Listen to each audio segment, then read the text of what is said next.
All right. We took a day away from the game, so we have to remember how to play it again, as always. Try to remember how to play the farming sim.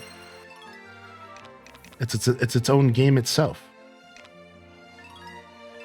All right, looks like we're on Winter 9, Tuesday. Our first Winter Bazaar was actually our best ever Bazaar, but bizarrely enough, we didn't really have as much stuff to sell. So, like, it was weird. We just sold so optimally that we managed to still break records, even though we had less stuff to sell overall. So it's just kind of one of those lessons in the game. There's so many different ways to play the game. There's so many different ways to interact with the game. It's really great. So, as you can see here, we got our barn. We've been making lots of upgrades. We got a second barn that I don't have any intentions of using. So let's do a quick recap here. Oh yeah, and it's Hearth Day. We already have all the food ready to go for Hearth Day. We have to gift dishes to people. So is Hearth Day just all day? I can just gift people all day, right? So we just want to spend all day out of the house. Yeah. So yeah. Last where we left our farmer, we've been really sinking our teeth into winter. And it's been going really well. We've already unlocked a bunch of new stalls. We are actually well on our way to getting rank 6. We're going to be getting it on this episode. In fact, we might get it this upcoming Bazaar Day because I have the quest ready to go. This guy's quest right here, I'm already good. And then I already have Sophie's quest unlocked. Yeah, Sophie's stall's ready to go. So we should be unlocking rank 6 today, which is pretty phenomenal.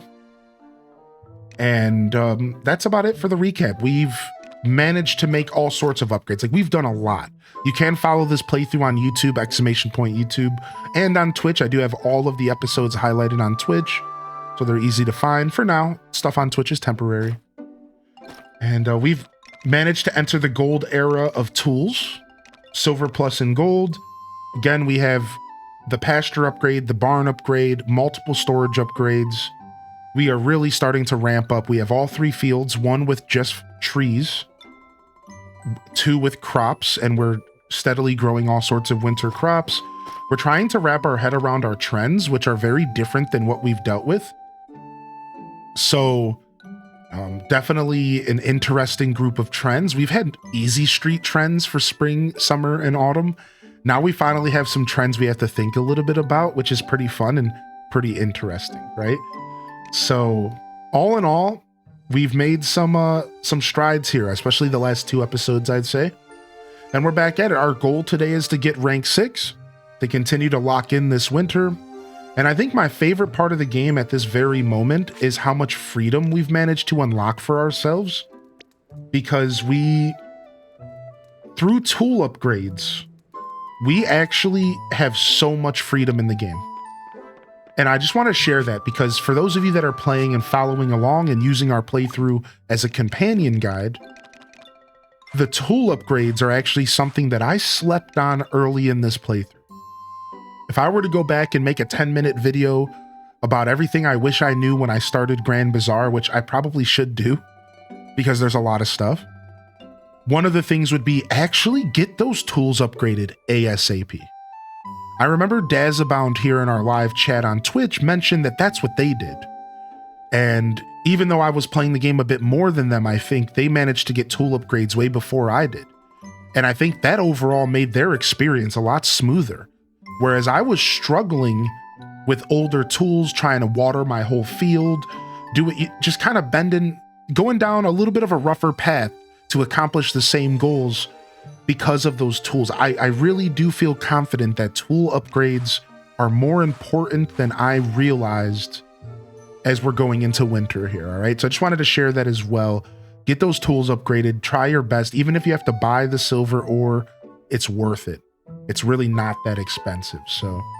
But you probably shouldn't have to buy the silver ore. I think you just need to make sure you're checking the equestrian park, especially in the spring and summer. I think that helps a lot. All right, let's figure out what the heck we're doing here. I'm looking for my meals that I cooked for Hearth Day. Boom. and boom, boom. All right, nice. And then otherwise, I think we are going to go to the bazaar and try to get this upgrade. So I need, what do I need? 5 of each type of lumber. I think that's what I was missing. Sturdy lumber. Yep.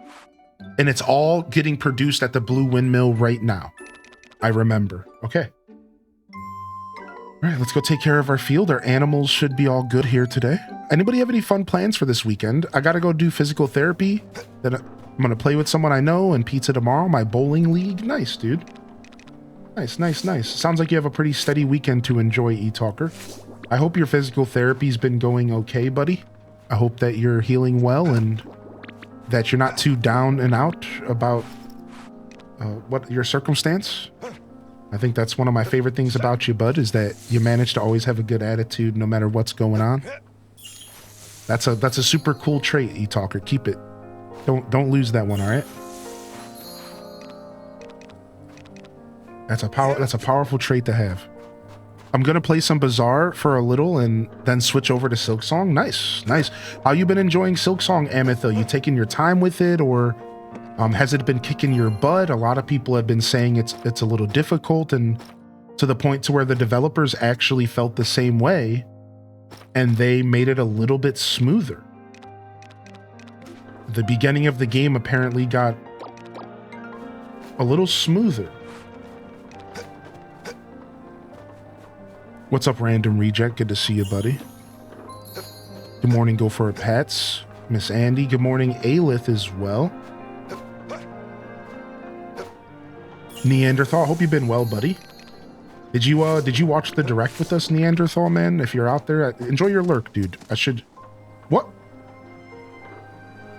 I wasn't anywhere near the crop. Look at where I am. I'm not even standing near it. You know what? I don't do this often. I'm actually restarting the day.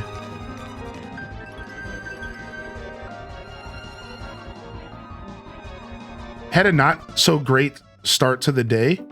My car didn't start. Dude, that sucks. I'm sorry to hear that, man. That mega blows. That mega blows. Thank you, 10 Lobster, dude. What's up, little Budum? How you doing, man? Good to see you, little Budum. Hope you've been well. It's difficult. I don't think they should change it. It's just people complaining. I mean, I agree with you, but I do think that if a game developer does decide to change it, then it might have been worth it to change. Does that make sense? Like if a developer does sit down and say, you know what, maybe we should adjust this a little bit. What they did apparently is they made it to where the beginning of the game was a little easier, but everything else was the same. I think that was the best thing they could have did. This way, the game still ramps up to a pretty high difficulty, but the beginning is just a little easier. I think that probably was smart, you know, like if that's what they felt like they needed to do. I'm right there with you though. I think that hopefully they didn't feel like they had to do that. That's my thing. Hopefully they didn't feel like they had to do that because of the complainers. The platforming's kicking my butt. I have sore thumbs. That's a good platformer then, eh? Been good. I hope you've been the same. Thanks. But I went into it knowing it was going to be tough, right?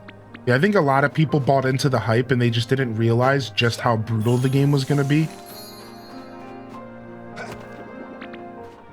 And I think Team Cherry, as a game developer, which I'm not one, so I can only speak so much, I imagine that's the hardest thing to balance, is figuring out how to keep new players.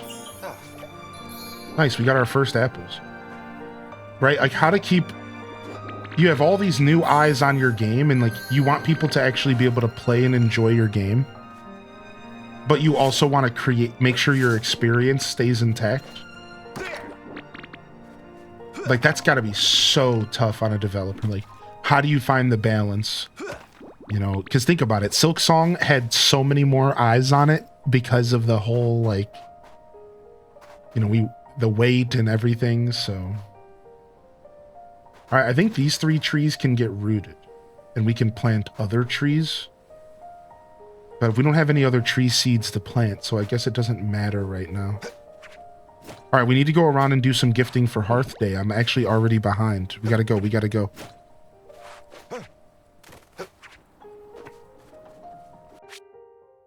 Yeah, Mario ROM hacks. Look at my first pieces of fruit. Look at that. Juicy, fresh fruit here in winter. Mmm, so crisp. All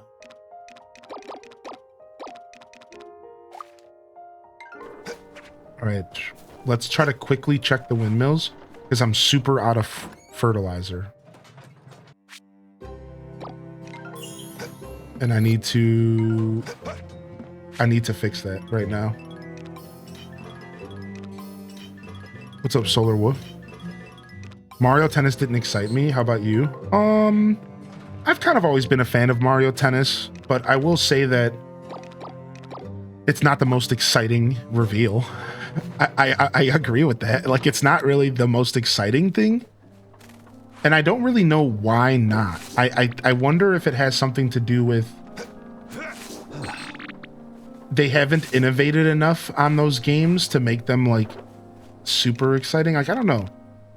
I guess what I'm trying to say is I feel like they should be more exciting. Like, I wish Mario sports games were so good that we always freak out about them.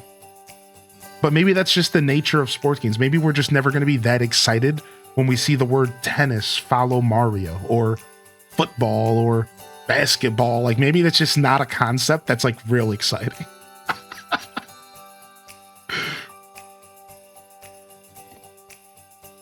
Yeah, Dazabound. Yeah, I don't blame you at all.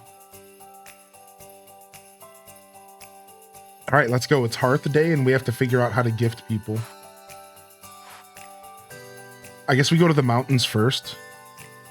Mario Wrestling. Now, Mario Wrestling sounds dope, dude. That'd be like Smash Brothers, but like way more... I was gonna say like way more like performing based. Like it would be like a spectacle. It'd be like Smash Brothers, but like with hints of like the classic like performing of wrestling, doing the people's elbow and stuff.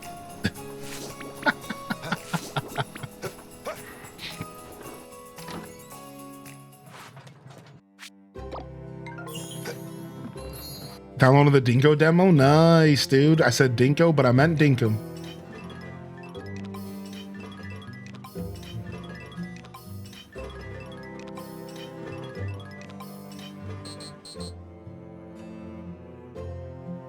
You're tired today, dude? Sorry to hear that, Solar Wolf. Good morning, man.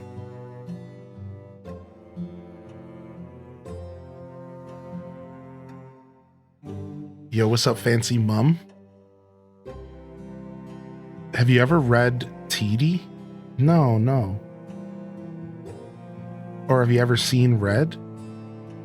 No, I'm not sure. I don't think so. If I'm understanding your question. Yo, what's up, Maharit? UMT, thanks for the lurk. Good morning, Artifice Nations and Spartan Leonidas.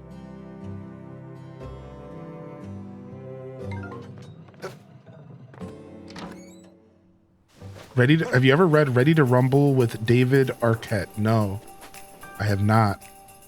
I actually am kind of interested in that read, though. I like that kind of stuff.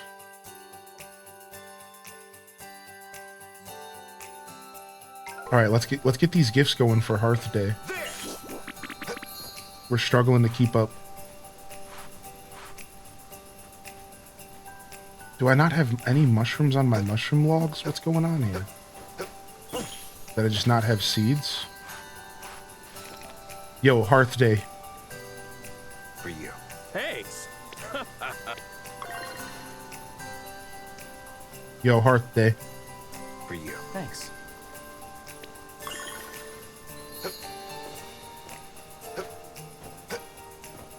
All right, let's not worry about foraging for now. Let's just get Hearth Day stuff taken care of. Oh my lord. whoa, whoa, whoa. What up, Tampert? Yo, I'm gifting you the finest. For you. Thank you. Yes.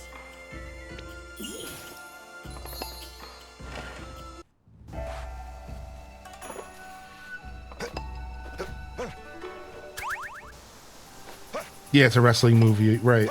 Yeah, I'm like kind of hip to what it is actually. That's actually, I'm hip enough to know it's something that I would like actually to check out.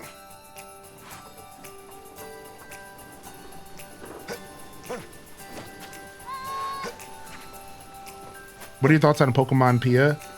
It's growing on me. At first, I wasn't sure what I was seeing, but now I'm like kind of getting actively excited about it. Yeah, it took me a minute, but now I'm actually getting stoked about it. For you. Here you go, little kids. I don't think I should be gifting the kids. They're not going to give me anything back. For you. Thanks.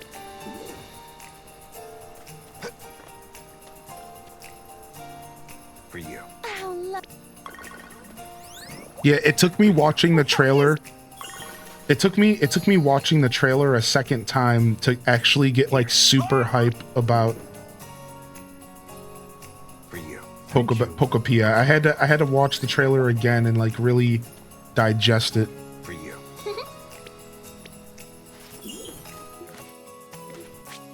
All right. We got some people in here. For you. Lovely. For you. If you an ex. For you. For you.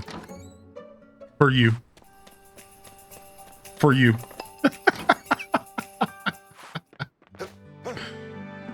For you. Here. Thanks.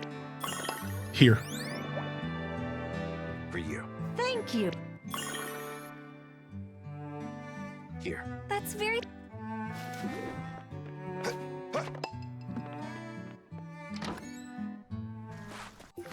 Right. Nice. We've gotten 3 food items back so far. 4 items back so far that we have to eat for recipes. I've still got 9 things to give out if I want to. Let's go. Let's go hit up Freya.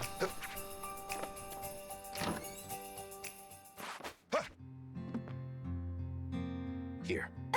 Yes. Nice. Milk rice porridge. After seeing what Freya's cooking, though, do I want to eat this? Is that rude?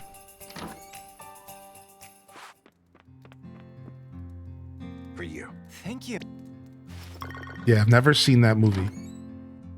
I've never seen that movie, but I've heard about it. It's actually something that was mentioned recently in my life, weird, strangely enough, through something I was reading.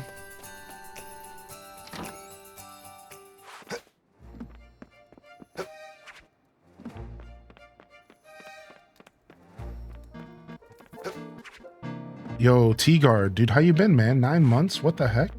Nah. Mina, mo. For you. Wow. More money. Mo. Money, mo, me, mo, me, mo, me, mo. Not mina, meat, many, mo. Yeah, I remember 8-Legged Freaks. Yeah, I saw that one in the drive-in, actually. At the drive-in, at the drive-in.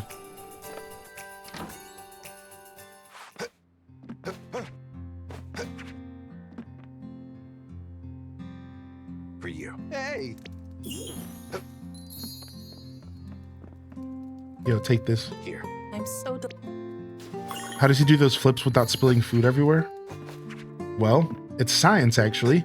As long as you're at the center point of your gravity, then your bowl of soup won't spill.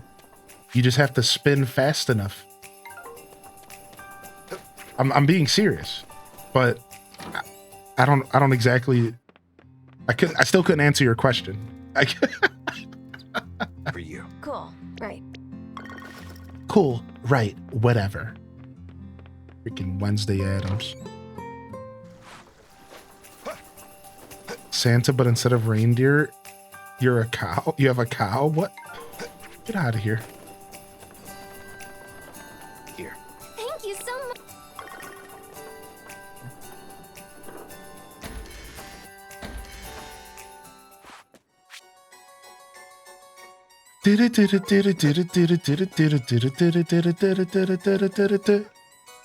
Here. Well. For you. Oh my. All right, that's it. Hearth Day's done. Let's eat all the new food we got and go back to working on our farm. Not a bad haul. I think we got like 5 new recipes. All right, we got the lumber we were looking for as well. Bunch of seeds are producing. We have 5 open spaces here. Let's see what we can cook up real quick. Let's see what we can pull together here.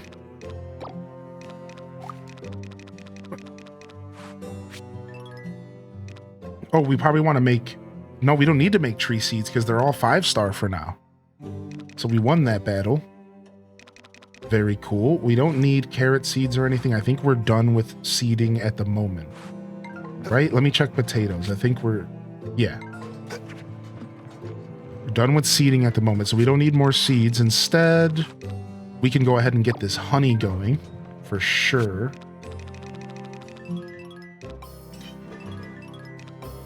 All right, that leaves us 3 more spaces. I think we're going to do some jewelry, but...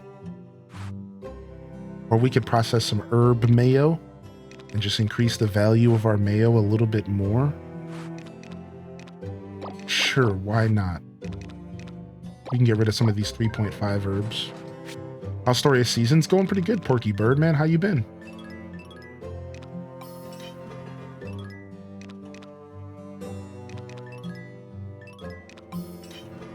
Yeah, I like this game a lot.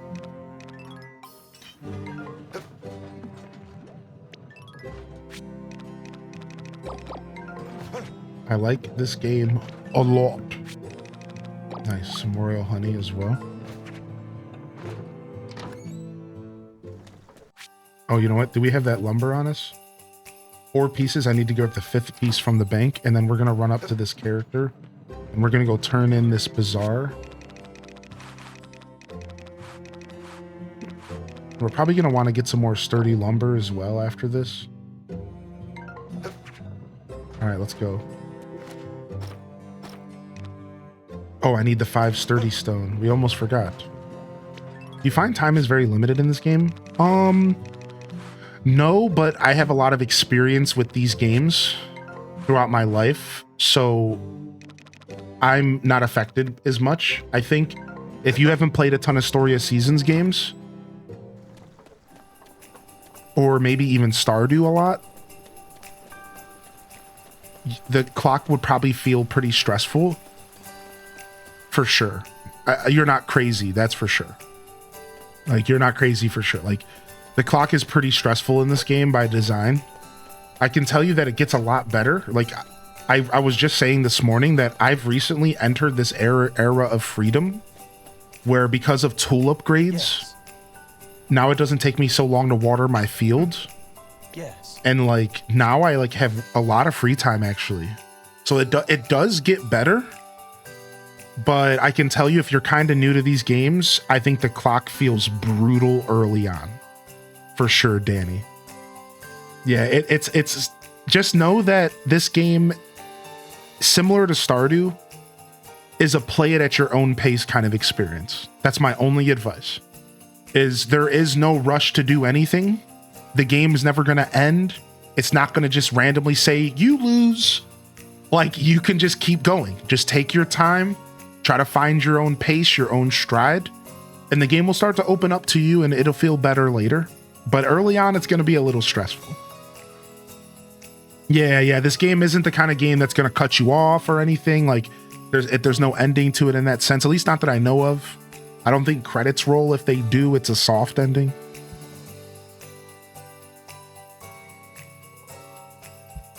Oh, you've been busy with the job? You haven't had a chance to play? Have you been playing anything at all, or?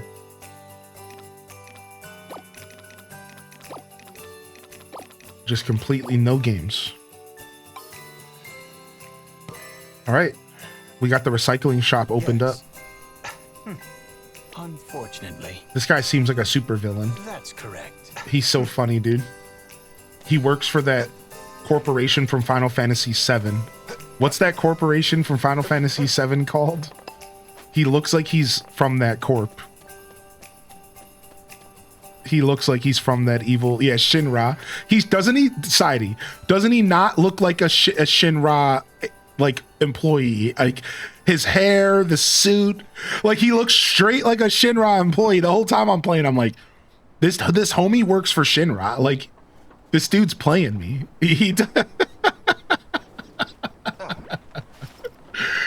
This dude's actually a villain. Yo, what's up, Shamelessly Creative? How many hours are you into this game? Let's check together. Has anyone tried the Dinkum demo? Yeah, a bunch of people were playing it yesterday. It's all good. Yeah, check it out. Download the demo. It's all good. It's all good. I'm at 65 plus hours.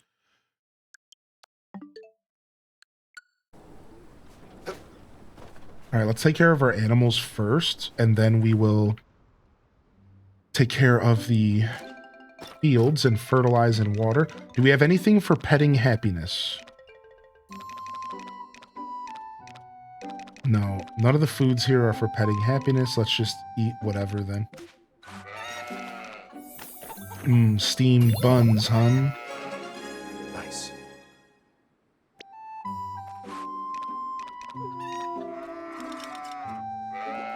You can fry, bake, or saute them, but please don't lose those buns.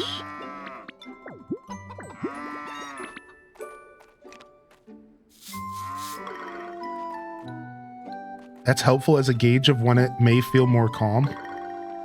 So, yeah, the truth is though, is that I'm playing the game pretty like min-maxy, and I'm like pushing myself to do way more than I need to. So like, yeah, if you're like really trying to like be quote unquote good at the game, I think it maybe around 50 hours is when it really starts to like feel calmer. But if you are just playing the game pretty casually, like right out the gate, and you're not really stressing yourself out to be like quote unquote good, but more so just enjoy the slow ride, I think this game can be pretty comfy right out the gate. This is just like Stardew in that sense, man. It's like this game is very, it's your perspective on how you play the game. 100%. It really just like, dude, it's just the same conversation we've had with Stardew for a long time. Like,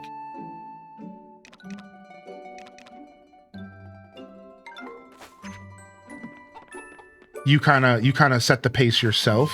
It doesn't have to be stressful ever, is what I'm saying. Unless you like really want it to. But that's the fun part about this conversation is like, anytime there's a clock on the screen as gamers, we stress ourselves out.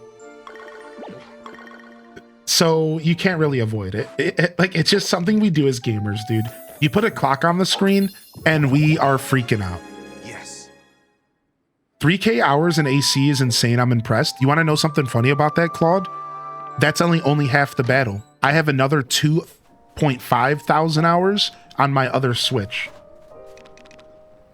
So I'm actually closer to like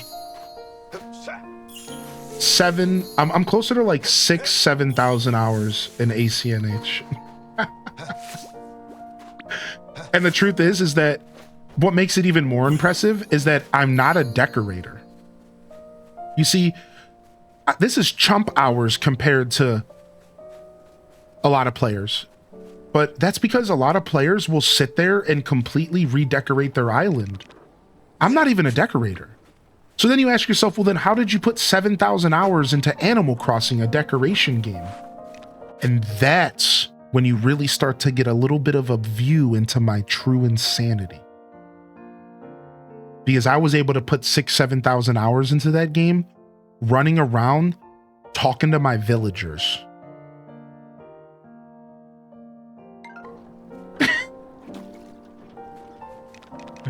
Like, I'm not even a decorator. Like, that's probably the minimum amount of time that I spent playing Animal Crossing.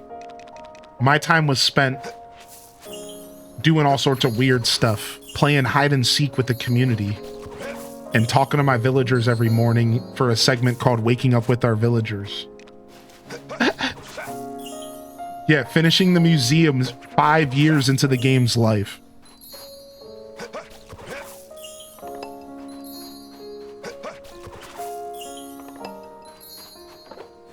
Dang, I should have checked what field I was fertilizing because I don't even know if that field needed to be fertilized. Meanwhile, I'm struggling to keep fertilizer in my inventory right now. You know, I rewatched the direct after stream. If you approach it knowing there's no AC news, the direct hits hard. Some great things are coming. Nothing too crazy from the direct itself. Nintendo pumping out content is great. Yeah, I agree. Yeah, I think I gave the direct, outside of my personal bias, I gave the Nintendo Direct a solid 8, 8.5. So let's translate that into a letter grade because it's easier for people to understand. So what's the letter grade of an 8, 8.5? That's about a B, B plus. We just got a B plus direct. And I personally think that if they would have ended on a game that was maybe a little bit more hype for the general audience. Again, I know that Fire Emblem is really hype for a lot of people. But I feel like if they would have ended on something that was just a little bit more hype for like the overall audience. Again, a Mario, a Zelda, an Animal Crossing, something, a Smash Brothers. I think that the direct would have been a solid A, A+. It would have been one of the best directs of all time. But I think it was held back just a little bit by them choosing to end on Fire Emblem. I just don't think it was the most solid ending that they could have chosen. And I think it did overall drag the direct down to like a solid B+ from a potential A or A+. But at that point, we're talking about the difference between great and good, or amazing and good, or excellent and amazing. Like, at that point, we're talking about tiny differences. You know what I mean? Like, either way, dude, anything above a B feels really, really good. Like, let's be real. So, like, anything I'm saying doesn't even matter. After I gave it a B+, I don't have to say anything else. Like, it was a good direct, dude. It was a solid direct. And the only reason I gave it a little bit of a score less than that for my own personal is because the truth is that I've started outgrowing Fire Emblem. And it's because they've turned Fire Emblem slowly into an anime waifu simulator. And they've stepped away from Fire Emblem being about the battles. Even, like, that's not even fair to say. They are still about the battles, and the battle systems have gotten better over the years.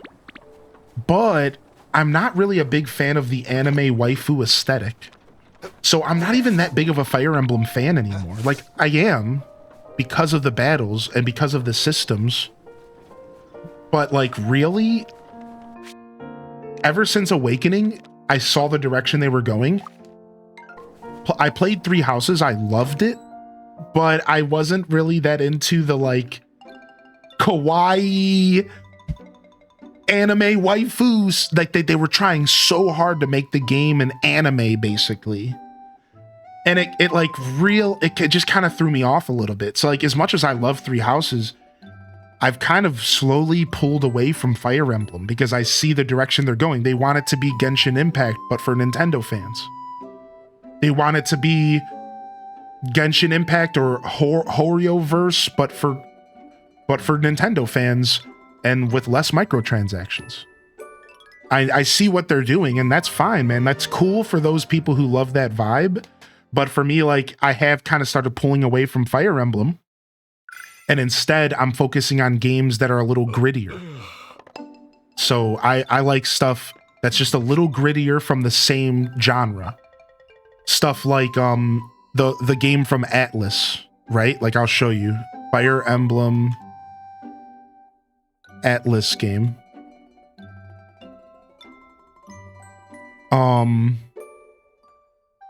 What's it called? Atlas strategy game.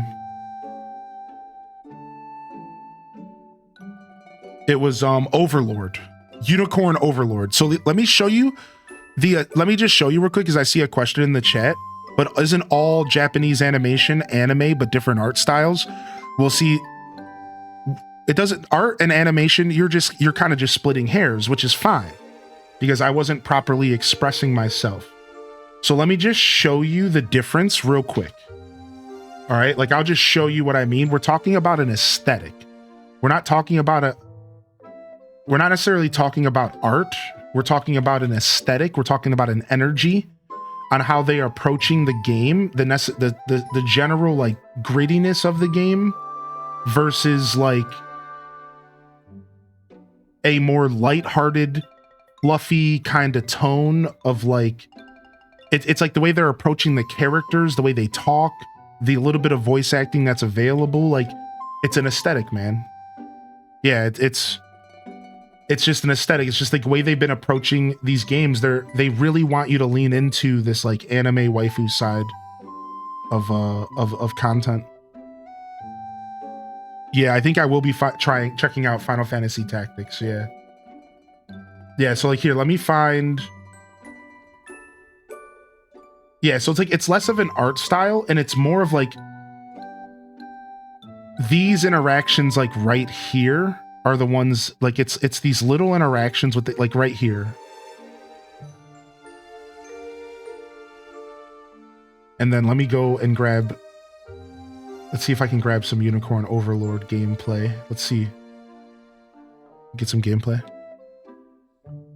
Yeah, there's a Dinkum demo. Let's see. I think Unicorn Overlord is the game I'm thinking of. There was two of them. There's two games that came out recently that were like Fire Emblem adjacent. Right, like, all right, so here's the difference.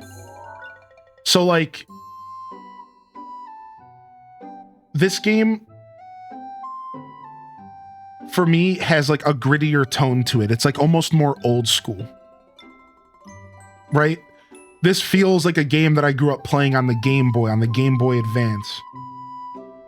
You just like the graphic style, whatever it is, like the literal tone of the game just feels darker. It feels grittier. It feels like it's more focused on gameplay elements than anything else and about telling a super rich story like through the land. Whereas like playing Three Houses, I was left with a lot of like this. Like it felt like the game was really focused on creating these types of experiences where you're like, oh, who's gonna be my waifu? Hey, this wasn't Fire Emblem growing up. Like, look at this. You could argue that this looks like Genshin Impact. Like they started changing like the focus of the game. Like they really wanted you to like lean into this. And again, Fire Emblem games still have the battles and the depth and sometimes some grittiness in the stories. But like they just started changing the overall vibe of the game. Like you spend so much time in Three Houses running around this school and talking to the characters and like, oh yeah, who am I gonna marry? Who's my next husbando? Right? Like instead of this nice like gritty undertone, like I've heard that Unicorn Overlord, the whole game is like dark and like gritty and like it's focused on so many more elements of like that Fire Emblems that I grew up playing on like Game Boy Advanced, right? Like this is probably the closest to like those traditional Fire Emblems. So it's just like a vibe check, dude. Like this game passes my vibe check a lot more than like this game does. I pretty much beat all of Three Houses. I got to the final battle and I stopped because I got distracted. Yeah, so like I love Three Houses. Like if I haven't made that clear already, like I love Three Houses. But the direction they started taking the games is just not quite the vibe that I'm looking for necessarily. Like, it's just not quite, it's like an energy, it's like a vibe check. It's like, it doesn't feel like I'm the target audience anymore. Does that make sense? Like, it doesn't all the way feel like I'm the target audience. It felt like the target audience shifted to people who love a different style of storytelling and like a different style of engagement with the characters. It seems like they've shifted their gaze to a different audience, and I've fallen out of that gaze. That's what it kind of feels like from the Fire Emblems that I grew up playing. So Yo, what's up, Dolore? Hey, good morning, man. I woke up early from my adventure last night, Symphony of the Seasons concert. It was so awesome, even for my hubby who has never played Stardew Valley. Dude, that's nice. Was it just good music? Could you pinpoint what made it so awesome for you? By chance? Was the music and just the energy just really cool? I bet you it's such a good time, man.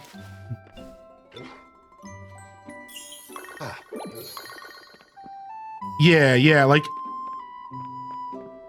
the Three Houses story had its nails in me as well. I agree, yeah. I will say that Three Houses did draw me in, and the story was actually like super interesting, and how they approached the three different houses and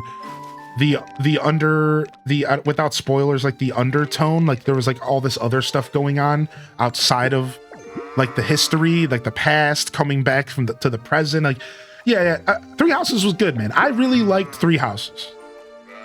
I really did, you know. So that's why it's a hard conversation to have, because like I'm such a complicated human. It's like I love the game, and it was one of my favorite games I ever played from the Fire Emblem franchise. But I simultaneously am less of a Fire Emblem fan than I was. And it wasn't even Three Houses. The game that actually did it to me first was Birthright, I think. I think it was after Awakening. I think it was called Birthright. And like, I felt like they turned the whole game into an anime waifu simulator. And I was just like, what am I playing? Like, since when did this game turn into like, choose your marriage candidate and like focus on that? Like, I don't know, like it was just like, I just remember being put off. Maybe I was in a strange time in my life. I just remember being so put off. I was just like, what am I playing? I think it was Birthright for 3DS. I think that's what they were called. I don't remember. So honestly, I think Three Houses kind of brought me back as a Fire Emblem fan.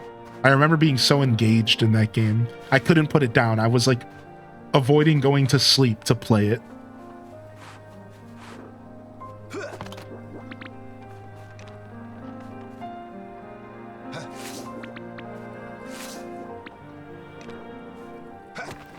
Lots of great cosplays going on, and playing some of my favorite melodies of Stardew also makes me want to go back and play it again. Yeah, dude. I have a feeling that the Stardew Valley concert does that to people. Like, they just instantly want to play some Stardew. Would it be weird if I bring my Switch with me and just play Stardew while I'm waiting for the concert to start? I bet you other people do that too, right? After every battle, there's a half hour or so of wandering around the school, and it took me out of the story so badly. Yeah, yeah, there was a lot to do. I agree. I understand that vibe for sure. I had a similar feeling. I had a similar vibe, Town of. I liked it though. Yeah, in hindsight, the truth is in hindsight, I might have overspoke a little bit about Three Houses. Like, I really, really, really liked Three Houses. I think I was just like,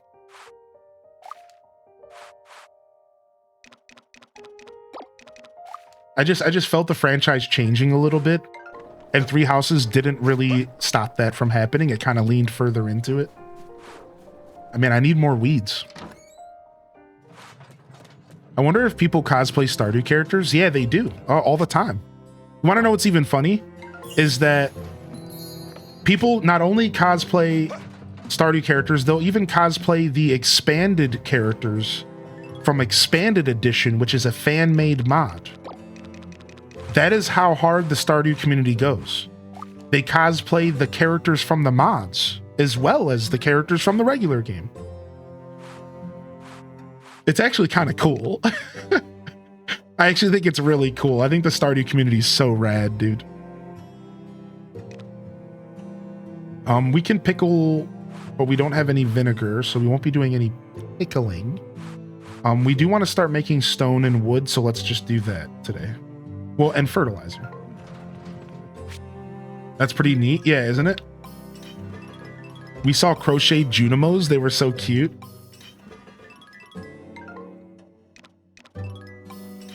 You compared it to Hoyoverse and my heart broke. Oh, sorry, dude. I'm just saying, man, that's the vibe, right? Again, we're just talking about the aesthetics and the vibes. I know that the game doesn't play like Hoyoverse. Or Hollowverse, whatever it's called. Yeah, I know it doesn't play like that, but you have to admit, like, the vibe's kind of there.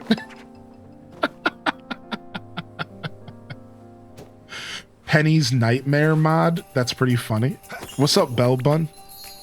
I finished my drawing. I posted it in media share. Nice. Nice. I like to encourage creativity. But yeah, anyways, sometimes I just like to explain myself because it's fun to kind of share my thoughts on things and let the chat tell me I'm wrong. See how long it how long it takes for me to convince people that my takes are wrong. Somebody was dressing up as Emily and 3D printed her little parrot. That's cute. We have a bunch of requests around town. I'd rather just go to the mountains and do some chilling. We have a kind of a free day here in game. We need more weeds. Let's go to the mountains and get some more weeds. I want to go to the equestrian park and do some training, I think. I love Story of Seasons. It's so nostalgic somehow, and the music is on point. Even reminds me of Animal Crossing music. Okay, I gotta go to my game. Yo, we'll see you, Blue Kush. Yeah, this game is amazing. I'm right there with you, man. I am right there with you, man. Good to see you today. Good to see you here, Chell Dog, as well. Yeah, I also like having these types of conversations because you all actually make me realize sometimes that my takes are wrong and that I was overthinking something. And I really appreciate that, actually. Because in hindsight, I think I was over committing to, like, Three Houses really isn't that bad. The aesthetic of Three Houses isn't as bad as I remember. It's really not. I think those feelings came from Birthright, and they didn't even come from anything but remembering having a feeling of, like, the game wanted me to pick, like, my favorite waifu. And I just remember, I think I was like 25, 26 when Birthright came out. I'm working in a kitchen. I'm trying to put myself back into the shoes of what I was thinking back then. And I'm like, yeah, you know, honestly, I probably judged Birthright a little too harshly, and I probably overspoke on Three Houses today. It's not that bad. It's really not. If anything has a hint of waifu, your defenses and cringe meter go off the charts. Yeah, that's seriously it. Yeah. It's just really not my vibe, and I think I did overspeak a little bit. It's not that bad. It's really not. Three Houses is such a good game. It's like, do you think any of that stopped me from loving that game, chat? None of it did. I sat there and played that game hours after hour, dude. I'd sit there, I'd do a battle, and then I'd spend an hour going through and perfecting all of the systems and getting all my gear ready to go into the next battle. Like I fell in love with that game. I was playing it off stream. It was my little off stream hideaway game. So, like, the truth, like, yeah, like, it really didn't matter that much. Mm, mm, mm, mm.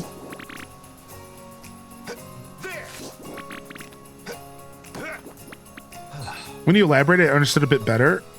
My first Fire Emblem was Engage, so I'm picking up the new one. You should go back and play Three Houses if you get a chance. Focus on Me play. I do recommend that. Ooh, give me that rice milk porridge, baby. Made by Freya. Speaking of waifus.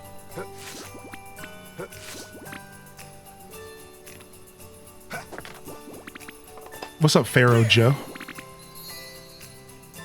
After waiting 10 months for the concert, it was well worth the wait. I felt so lucky to get those tickets. That's cool. I don't even know if I have any more mushroom seeds left. Let's go check the storage. We might need to start seed making. We could also buy some mushroom seeds, I think, from Miguel. What's up, Zaradu and Bailey B? Does anyone have Grand Bazaar on Switch 1? I've heard good things about Grand Bazaar and Switch 1 performance. I can't tell you directly, but I've heard good things.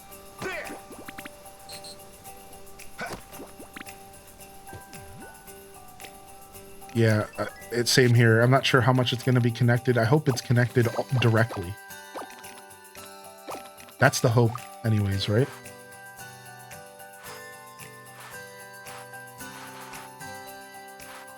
Yeah, no, we used up all the mushroom seeds. So we need to... Oh, I do have a mushroom here. So what I... Oh, here we go. 1 bag of seeds.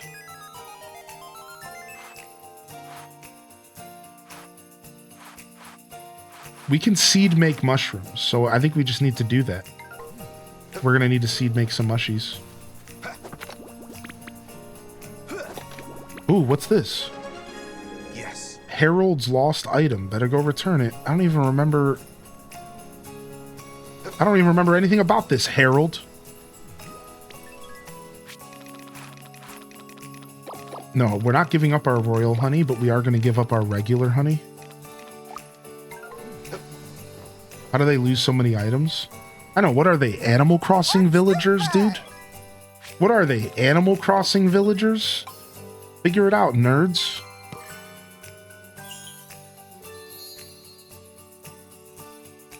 What's the buzz?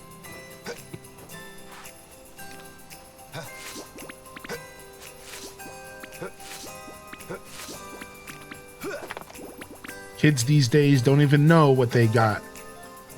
Back in my day, my farming sims were clunky and hard to play, and you could only play as men, and you could only date women. They were oppressive. Now you guys got it easy.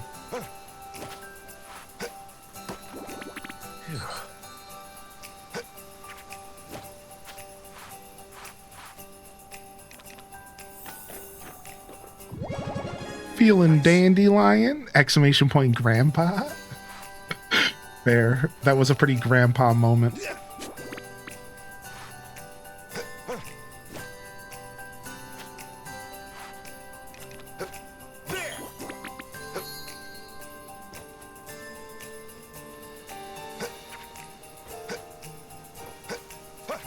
Whoa.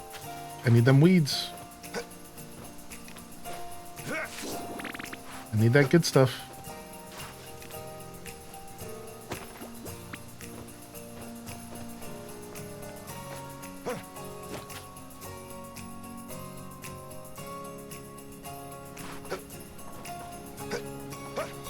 All right, let's go to the equestrian park. See if we can get some horse training in. We've never done it before. I want to switch too, but they're expensive and I'm not sure at the moment. That's fair. I didn't know the kids came and hung out here sometimes.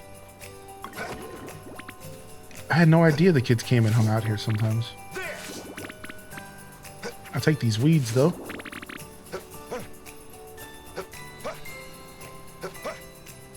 This is where all my good fodder is. Just hiding, dude. Just hiding, man. This is where all the good fodder is. Just can't get over the movement in this game. Yeah, it's just so good. Man, the equestrian park has all the good weeds. Perfect. Perfecto. At the end of autumn, if you choose to progress the story... Have you seen this message before? Nope.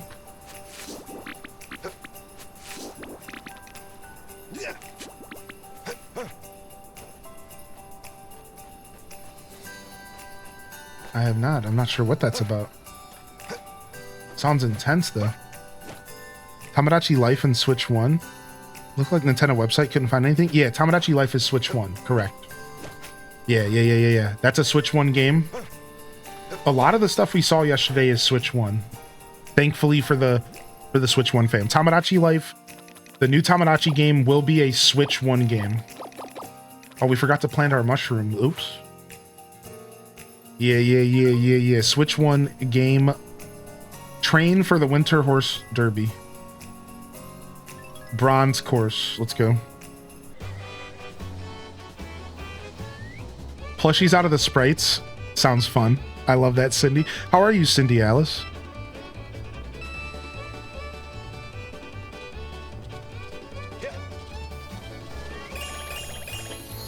Oh, you're supposed to collect bells. Oh my gosh.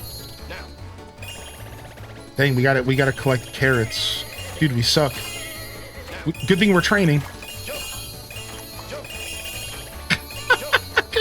Could you imagine if I tried first trying this?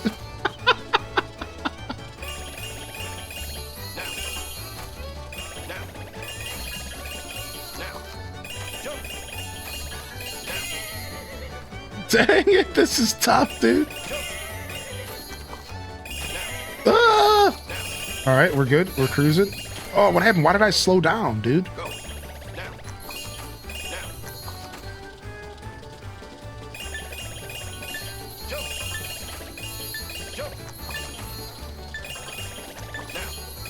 Oh yeah, we don't want to jump too early there. Whew. What? They're turning off the electricity from 7 to 7? Go. Jump. That sucks, dude. Yeah, you gotta make sure your switch is charged. That's scary stuff. What the heck? Hopefully they're like fixing the power grid or something, huh? Now.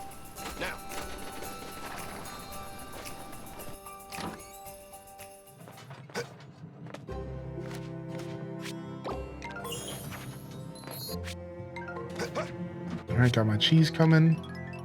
And we can get that fertilizer going. Fertilizer going.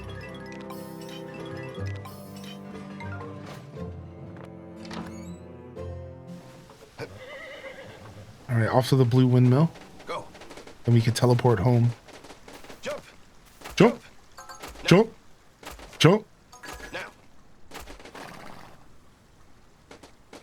Go. Jump. Now. I would not be surprised if the new Pokemon Cozy game comes out during the summer. Jump. Yeah, they just said 2026, huh? What's up? How you doing, Focus on You Play, by the way? Are you, Well. what's the thing you were most excited about from the Direct, dude? I always like to hear your gaming takes. Ooh, production line empty. We love that. Ooh, wee. Some honey finished. Drop all this stuff off. Drop this off as well. This as well. We forgot to plant these mushrooms. I think we'll sneak up to the mountains and go plant those mushrooms later tonight. Like, it doesn't matter. We could do it later. All right, Blue Windmill is completely freed up. What do we do? I have 12 spaces to use. I have 12 spaces to use here. It's like, what do I even do, man? Like, that's too much, dude. I wasn't prepared. We can make some more herb mayo, I suppose.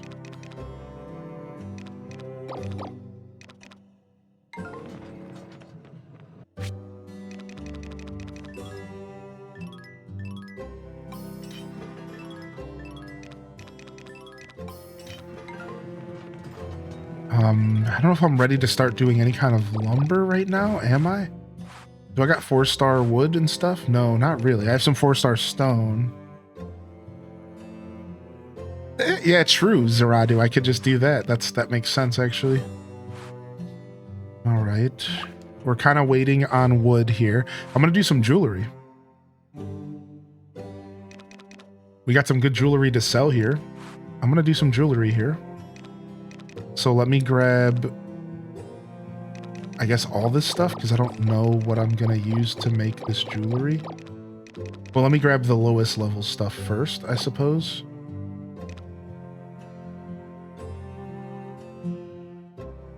No, I mean, I guess we should be using the highest level stuff. Yeah, and then we should just be getting rid of the low level stuff. Let's just go see what the recipes are. So we have the purple. So it's actually 3 types here. Topaz, amethyst, and what looks like to be emerald, I guess. Also, is there a tool upgrade we could get? Cooking as well, maybe?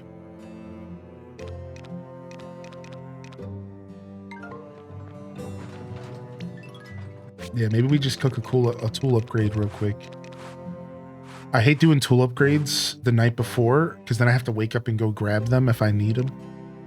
All right, we have some silver, some amethysts. Boom, boom, boom. I think we need copper as well. Maybe some gold.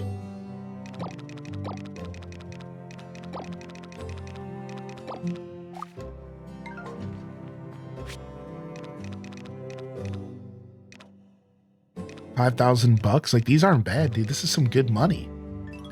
This is some good money, dude. 4-star, 3 days to process. Like, that's crazy.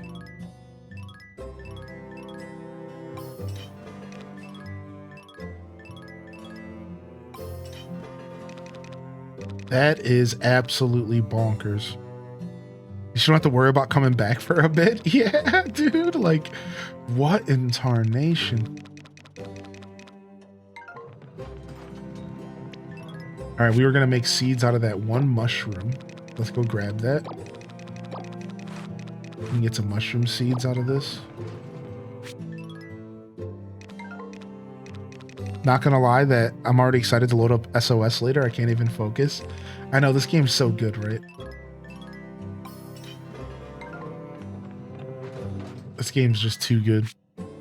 Amazon ruined us as people. Sure. Sure. What's up, Paint Guru? Story progression message is scary. I don't want to make choices that... I know, dude. That was so ominous. I'm over here thinking, like, what's going on over there? That is an ominous message, to be sure. Oh, nice. We got these radishes we can seed make. Ooh. Good stuff. I'm glad I remembered that. Boom, boom. And then I was gonna do a gold upgrade for my tools. Yeah, let's see if we can get an upgrade. Feels good to finally be playing Dinkum. The controls feel a tiny bit wonky for some reason, though. I wonder if that's just the game and you're not used to it yet, or if it's just a wonky game. Like, you know what I mean? Like, I'm not sure. I'm not. All right, let's do fishing rod, because fishing rod upgrades seem to be super important since the fishing is brutal.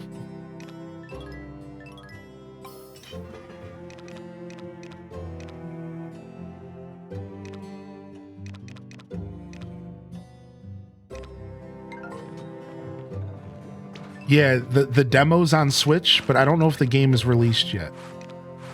But the demo is on Switch.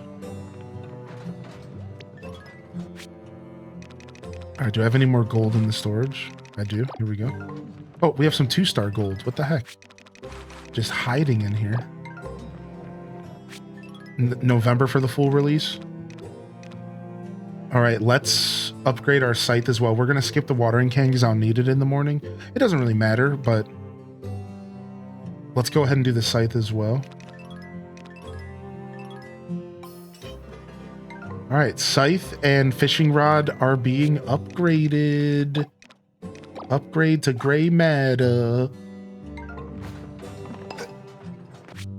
And we still haven't even finished up all of our spots because the green wonderstone is amazing. All right, fertilizer in. Oh, we can warp home and then think about it.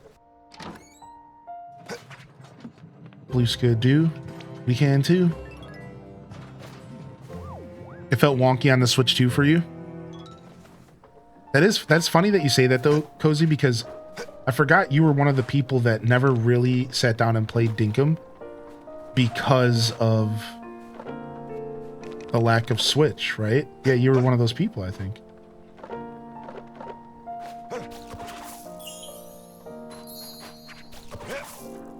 The fact that Donkey Kong Bonanza, Legend Z got DLC, and Mario Wonder got a Switch 2 edition, but Mario Kart had no announcement is something. Will they announce stuff for Mario Kart in the future? Yeah, I think all that stuff was a little bit off. Sure, I agree. I think there was something a little bit off about all that stuff. So, like, this is splitting hairs, but I just want to share this. Technically, the DLC... So, first off, I'm not justifying the ZA DLC. I actually also am not a big fan of DLCs being announced before a game comes out. That being said, they announced that the DLC exists, but it's not day one technically, because like it's not going to come out till later, right? I think like there's a fair difference between like day one purchasable DLC and just day one acknowledgement of future DLC. So that's a little less grimy, but what it doesn't solve is this. Here's what it doesn't solve, though. The fact that these video game companies, it feels bad. What it makes us feel like is happening, and this might not be true, so like hear my words. What it makes us feel like is happening is that they're withholding content to charge us more. When they announce DLC too early, this is what it creates. It creates a narrative that, well, couldn't that have just been a part of the game? Now, the truth is that's actually not how game development works. And they actually might not even have the DLC developed. And they might just be selling you something that doesn't even exist yet. They just have plans to make it exist, right? Like the DLC could have been, it might not even be content that exists yet. So they're selling the game and they plan to make more content later, and they know they have, right? So in some ways we could be wrong, but it doesn't matter if you're right or wrong. Because when you learn in life, what matters is how something makes you feel. A lot of times the feeling overrides any truths. So no matter what, they're making us feel like they're just cutting content and selling us $30 more. And it blows, dude. It sucks. It's like it doesn't, like, all the company had to do was just announce the DLC a couple weeks later. Like it's like they just don't care. It's just weird. It's like, dude, just announce the DLC like 3 months later and everyone will feel a little bit better. Like 3 months after the game comes out. Because then it won't feel like it's cut content. And again, we could be wrong. That's not necessarily how game development works. It might not be cut content. It might not even be content that is created yet. But they know they're going to sell it because Pokemon sells well, and they can just announce it ahead of time. But none of that matters, because again, all that matters is what it makes us think and feel, and it makes us think and feel like they're cutting content and selling it on top. And that feeling is really hard to ignore. That feeling is really icky. As a gamer, it's like, ugh, like, what are you doing? You know, and like DLC, was anybody here when DLC first started coming out into the universe? And like, we had that feeling, right? Like when they first announced DLC, I'll never forget, I was playing Fallout 3 Shout out to Bethesda. The horse armor for Oblivion, right? But it was deeper than the horse armor because the horse armor actually wasn't that big of a deal. It was stupid and it kind of started it all. It was the slippery slope, right? Whatever. But really, the horse armor was just some extra cosmetics. But Fallout 3 really effed me up. You want to know what they did in Fallout 3? They gave you 20 levels of the game to play. And they wrapped up the story before the DLC. Like literally, when you get to the end of Fallout 3, spoilers, you're at the end of the game. Your dad's dying in front of you, sacrificing himself. The screen goes white. And you want to know what popped up in front of me? A little box that said, if you want to continue playing the game, you have to buy the DLC. What I didn't realize what was going on was that I never saved the game right before that stuff happened. So think about this. I got put into a position where I couldn't keep playing the game. The last time I had saved was like hours ago, right? I don't think there was even auto saves. And I got put into this position where if I wanted to keep playing the game on that save file, I had to go back like 2 hours of content, or I had to give them $20 for the Broken Steel DLC. So there I am, white screen with a box and a decision that I had to make in the moment. Do I want to keep playing this character that I've just invested 2 weeks of my life straight into? Do I want to go back 3 hours ago and just keep playing without going to the end of the game? Or do I want to give them $20? Do I want to get 10 more levels to explore? And do I want to get control of my character again post-story? I gave them $20 and I kept playing the game. And that PlayStation 3 era Fallout 3 experience was the first time I encountered a DLC that really punched me right in the face. And it made me feel so bad. It made me feel like they were purposefully doing this to me. That they were like, we're gonna get them. It was like, like I'll never forget that feeling, man. So I don't know. The point that I told that story is like, we're always gonna hate DLC. No matter what, DLC is always gonna feel bad, period. For the most part, right? Obviously, like, there's exceptions. But like, DLC is just like always gonna feel bad, and like it kind of sucks. It's just like, but when you announce DLC before a game even comes out, it really does just make us feel like you held back content. Right? Like, it really does make us feel that way. And that's how I felt when I was playing Fallout 3 in PlayStation 3. I had felt like they had paywalled a whole another section of the game from me. It made me feel like I couldn't finish the game. It made me feel like I had to buy them to experience the game. I had to buy it. And like, that feeling is so whack, man. Like, that's such a whack feeling, dude. Like, so even back in the PlayStation 3 era, we were being made to feel this way. Let alone like nowadays, they just do it more blatantly. And like, that's my point.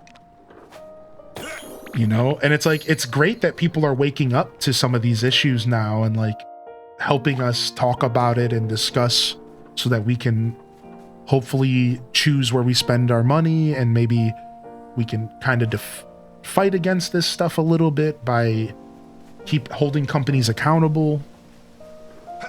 But I don't know, I kind of feel like we lost that battle a long time ago.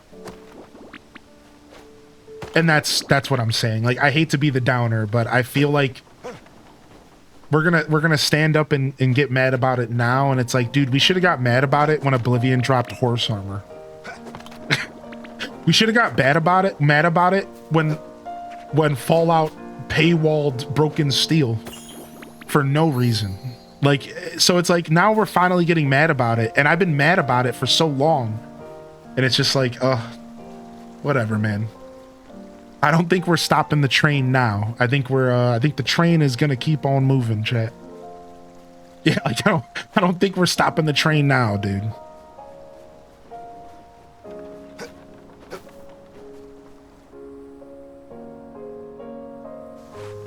Yeah, colorless blue, right. And I agree with Planet Kitties. Planet Kitties is trying to be the sensible person, which is so commendable. Like, yeah, not all DLC is bad, and I agree. I don't think all DLC has to be bad. Look at Story of Seasons DLC. None of it is content. It's all optional, and there's even an extra one that goes to a charity.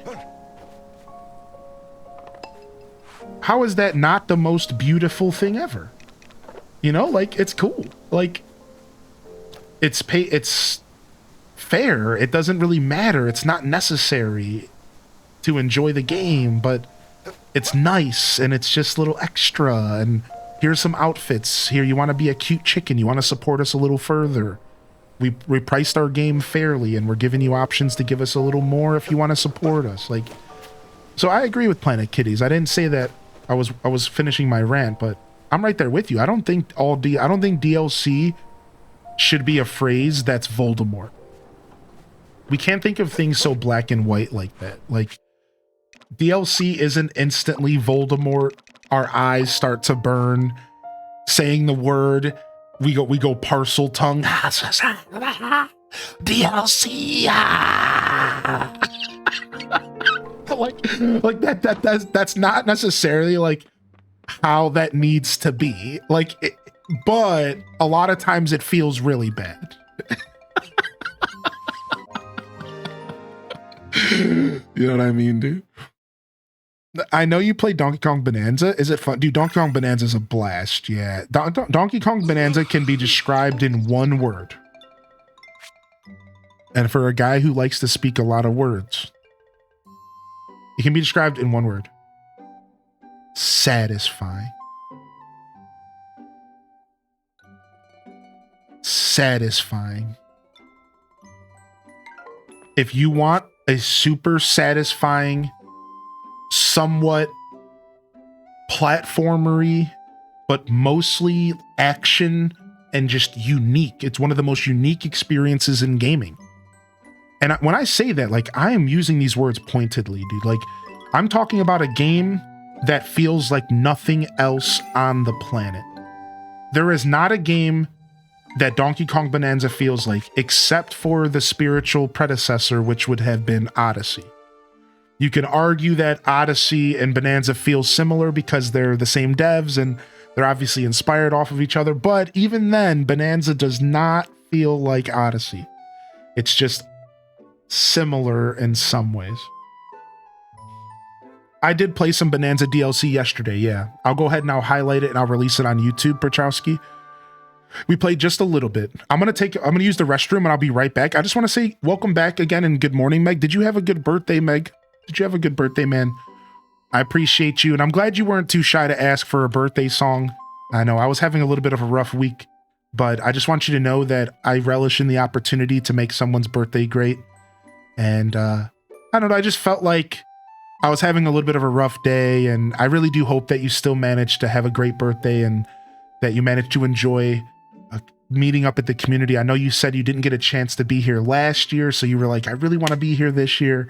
That kind of stuff makes me really happy and makes kind of all worth it. So I'm going to throw you 30 days of VIP just to say thank you so much for tuning into my show. All right, I'll be right back. Give me just a second here, and we're going to dive into some more Story of Seasons on this lovely Saturday. All right, I'll be right back.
All right. I'm back. Oh, frick. More celebrations in October, huh? All right, frick. Nice. Some dope discussions this morning. The day after a direct is always an awesome and reflective day. I just want to say good morning to those of you that are watching on YouTube today. Thank you for participating in the broadcast via the Lurker Zone. And of course, those of you that are hanging out here on Twitch today, thanks for the discussions and for vibing with us. I do hope that all of y'all are having a good weekend so far. I like our weekend shows. They're very different energy. People wake up a little later. It's a little bit of a slower moving morning for a lot of us. Perfect for some Story of Seasons, right? I want a husky. They only had the Bernese Mountain Dog for me. I kind of like that the shops rotate and that you have to kind of keep up on them in order to like get all the different critters that you want, you know?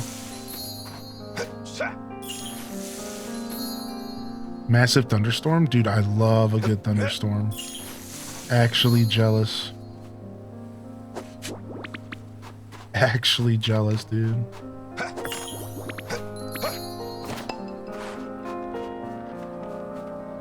So jealous of the cow outfit.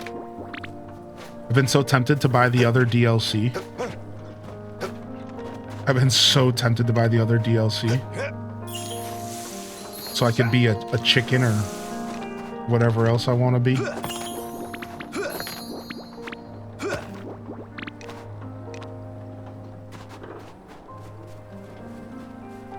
I think my trees are done for now. Everything seems mature. All right, let's go to the blue windmill and let's go get our tools so we can start our day officially. Yeah, there's 2 DLCs. There's a DLC that gives you like 4 other costumes. There's a sheep, a chicken, I think something else, buffalo or a bull or something. And then there's a DLC that's only $2.99 where the proceeds go to I guess some sort of like nature foundation, something to do with nature, and you get yourself like a little outfit. Let's just quickly go take a look, just real quick. We can load up the eShop while we have the game up. It's one of my favorite things about the Switch, actually.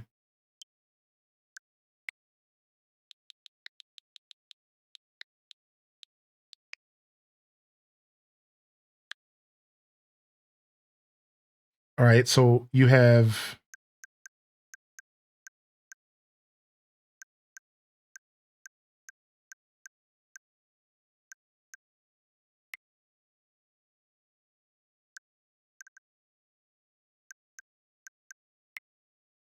this is the super digital bundle. So Trunk of Transformation.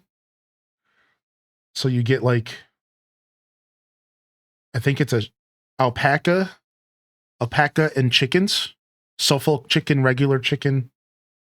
Then you get some hares. You get some special stuff for your bazaar, and then you get some dope ninja outfits. This is the one that's like $10, but they have another one somewhere. I thought maybe it's not available anymore. Yeah, they had another one somewhere, but I don't know. Maybe it's not available anymore. Up here it is. For $1.99, you can get this hoverfly set with like some cute beanies and stuff. And a portion of all proceeds from this DLC are donated to the Royal Zoological Society of Scotland to support recovery efforts for endangered pine hoverfly. You know, DLC done right, I suppose.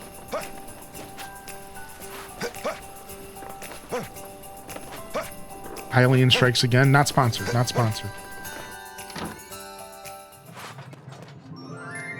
Nice. Nice. What's up, Taco?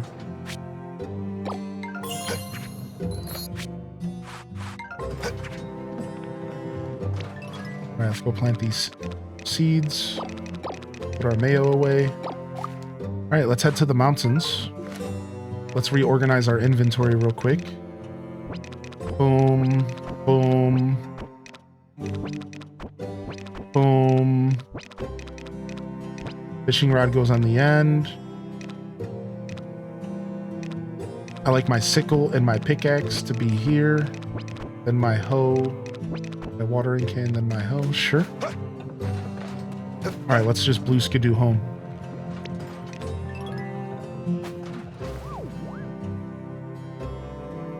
What's up, Panda Breb? How you doing today, man? If you click on the game, it'll list the bundles. Oh, well, I wish I would have read that. I went scavenging. What up, Gold Giraffic?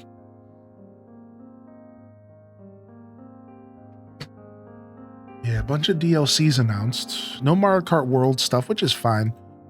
Mario Kart World's one of those things that they're going to wait to give DLC on because they know that once they release DLC for Mario Kart World, it'll give a resurgence to the game. You see, they did DLC for Donkey Kong earlier. This is just a theory of mine. But the reason we got DLC for Donkey Kong earlier is because they're not banking on a resurgence for Donkey Kong. They're not banking on Donkey Kong to keep selling super well throughout the whole generation.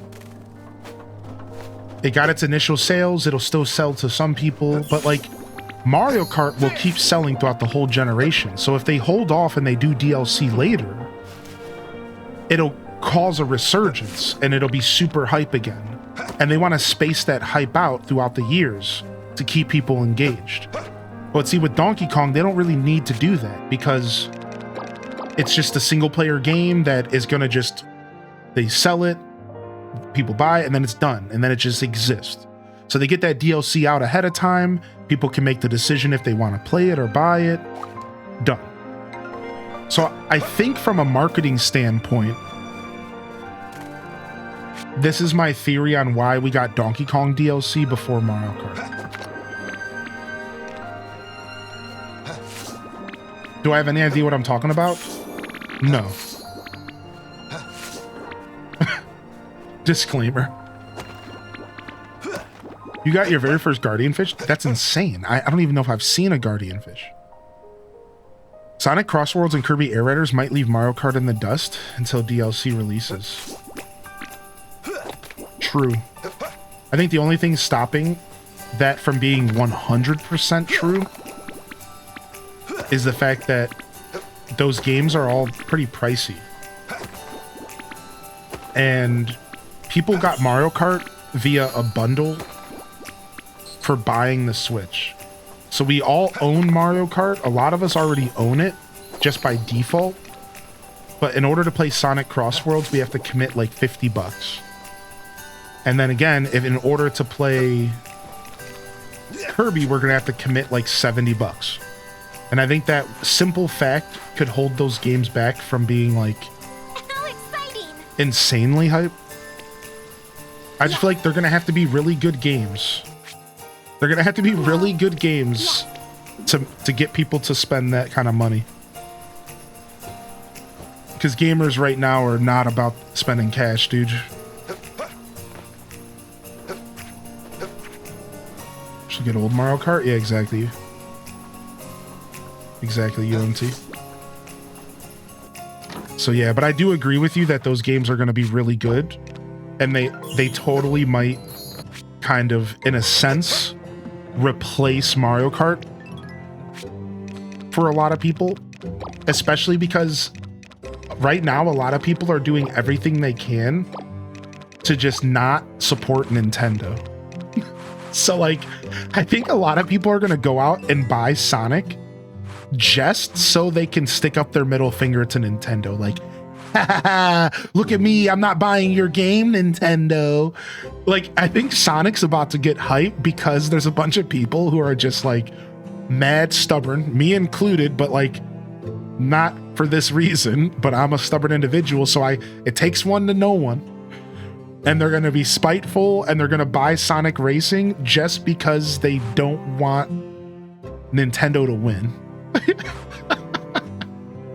which is totally the mindset for a ton of people. Like they're gonna just be riding the wave just to ride the wave.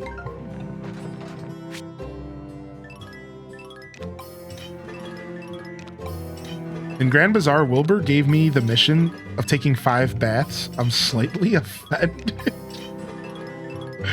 Damn, you stank, dude. Stank, dude. You went crazy on an N64 auction. I got so many new weird games. Dude, nice, Bake.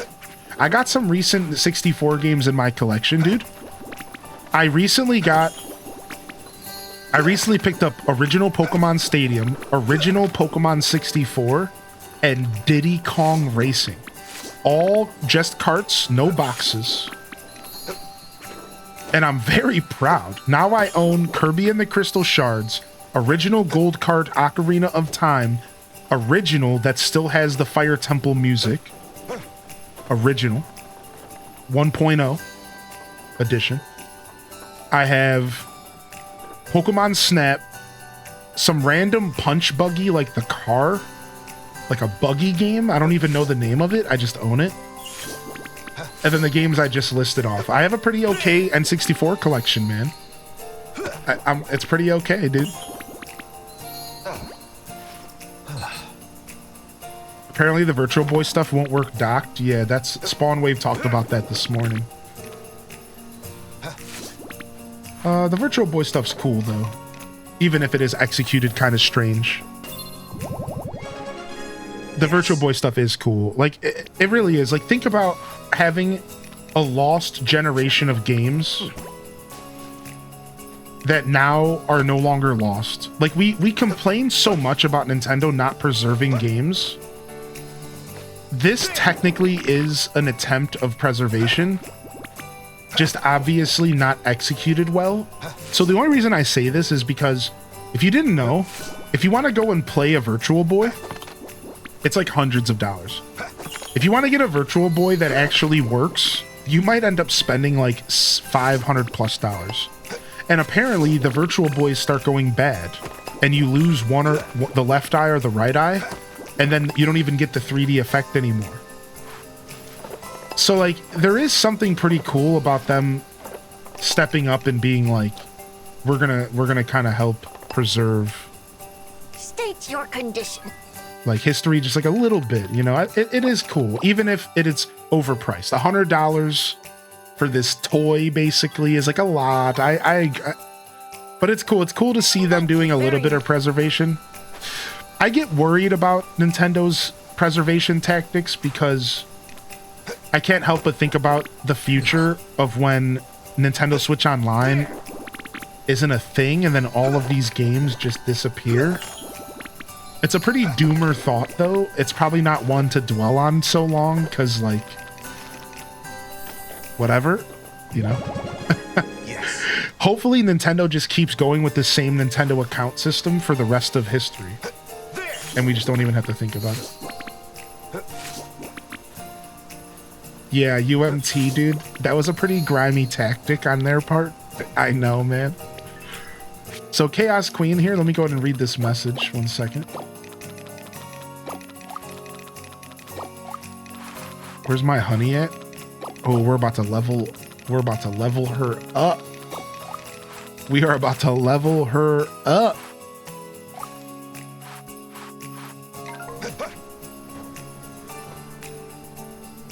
What's the buzz? What's the buzz? This is literally just Cozy, but as a nature sprite. I think I already made that joke, and I'm making it again. Thanks. Yeah, this is literally you, dude. Look. Whoa! What's the buzz? What's the buzz? Yeah, this is literally Cozy. Oh, I can't breathe. What's the buzz? I've been thinking it since day one. It's the tooth. It's the tooth. Yeah, because of your Animal Crossing villager. Anytime I see the single tooth, it just instantly goes back to your Animal Crossing villager. Yep, that's right. Yeah. What's the buzz? Anyways. Whoa.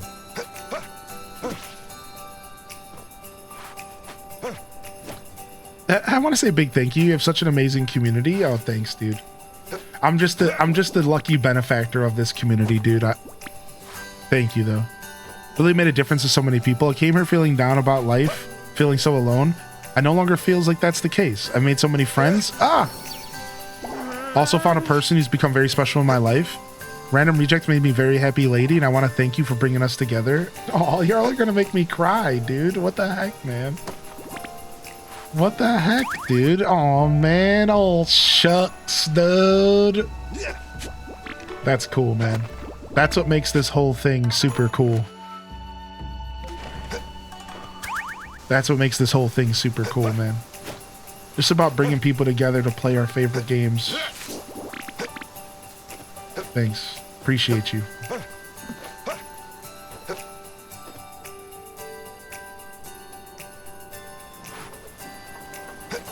I guess what I'm saying thanks for is for taking the time to share that, because you didn't have to. So pretty cool.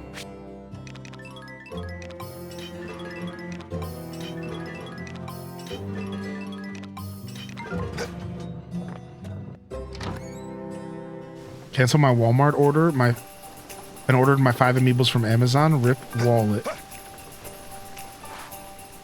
Yeah, amiibos are a bitter thing for me to swallow. Like,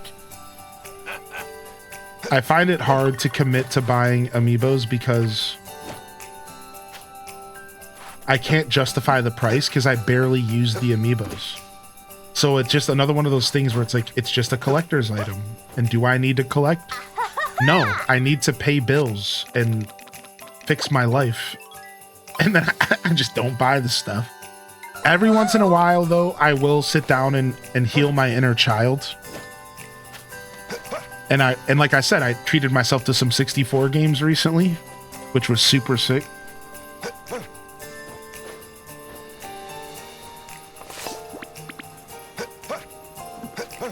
But I could just like never justify it.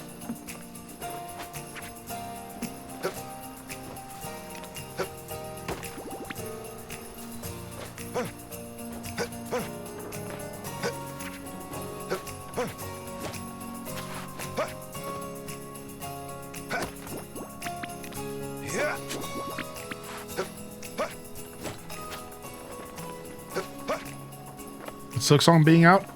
Have you guys ever played Hollow Knight? I have, yeah, UMT. I actually, exclamation point YouTube, you'll actually find an 8-episode playthrough of the first time I played Hollow Knight, as well as a little mini review. It's one of the few reviews I've done. I mean, it was kind of an in-the-moment review during the credits.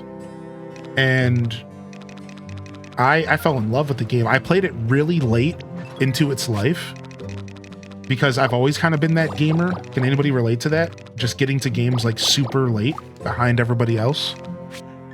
I've kind of always been that gamer up until I started streaming. And I fell in love. Like, it was such a beautiful game. Every step of the way was so beautiful. Like, I can't even begin to start the conversation about how truly special Hollow Knight is. Like, it's seriously a very special game, man.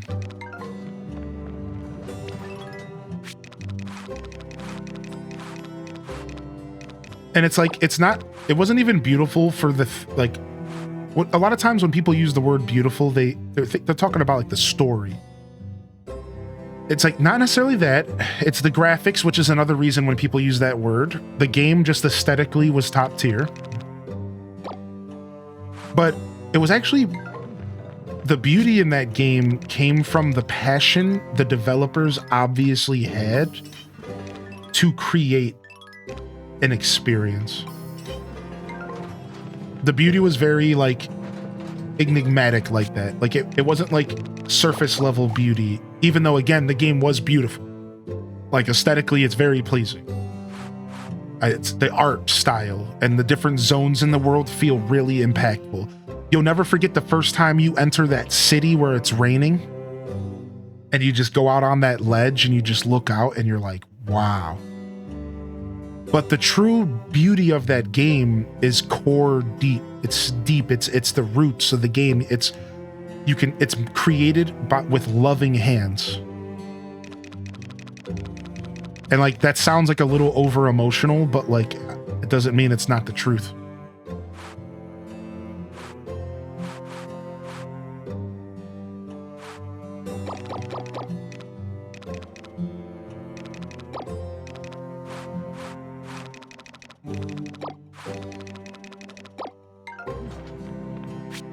Yo, what's up, Yuka? How you doing, man?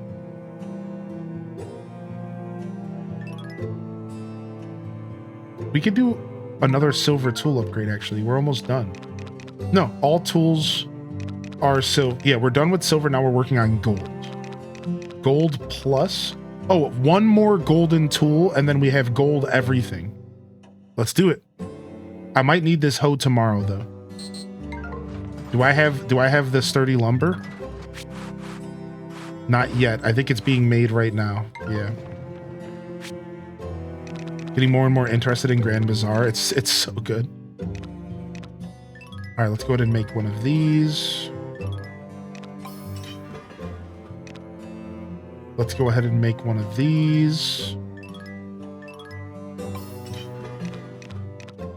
Let's go ahead and make one of these. We're in our jewelry making era.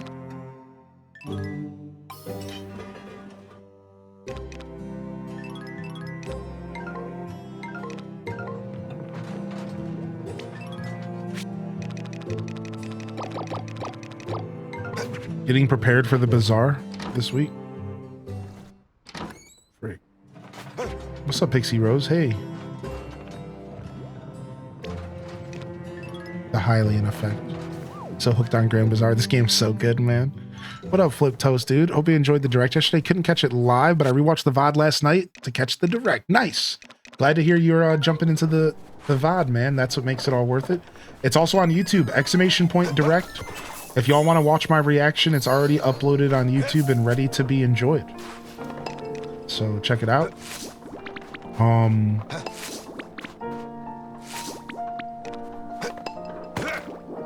I like the direct a lot.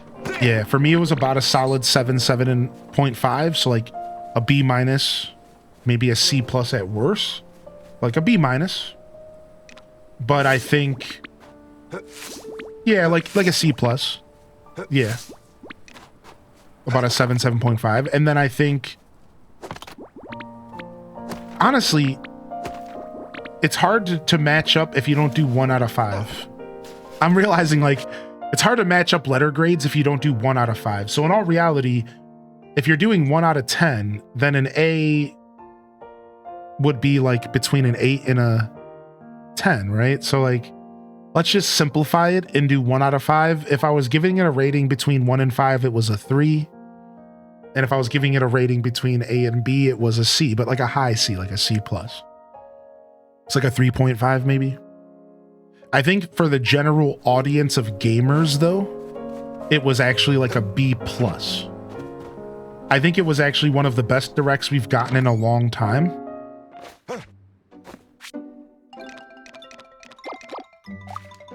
It was really good. It just maybe wasn't as good for me because I was looking for my favorite games, which is fair. You know, I was looking for my Zeldas, my Animal Crossings. I was looking for a 3D Mario. There. So since I didn't really get some of the stuff that I wanted, it's a little bit lower, but still a great direct. I'm a sucker for Fire Emblem. Yeah, I'm a Fire Emblem fan myself. We got release dates for everything that we wanted release dates for. And then the other things that stood out to me. So here, this is what stood out to me on the direct. All right. Yo, Suki Sunshine with the 2 months. Hey, thank you, dude. What's up, Suki? Thank you so much. So here's what stood out to me. Pokemon Pokopia. Stardew Switch 2 edition. The Hades 2 trailer was like the most gorgeous thing in the universe. Cannot wait for Hades 2. Metroid Prime 4 release date, Hyrule Warriors release date. The fact that we're getting another Kirby Air Rider direct. There you go. There. Fire Emblem.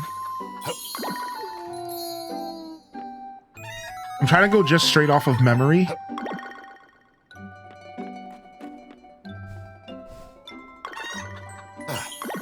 But I know I'm forgetting like one or two things that stood out to me.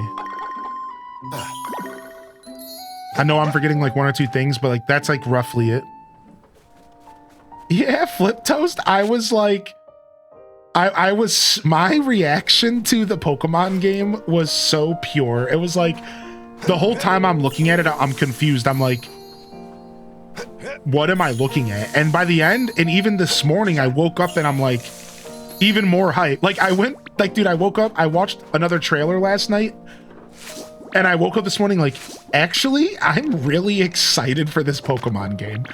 Like, I'm really, really excited. But like, it took me a whole like 24 hours to really let the excitement set in.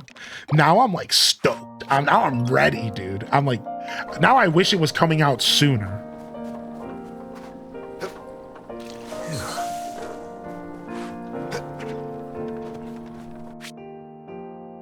Oh yeah, Yoshi.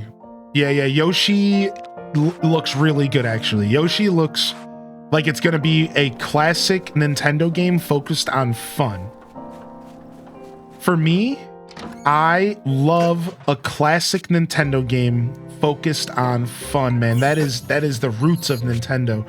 It doesn't need to be some insane experience. Like, it could just be what Nintendo does best. Nintendo is the company that does fun over everything else best. And that's what I think Yoshi looks like. It looks like it's just going to be a good old-fashioned, classic, fun Nintendo experience. Like Peach's Showtime. Not the most intricate, not the most in-depth, not your next epic game that's going to last you 500 hours. Just a fun 20-hour experience. Just something to sink your teeth into. Right? I'm excited for Yoshi. Oh yeah, the Galaxy games and the movie. The Galaxy games, finally, I can play Super Mario Galaxy 2 for the first time ever with all of you. It's gonna be so great. And the Galaxy movie was cool.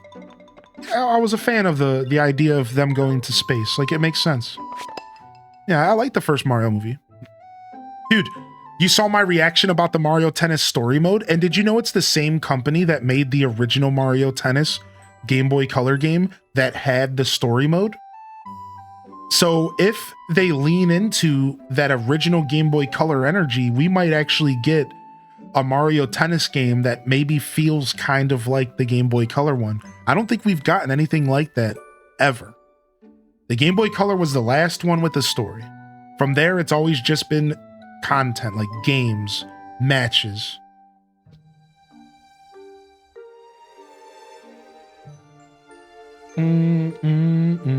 I also missed a message that I want to read here.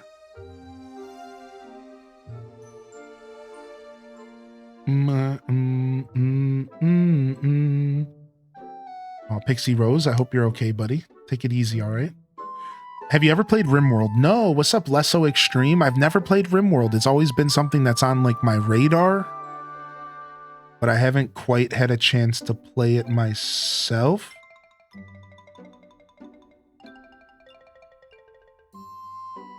I was just catching up on messages. Oh yeah, Galaxy 2. I don't know, it looks like they might be kind of polished, are they not? I'm really bad at judging that kind of stuff, so I guess I was under the impression that they were going to be somewhat polished. I guess polish and just upscaling the resolution are very different things, right? Maybe that's what I'm... Like, it's going to be upscaled, but that's not necessarily polish. I guess those are kind of different. Nice. We can finally fill this field up with good crops. Let's go. There.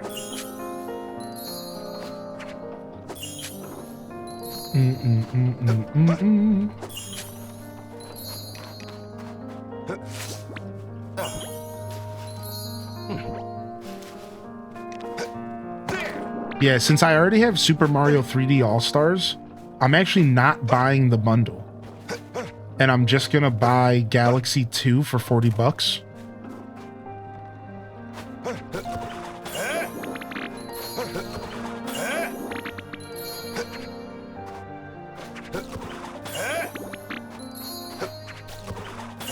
Upgraded hoe? Heck yeah, dude. That wasn't my... That's not my bottom hoe no mo.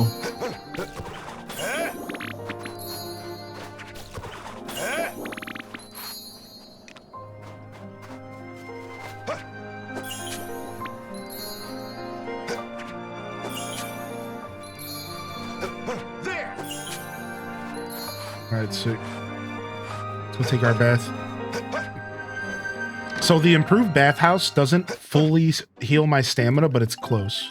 It might be because I got some stamina upgrades. That's crazy. I'm playing RimWorld right now. Nice. What's up, M-Chu? I want to return to the N64 days, but Fever looks like it's in a good direction. So Nintendo 64 days of Mario Tennis did not have a story mode, though. But I do agree, I have very, very fond memories of playing Mario Tennis 64. Like, I really liked, I think it played really well. Is that what you would say, Buka? Like, would you say that it was one of the best playing Mario Tennises? Is that what makes it so good? Because I'm really not sure. Is that what makes it stand out? Was it just like really good, like really mechanically? Yes. Yes, I remember it mechanically being so good. Yes, okay. I just wanted to see if I was right about that. I think I remember it being really, really good mechanically.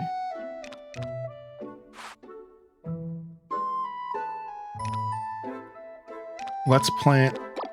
We want to plant more round crops. Like, technically, it's the trending. Let's just do more potatoes now. Oh, actually, we have 2 fields to fill up. We'll do potatoes and carrots. You name it! And then I wanted to cook some food real quick for eating. In fact, we might just make some walnut drink. It's not the best stamina healer, but it's something. And it's relatively cheap. It's basically free because of the walnuts.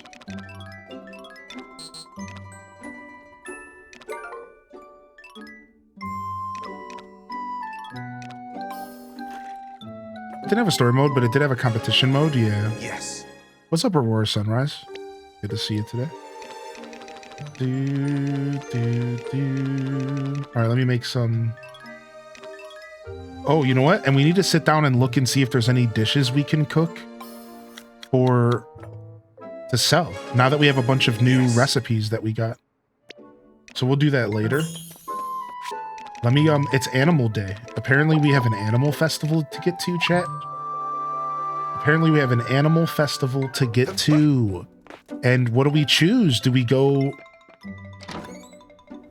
Did we not do chicken and cow each? So now we can go back to chicken, right? Or we could go to alpaca. Yeah, so we have a bronze cow and we have a bronze chicken. Bronze cow and bronze chicken. So I think we go back to chicken and we go to silver now. Or we could get bronze on alpaca or sheep and try to get bronze rank for all of our animals.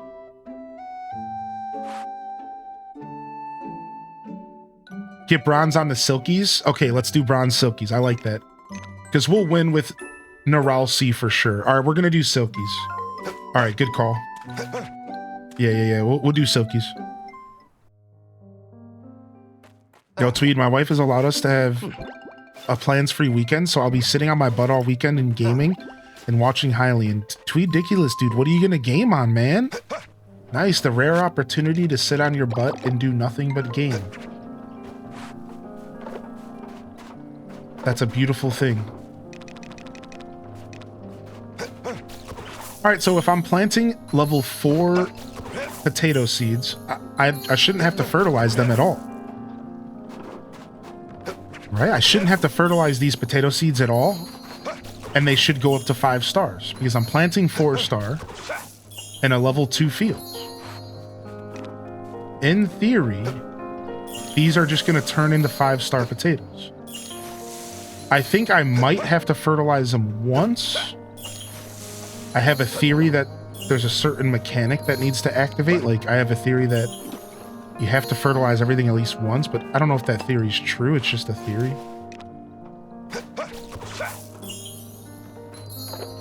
Like, the theory is that you have to fertilize at least once, or the field's bonuses don't activate.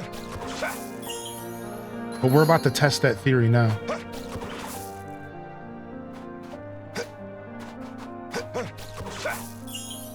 A little bit of classic WoW. Nice, dude. Are you playing the classic anniversary servers? That's what I've been playing. The bonus was there without the fertilization? Okay, cool. Yeah, I wasn't sure because I haven't really been paying attention, so thank you. I'll take your word for it. I figured, but as a scientist, I never assume.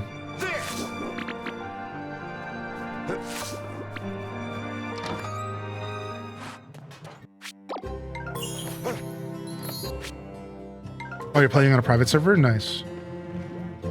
Yeah. Turtle WoW's the only one that I know of right now, and they just hit the news. They just hit the major news because of they're trying to get they're getting taken to court by Blizzard, which is pretty funny. They flew a little too close to the sun. I'm not gonna lie. I hate it when private servers and emulators and ROM hacks and stuff like that start to make money. And like, I know this sounds rough, but like,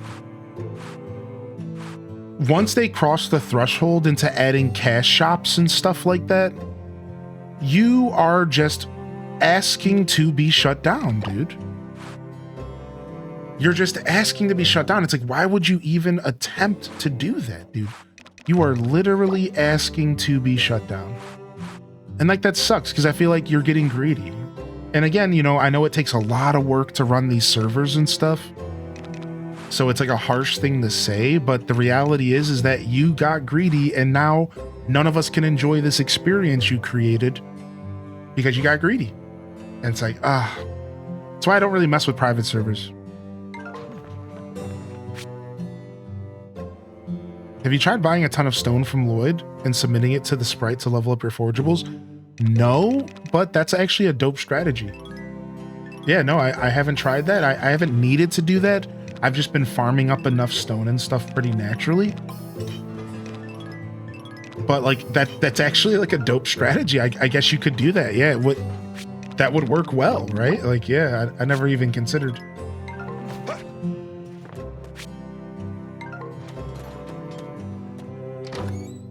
Yeah, they were poking the bear for a while. Yeah, super weird. It's again, it's just one of those things. It's like, obviously it's not my place to tell these people who are developing like free content and how to run their stuff. But like the same thing happened when that emulator got shut down. There was that whole drama with like, there was a Switch 1 emulator and it got shut down and everyone was mad that Nintendo shut it down. But the truth is that they had a Patreon where you could pay to get access to early features. And apparently they made like thousands of dollars off of this Patreon. It's like, dude, at that point, you are poking the bear. Like, you are actively saying, shut me down, daddy. like, what are you doing, man? You know that you can't be doing that, dude. You know better, dude. You just can't do that, man. All right, to the animal show here. State your conditions.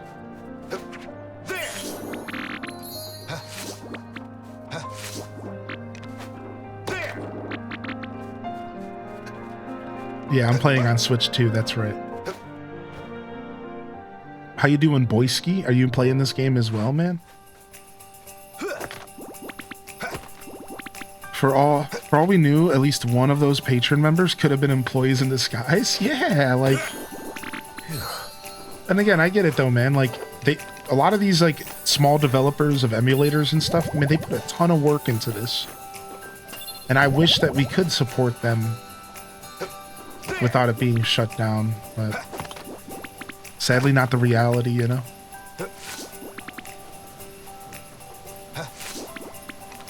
That's cool though. I'm glad you're enjoying a private server waiting for Classic Plus. I'm gonna play TBC. So I didn't play TBC in 2019. It's ridiculous. To go back to a little bit of WoW talk. And here's the worst part. I never even transferred a character. So I never even copied my character, so I couldn't even go and play Wrath or anything without leveling a brand new character. So this time I decided, you know what? I want to actually play Wrath. Or sorry, not Wrath, but TBC. So I actually leveling a character up to 60 specifically just so I can enjoy TBC for the first time since like 2006. And like all I do in TBC is I just go around and gank people. And that's all I'm gonna do. I don't even join guilds, I don't raid. I literally just go and gank people. And that's I'm playing a rogue again, and I'm just gonna go and gank people, and it's gonna be great. And I'm just gonna have so much fun being a scrub in blues, ganking people. I'm not a big fan of arenas. I'm not a big fan of raid teams and stuff because I don't really have the time to be dedicating. So I just go around ganking people, and it's great, dude. Like, I have a strategy. Listen to this real quick. So I use Killing Spree in the sky. So you're on a flying mount, and you're floating in the sky, and you're AFK. And this is what I do. I put on an engineering cape that gives you the ability to float. I hover over your character. I dismount. I use Killing Spree, and I kill you mid-air because Killing Spree is mad OP. And then I just float to the ground slowly over your dead body while you're like AFK thinking you're safe because you're flying in the skies. And this is how I played all of TBC in 2006. I just went around murdering people for fun. It's just a blast, dude. It's so much fun, man. I love it. Toxic. What, man? Don't join a PvP server if you don't want to get PV page. What do you... Come on now, man. Come on now. Napa cabbage.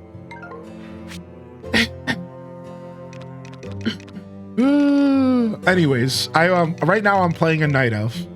So I've done Horde and Alliance, but I was originally an Alliance main, a Dwarf Hunter back in 2004. Then I came back, the end of BC, made a Rogue, fell in love with Rogue, and never looked back. Then in 2019, I still wanted to play Stealth, but I also wanted to mix it up. So I did Druid. Fell in love with Druid, thought Druid was way too cool. Then again, that's the character I never copied over to keep going. So the character just like disappeared. It's like stuck in, it's not even an era. Like, because if you didn't copy your character, they're just gone. So my character wasn't even an era. So all this hard work I put on this Druid, they're just gone. Because I didn't realize I had to log in to copy the character. So it kind of sucked because I was like rank 11 and everything. Like, I put a lot of work into that character. So because of that, this time around, I was like, all right, I'm going to do it again, but I'm going to play the Night Elf Rogue again, my favorite. And I'm just going to get myself to 60, then sit around and wait for TBC, which I think is Christmas, they're saying. And then I'll get to play TBC and have some fun. Meanwhile, I'm truly just like you, waiting for Classic Plus to be my next MMO home for hopefully years to come. Because I really think that they could do something special, and it could be like old school RuneScape. And we could get like a decade of just super cool content for an old game. And that's what I really want. That's what I truly want in my heart. So like, I hope that they pull it off. I hope they succeed in doing this. And yeah. Otherwise, I'm actually looking for Maple Stories Classic. That is all to say. What I really wanted to say was, is anybody here a Maple Stories fan? And is anybody by chance interested in the classic Maple Stories servers that they're talking about making? Because like, I'm going back. I'm playing classic Maple Story. I'm playing MapleStory Classic, dude. I'm going in on it, dude. I'm going back to the grind. 17 hours for a level type trash. That game is so brutal, dude. You need to have so much time to play that game. Dang, that sucks, Aaron Knight. That sucks, dude. Yeah. MapleStory Classics is coming back. I think they're gonna do most of it right. I think they might even be going with the WoW Classic formula where they release stuff as if it was the original releases. So the game will start off with just Victoria Island, then they'll slowly release areas over time as if it was the original game back in 2000, right? I think that's what's happening. They're not gonna just give us the whole game right away. I really even hope that that's what's going on, because I would kind of like to experience the game slowly and not just rush to the best zones, you know what I mean? Like, all right, 127. We have until 4 to do the animal show, so we're just taking our time here. Let's go and try to get some loot over here. But anyways, that's enough WoW talk. I know that one's always a little bit of a snooze fest for some of y'all. Just a little bit. I know a lot of y'all are like, what?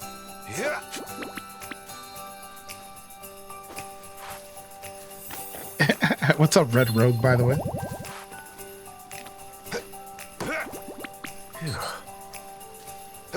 Is it coming back to PC? It's gonna only be PC, yeah, unfortunately. It might be coming to consoles, and I don't know about it, but if I had to guess, just PC.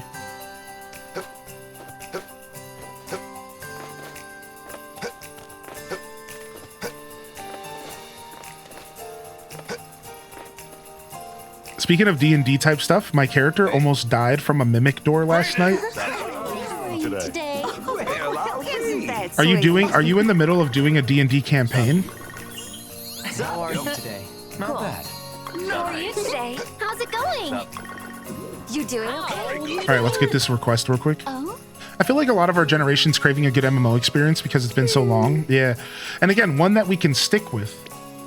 Because private servers just make MMOs suck a little bit because they're never permanent. Yeah, like, that's the problem. It's like, I've played a bunch of private servers of my favorite games. The only one that's stuck around is City of Heroes. The City of Heroes private server that I played on, it's still around. It's been like 7-8 years. And it's great. I log in every once in a while just for fun. And that's like it. Like, all the RF Online ones just die. WoW ones die. They always die. And it's like, I don't like to like waste my time. I want to have like a home MMO, you know? Unless you're playing official stuff, right? Again, I'm just mostly talking about private servers. Oh, I didn't know that. That's why it's still around, Tweed. Yeah, that's the one I'm playing. Homecoming, yeah. I've been playing it for like 5 years now, on and off, just like real lighthearted, like 3 years. Yeah. I didn't know that was officially licensed. That's cool. I had no idea. That's so rad. Of course, that makes sense because it's really well run and it's really well put together. I'm playing Mega Man. When I play City of Heroes, I like to remake my favorite character. So I made Mega Man and I run around with my dual blasters and I'm blasting stuff. It's sick, dude. The blue bomber. All right, let's go ahead and do this event real quick.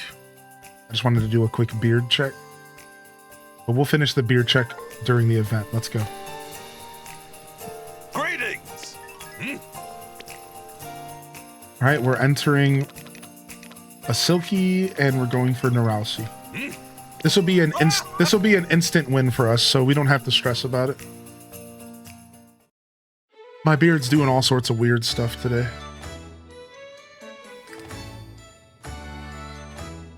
All right, anyways.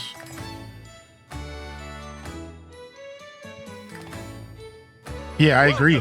Flip Toast, yep. Today is the day of our I'd join you on dying on that hill, actually. I'm not gonna lie. It's a hill I've felt the same about for a long time. First and foremost, allow me to introduce our competitors. What's up, Nerdy Nurse? Hey, man. Entrant number 1. Entrant number 2. Honestly, Maple Entrant Stories would number work on 3. console really well. And our final entrant. It's a pretty simple game. It's not like you have a ton of With skills. that, I will turn it over to our judge for this competition. Woofio, if you would be so kind. What's up, Cozy Chicky? You know, I haven't been calling out. Thank you. I'm positively excited to meet all your farm friends today. I hate this dog. I haven't been calling out daily check-ins today, by the way. So just one moment here to say thank you to all of you checking in this morning. Appreciate you, all right? Just an overall welcome in. Thank you again, Suki. I appreciate the follows coming in today. Again, T-Guard with 9. And we also had some subscriptions over on YouTube, as well as some YouTube member renewals. Thank you for your support.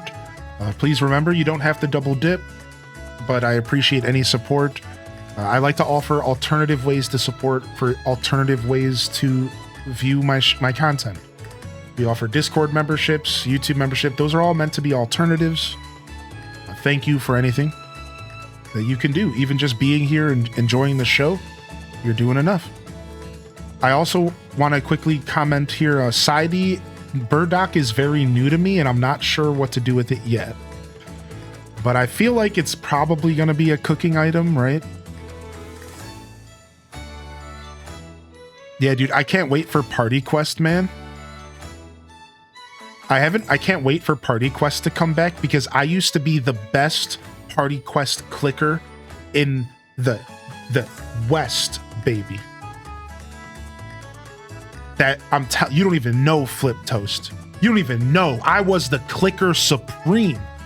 People would come to me from all over the lands to have me click to get us into Party Quest.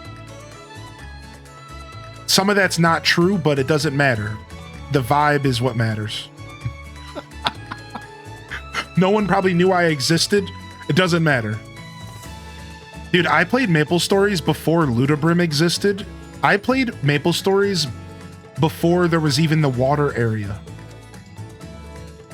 The underground, the underwater zone. I played Maple Stories when it was still in beta. And there was literally only Victoria Island and that Heaven place. I can't remember the name of the Heaven place. I've actually been playing Maple Stories since the beginning of time, like beta. Like, so it's funny because Maple Stories doesn't get talked about a lot because it's just been around for so long. But I've literally been playing since the dawn of time. Like, it is a game that I've been playing a long time. No, I never checked out Maple Story DS. All right, let's go. Yes, let's move right along to the judging. I'm so distracted today. I try not to be so distracted during my streams, man, but I'm just yapping today, dude. I see. You can't bring up the Now music. there's a face You can't do simply that to me. bursting with love. You can't We do may that have to just me. Found our top dog. Now I have to do it. Now I have to do it. You guys, I can't do this. Now I have to do it. You can't bring up the music, man. Every single time somebody does this to me.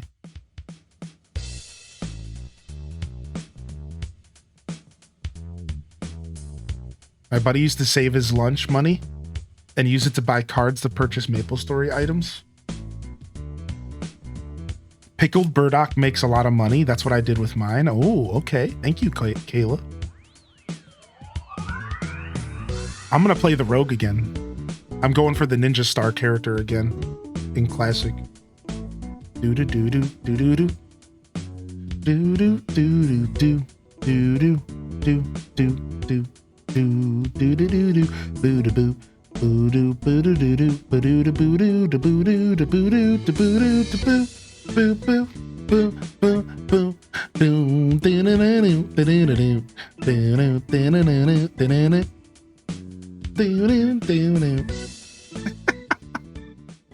Anyways, we've already seen the animal show, so we could skip. Awesome victory! You and your little buddy were. You don't know ish about Maple Story, but your friend has a frenzy totem, and apparently that's a god tier item.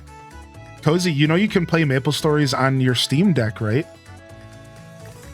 And when Maple Story Classics comes out, Bravo, indeed. You could join us. What's up, Elysiana? All right, we got some delicious fodder seeds. Good. Random fact for today. Scooby-Doo premiered on TV today in 1969. Then, 36 years later, on the same day as Supernatural, premiered in 2005. Supernatural is the Scooby-Doo of the 2000s. Oh, and today's also my birthday. Yo, happy birthday, Minda. Hey.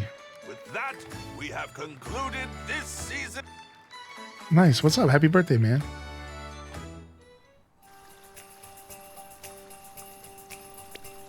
All right, nice. I'll take the delicious fodder seeds as the reward because I'm building those up.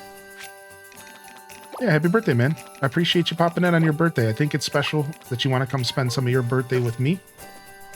I really do mean that. Thanks. Have we gone to the mountains yet today? We have not, but instead, let's go to the equestrian park and do another round of training real quick. And then...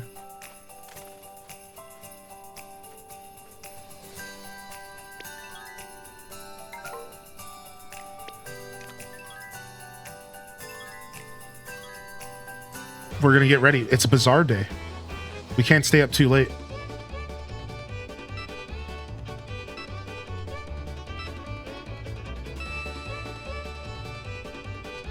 What's up, Slope Dude? Yo, good to see you, man. Hope you've been well. Hope the move has been going good. Oh, that's not how this is supposed to go.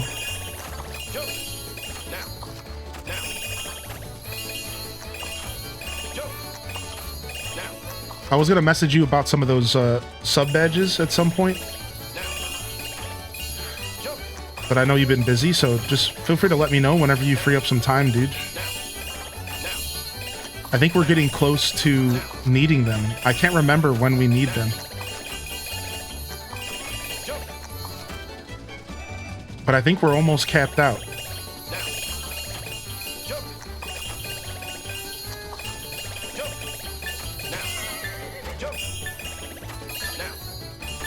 Nice.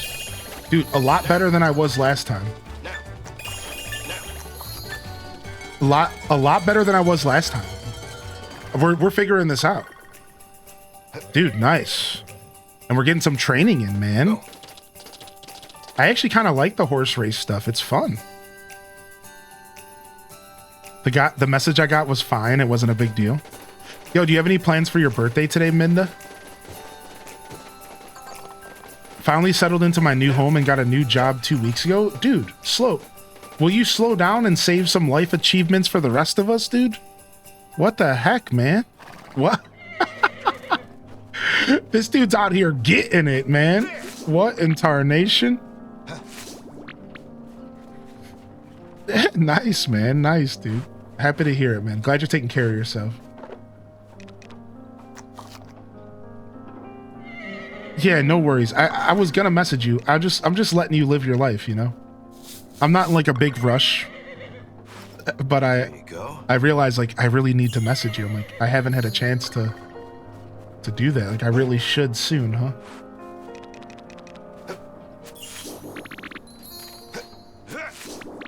Going to my son's soccer game.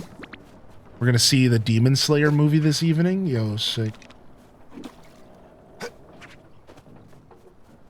I didn't even know there was a Demon Slayer movie. How about that? This chat keeps me up with the times. Dang, dude. New job, new house, new life. Dude is out here getting it, man. Congratulations, homie.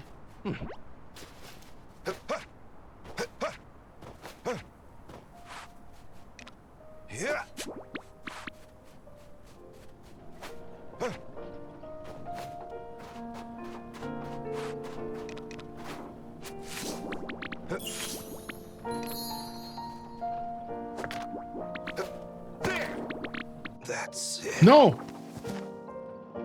Frick. I wasn't paying attention. Elysiana distracted me with my new wife, the new wife comment. Alright, well. It's Bazaar day. We didn't get to get our second watering in on our crops, but whatever. It is what it is, man. Sometimes it be like that. I also don't think I got a chance to milk my cows and stuff, but let's go ahead and do it now just in case.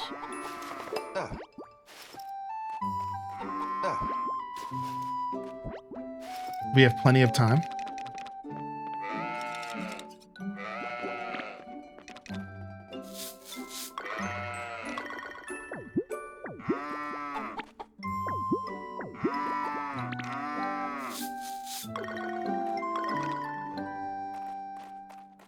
All right.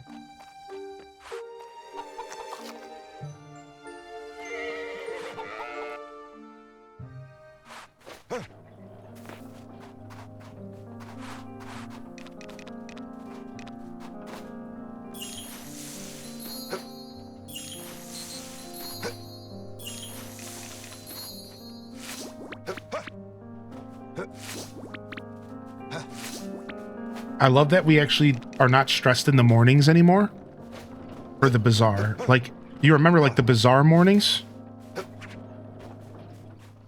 We're always so stressful, but now they're like pretty chill actually. If you pass out, do you sleep longer? Oh, look, my crops are facing a different direction depending on how I planted them, I think. Strange. No, but you lose energy. So, like, I think there is a penalty. I think you do sleep a little longer depending on what time you pass out. There is a penalty, but the penalty is mostly stamina, Sammy set. Because I passed out at like 6:30 just now, and I woke up at 6 in the morning. But the penalty was that I only had half my stamina. So I think the penalty can vary depending on what time you actually pass out. I'm not sure. These are just my theories. All right, we're good. We do need to fertilize this field. Oh, nope. 5-star carrots. We're good. 5-star carrots, 5-star carrots, 4-star carrots over here. These are the ones I think I'm going to fertilize.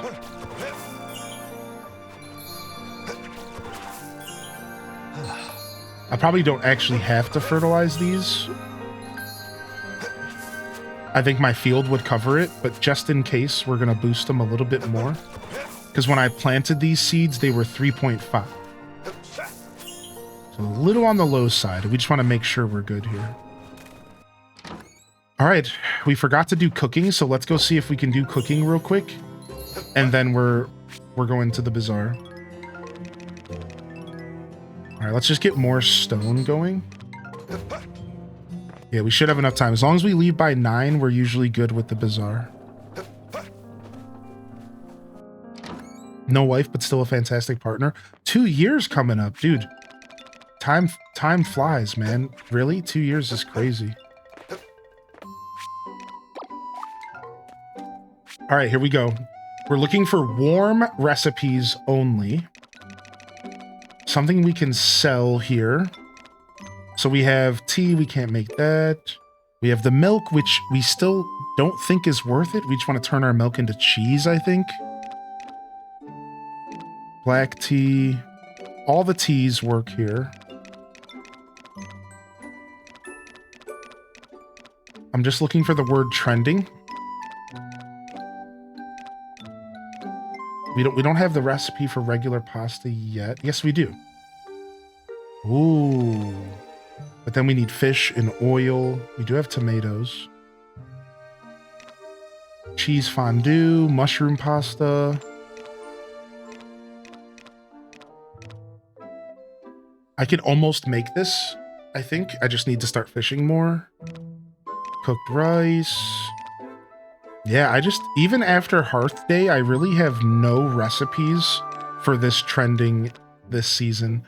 And as much as I want to take advantage of the trending for this season, it's like turning my food into mayo and stuff is just better. Like, it sucks, but it's just better, dude. Like, let's find out. I have some mayo right now. So 4.5 star mayo is worth 450. Okay. Now let me take a 4.5 star egg and make egg drop soup with it.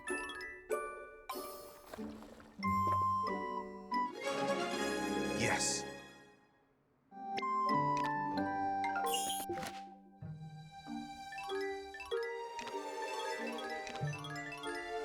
Nice. I just got a bunch of delicious fodder seeds. That's so good.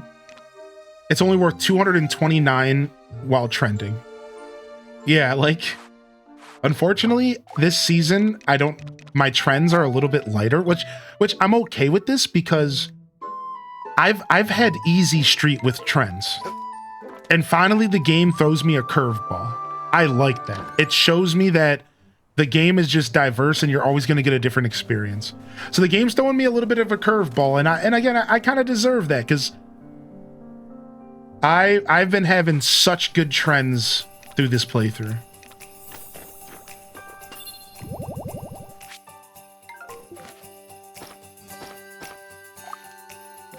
All right. Woohoo! Waha! Woohoo! Weehaw! Waha! Woohoo! Working on a new Minecraft server. It's fun to put down. Primarily focused on HCG SMP gang to find a new block game home. Nice, dude. I am thinking about trying to attempt another Wasteland server.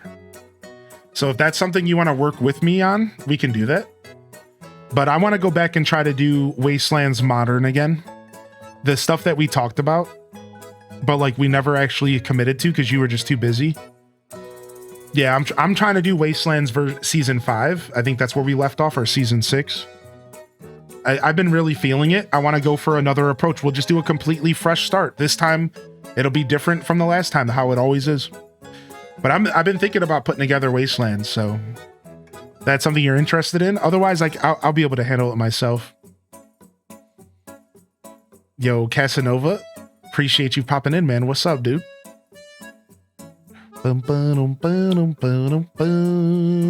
Yeah, feel free to keep me in the loop. Every once in a while, I get the itch to play the block game. Splendid. All right, we should have rank 6. We should have rank 6. Yeah, I figured we would just use Slippy Studios, right? Why not? If you're talking about the Wasteland specifically, yeah, why not, right? Splendid. Should you crave some homestyle cooking? Come on by to Clara's Diner. The Bazaar is a test of endurance after all. Stop by for a hearty meal to keep your stamina up. Ooh, maybe this is where I can get some new recipes. Sure. Oh, and I expect to see you there as well, Rob Boss.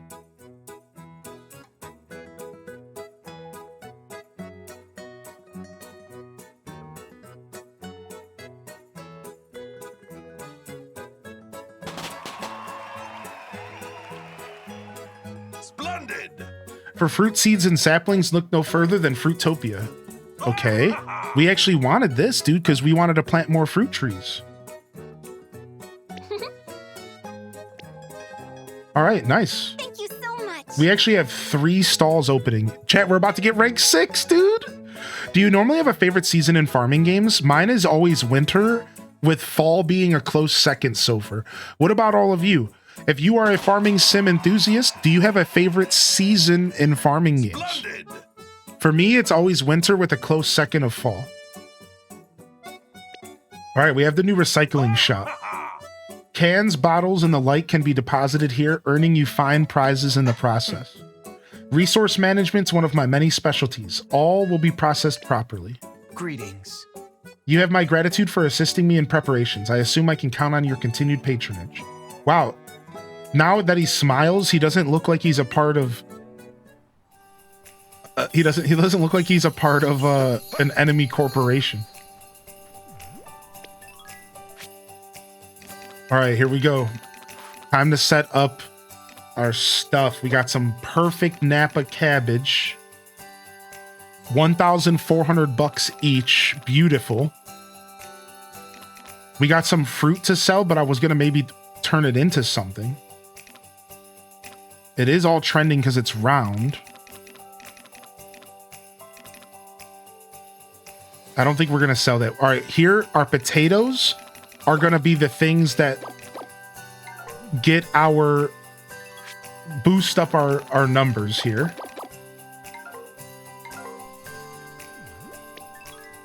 So we have our quantity sales.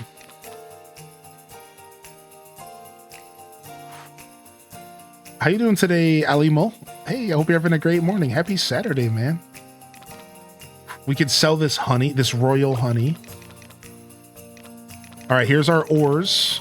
It's time for the ores. Let's sell all these rare stuffs. Jewelry. All right, we have a lot of stuff to sell, but it's all singleton. Singleton stuff is like a little bit rough. I wish I had more stacks. Hey, good morning, McNug and Caffeinated Spirit. I thought everyone was going to answer. I had a feeling that everyone was going to answer fall. I'm so happy to hear some springs and a little bit of a mix-up. Whatever one gets me the most money. Now you're talking my language, Flip Toast. Now you're talking my language, Flip Toast. Yeah, man, Slippy, I know you're in and out, man. I know you're a busy guy nowadays. You don't ever hesitate to reach out to me about anything that you need or want. If you want me to help promote a Minecraft project, you already know all this stuff. I'm just reaffirming it all for you. Reach out to me, man.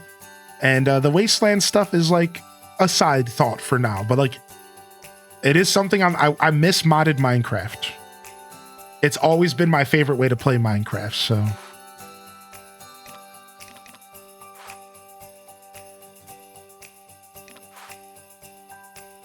All right, I think we have everything we need. I got a lot of singletons this time around. This game feels pretty, even season-wise. Yeah, this game does a really good job.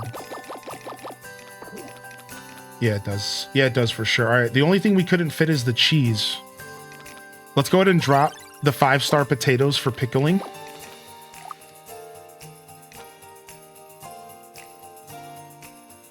Honestly, even that's overkill because you could pickle the 4-star stuff with just like 1-star vinegar and you could make 5-star.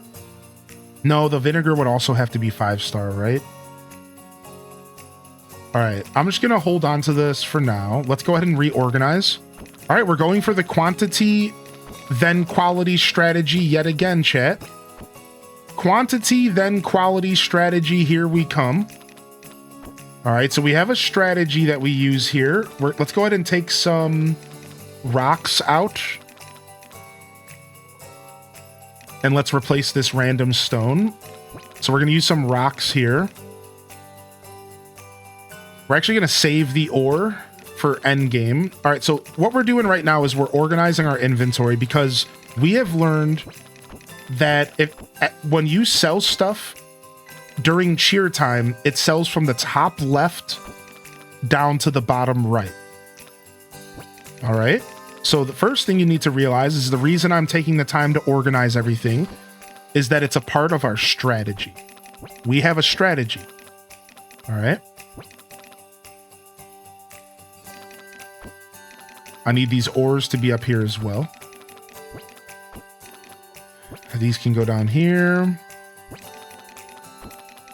We have a strat. This butter can go up here.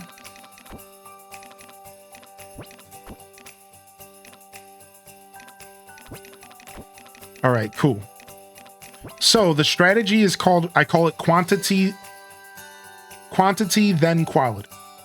So first, we're going to use a bunch of stuff that we have high numbers of that we can put down on the table and that we could just sell as much of it as we can.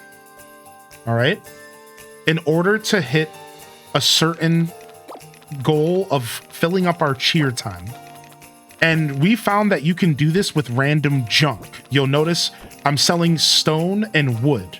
This is going to help us to hit our goal. Then we're going to hit cheer time and we're going to sell all of our high value stuff during cheer time. All right. So I'll explain it better as we're in the middle of it all. If you're somebody who's already seen me do the strategy multiple times, put an HDES grow in the chat. If you're sick of hearing me talk about it, put a smiler in the chat. And if you're new out there and you've never seen this strategy go down and maybe you're learning something, Here's my report. hit me with the purple heart in the chat. Or whatever you want to put in the chat. Honestly, just do whatever. I don't even care. I'm just pretending I'm a real streamer for like a second. Yes. Thank you. All right, anyways.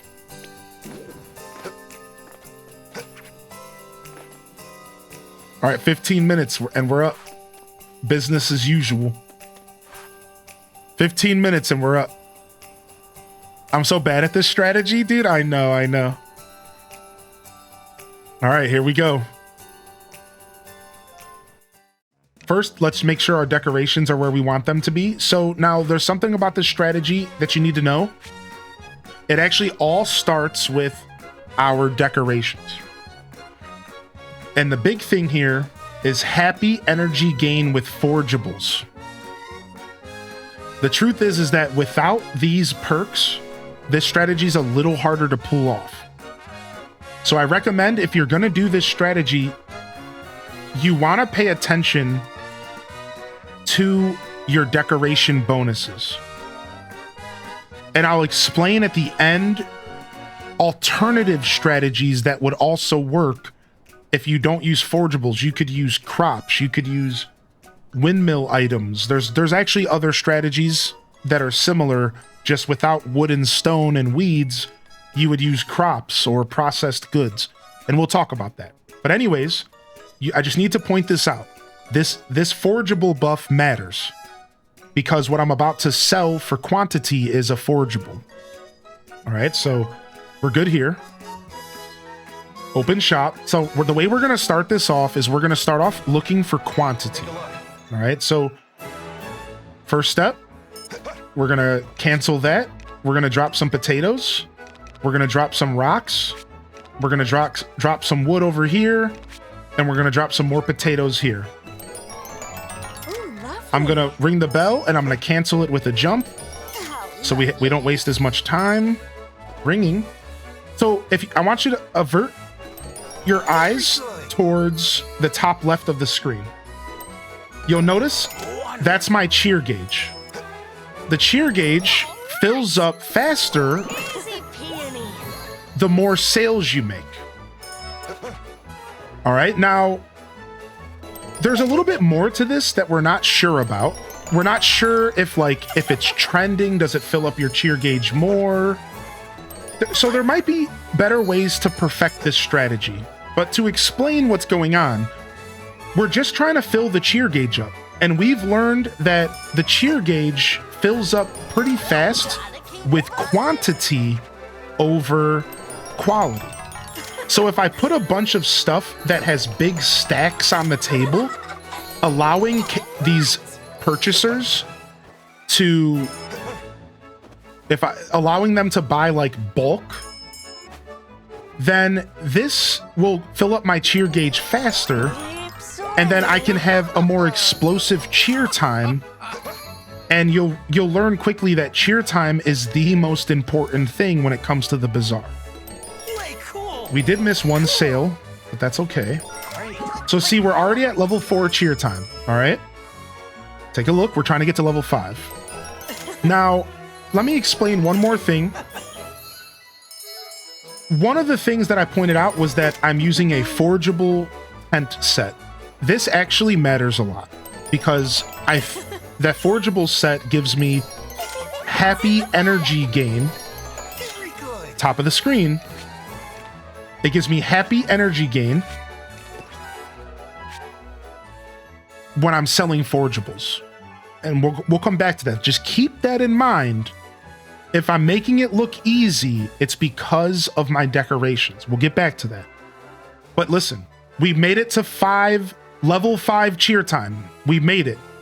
Now we're going to switch all of this stuff off the tables for high value stuff, because during cheer time, they sell the stuff off the tables first. So this is a big part of the strategy. You have to quickly switch everything on the table as fast as you can before people try to buy it. See, now I'm waiting. So I'm going to sell these potatoes. Then I'm going to quickly switch this to a brooch. I'm going to sell this wood, and I'm going to quickly switch this to another brooch. Then I'm going to activate cheer time. Now we get to spam the A button, and we get to sell at the highest possible value. Watch the money come in. It's going to start off selling the stuff on the table. Now it's starting to sell stuff from the top left of my storage. Top left of my storage, and it's all my high value stuff. Just watch the money roll in. What's up, Parappa? So everything that I put in the top left, all the way down to the bottom left, which is like my wood and my potatoes. Or bottom right, rather. Now, as I said at the beginning, I had a lot of singletons. So now we're starting to get to the bulk stuff. Let's go.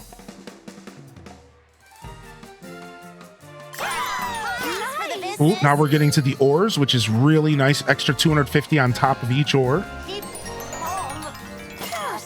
Oh, beautiful. Up to 200,000. All right, ores are done. We have a little bit of cheer time left here.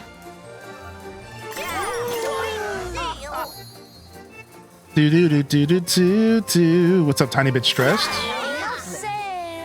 All right, now we're selling our wools and stuff, which is fine. We're almost actually done here. Nice, we sold the walnut juice, or ground walnut. All right, we're getting rid of our mayo. We have a chance for one more sale, I think. Nope. All right, we're done. So now, what's left? I have a bunch of mayo, potatoes, wood. We're just going to end. We're not even going to keep going. We don't need to. This way I have some extra time, and then I can explain stuff. So now you might still be wondering, what does any of this mean? What did you do differently? Well, first off, you need to pay attention to the decor bonus and the cheer bonus. This is what this strategy is really expressing. This is what it's really pushing. So I just made an additional 100,000 with this strategy. A combination of my decoration bonus and my cheer bonus. That's what you're really focusing on. And the way that I accomplished that was by setting things up so that all of my really high value items were in the top left, ready to be sold during cheer time.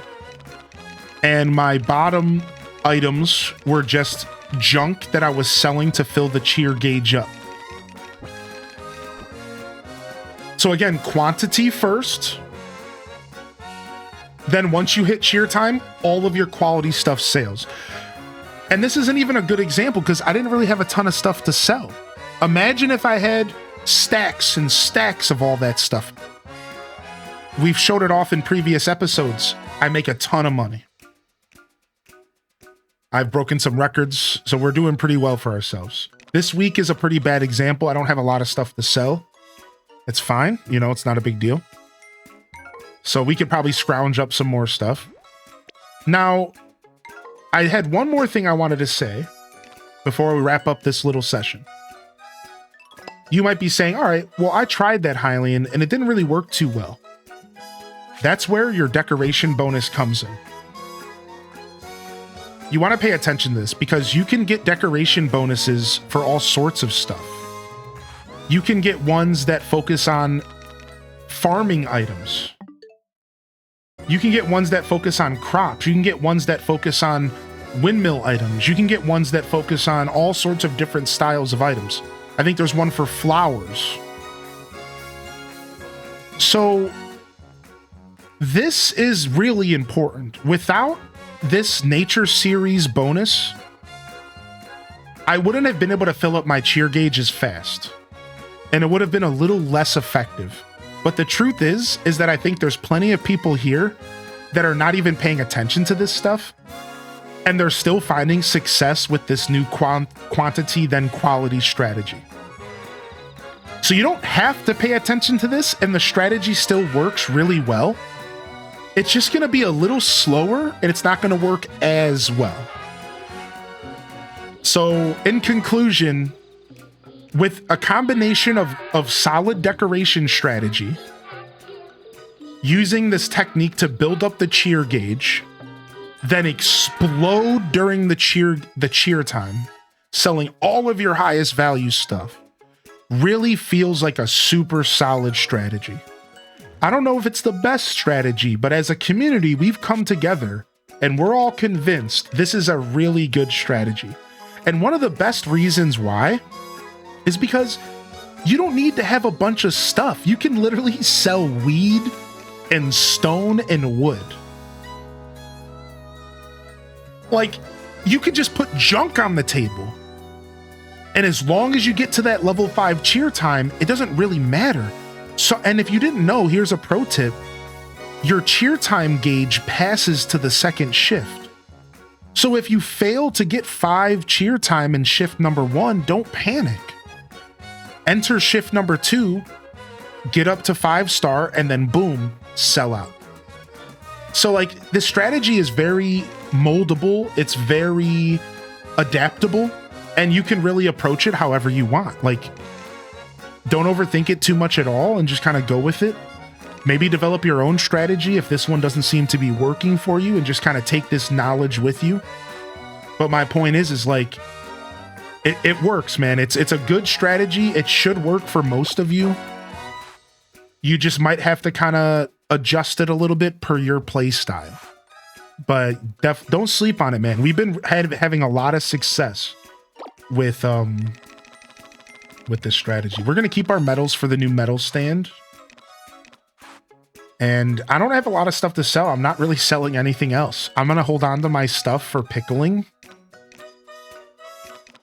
I'm going to be stubborn here. I'm going to just hold on to this stuff. I don't really need to sell it. I'm fine. So that's it. We're just going to have the smallest little session here for the afternoon. Let's go shopping, man. Let's go spend some cash.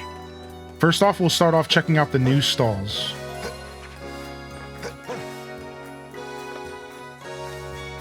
Welcome. All right, so she only sells in-season saplings, which is actually not what I need at all right now. Yes. But thank you. Thank you. You're cute. Not your problem, Sophie. Well, we could buy a new animal. We do have the upgraded barn. I'm not quite ready to buy a new animal yet. Maybe a new cat or dog. All right, we could get another flourishing leaf counter and just have price up level 3 all around. This does feel like the best strategy for me right now to purchase. I don't really need the teleportation areas. It would be nice to have the teleportation from Equestrian Park.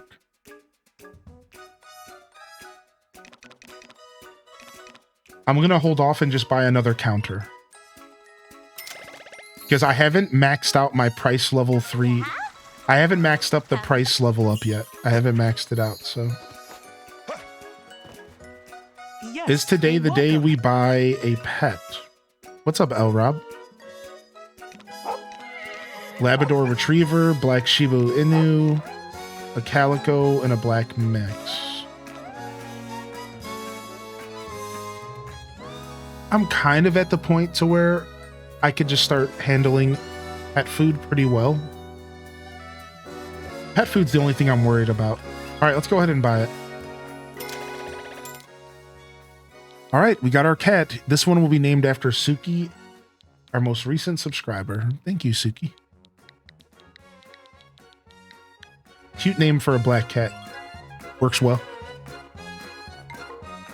All right.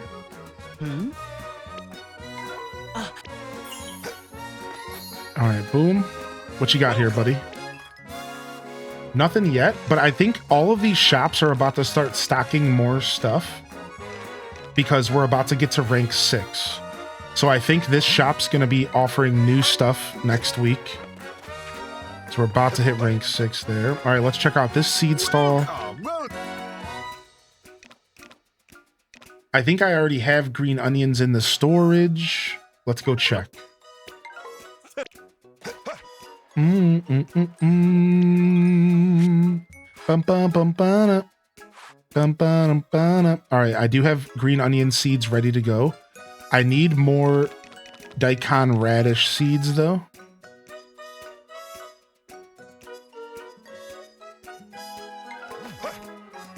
Go ahead and buy those. Welcome, welcome. What's up, Soulspire? Oh, he's not selling them. Maybe Miguel is. Oh, we could buy mushroom seeds here as well.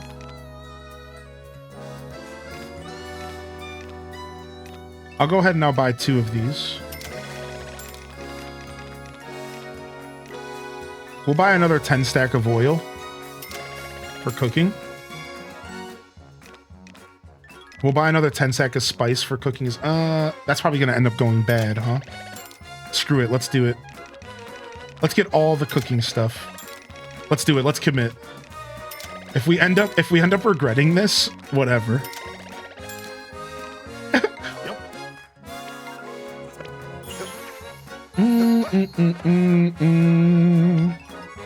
Yo, BZ, Saturday morning story of seasons is back. What's up, Leia? All right, let's go to the big shops. The ones that offer crazy stuff. He doesn't have any work. Nice. All right, we've already finished all the work there. Only the finest here. All right, Lloyd, I don't really need any of your stuff. Yeah, peace. Yeah. Hey, Jules. Thanks. Hey, Dragon Quest Builders 2. I thought for sure Dragon Quest 7 was Dragon Quest Builders. 200,000. This is massive. Whoa. Slow down, Arata. welcome. I think we go for the huge storage upgrade. 200,000 bucks, huh? That's a lot of money, man. I don't even need this much storage right now. I'm not gonna buy it. Darn right. What's up, Coden? I'm not gonna buy it, dude. I'm just gonna wait. This is a saving money week. Oh, do we have broccoli seeds? I think we do. Do we have broccoli and cabbage seeds? I think I went hard. I think I went hard on.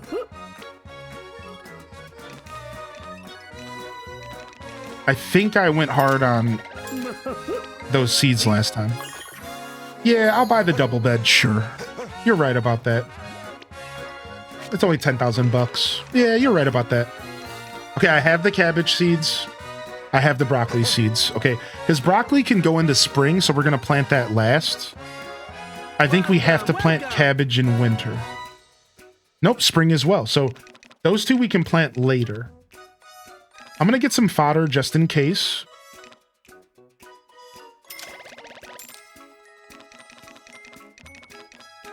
Welcome.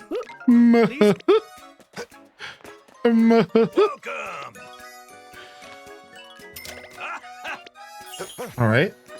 Good call on that.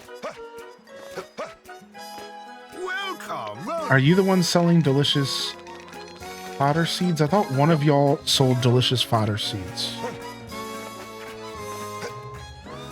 Welcome.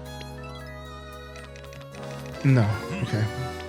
So, where's the restaurant? Didn't I unlock a restaurant? No. I don't think I did. Ooh, let's check the rare shop. Please take a look. Oh, top right? Okay. Oh, it's not a money-saving week. I forgot about the Wonder Stones. And here's the delicious fodder seeds. It's not a saving week. I forgot. What does create special items mean? So just items that you normally cannot make appear in the recipe list? And if you plug this into... Like, what? Like... And is it different for every windmill? Like, do all 3 of the windmills have their own set of unique items? What, dude? What? This game is crazy. Process up to 30 items at once. Process 1 for every 5. honestly, this isn't bad for like pickling. Right? Because then you're getting an extra item. That's one less vinegar. That's an extra vinegar and an extra crop. If I do 10, I get 2 extra. Like, that's actually pretty good for pickling. I've heard that people are doing it with tea as well.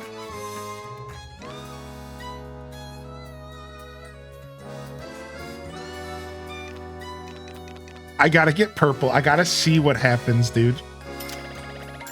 I gotta see what happens.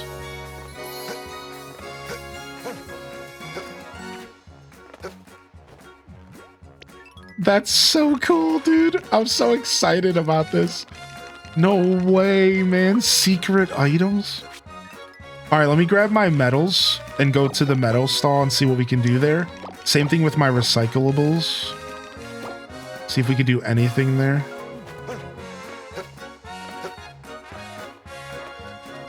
Oh, here's the restaurant. All right, can we get any new recipes, man? We need recipes for winter. Let's see what we can get. Sencha tea.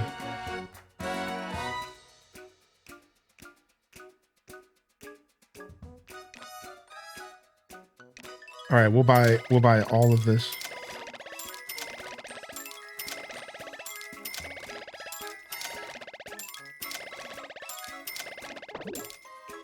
Your bag's full. Absolutely. Not for long. Yo.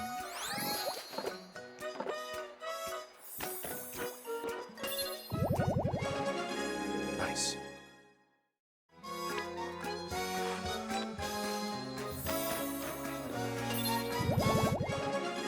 Yes.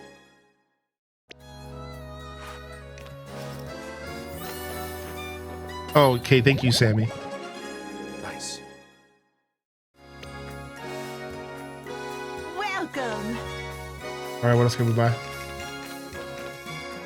Oh, there's actually way more recipes than I realized. Oh, wow. There's way more than I realized.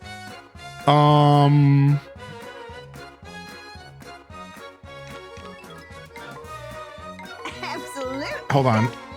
Let me go to my storage real quick.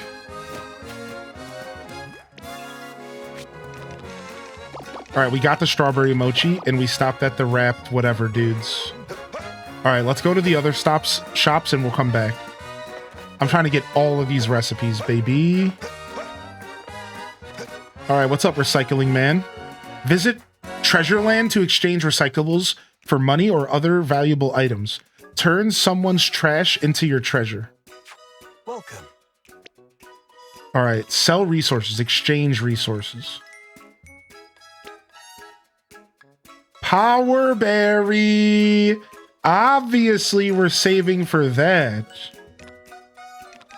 Guardian bait.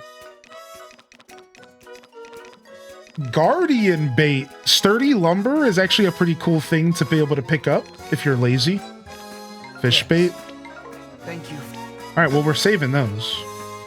Hey, All right, let's go ahead and do a prize here. 1 gold medal. way cool. Let's see what we win, man. This is like Animal Crossing with Crazy Red.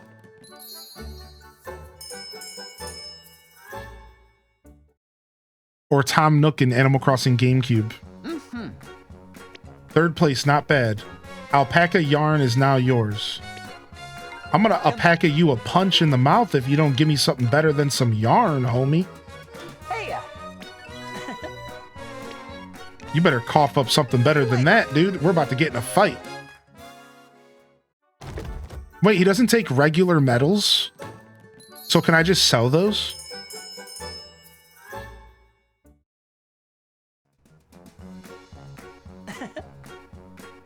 Second prize, the luck's on your side. Ultimate lumber is now yours. I'm gonna destroy your lumbar ultimately if you don't give me something better than that.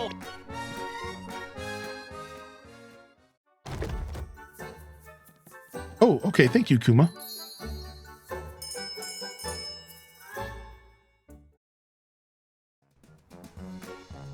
Mm-hmm. 4th place. This lumber is yours. I hate this guy. I'm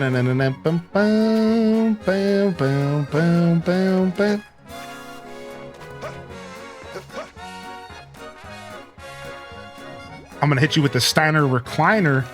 We're gonna injure your lumbar if you don't give me something better than that. Hit him with the Steiner fucking recliner, dude. If you know, you know. I was gonna sell those other medals because they're trending, but we don't have to sell them. We'll just hold on to them. All right, let's go buy some more recipes really quick. Welcome. Does that involve Steiner math? No, it doesn't, but it should. Ooh, miso soup is trending. And I just got some miso powder done. That's really good. All right, I'm going to stop buying everything, and I'm only going to buy stuff that's trending from here on out. Just for this week. Okay, udon.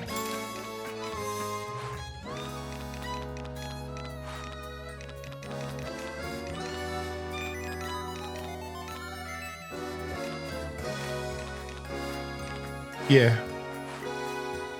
And I'll buy the mixed salad.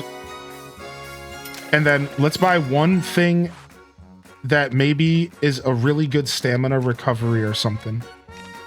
Let's just look around. Stamina recovery, max stamina level 1. Cornflake cereal. What? You're great. Stamina recovery moderate. This looks really good, actually. Moderate is what we want to see. Stamina recovery moderate. Raisin bread. Chestnut rice is probably mad OP.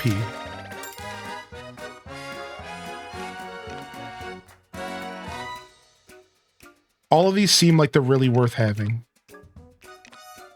All right. Absolutely. Should have bought the sushi, actually, in hindsight. The orichalcum fishing rod requires 20 ultimate lumber. Do you realize how much regular lumber that is? No, I haven't done the math, but it sounds like a lot. Good thing I've been processing ultimate stuff for a while, but it sounds like I need to get processing because I only have 3. Oh, we better get to processing.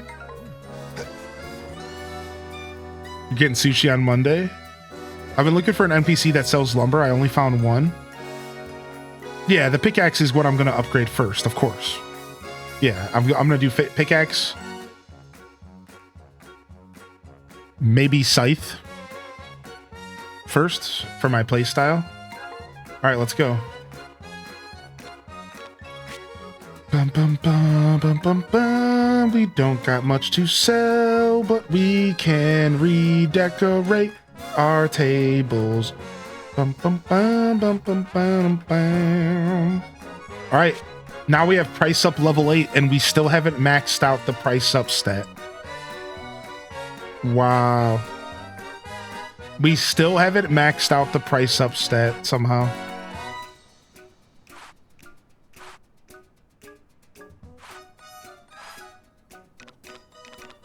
Big spenders level up. Bum, bum, bum. All right, let's go.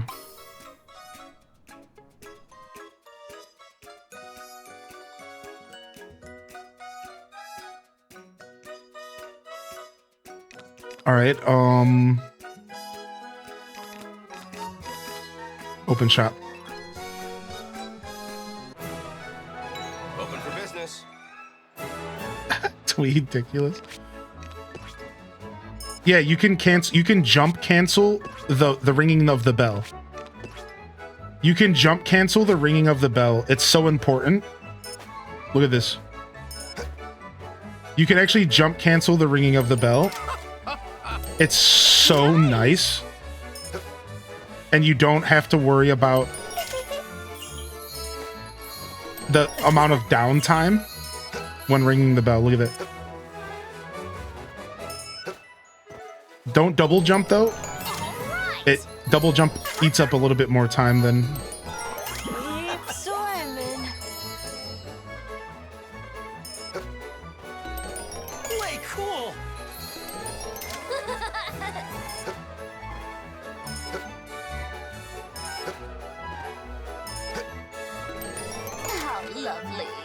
Bum, bum, bum. 2,500 wood equals 500 lumber equals 100 sturdy lumber equals 20 ultimate lumber. I love this game.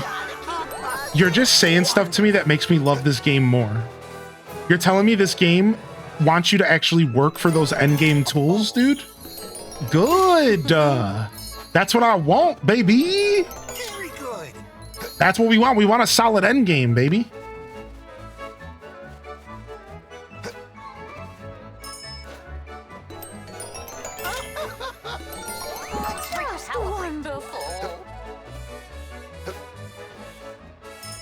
I grew up playing JRPGs. I love a grind. Yeah, I grew up playing MMOs, specifically Filipino MMOs and like Eastern MMOs that were known for being grindy. I should just say Eastern. Yeah, I played a lot of Eastern MMOs as a kid, like Maple Stories, like RF Online. Another example is Aeon, I think it was, even though I didn't play that, where the whole game was just grinding. So like, yeah, like I'm right there with you. I love a good grind, dude. I really do. It's in the bag.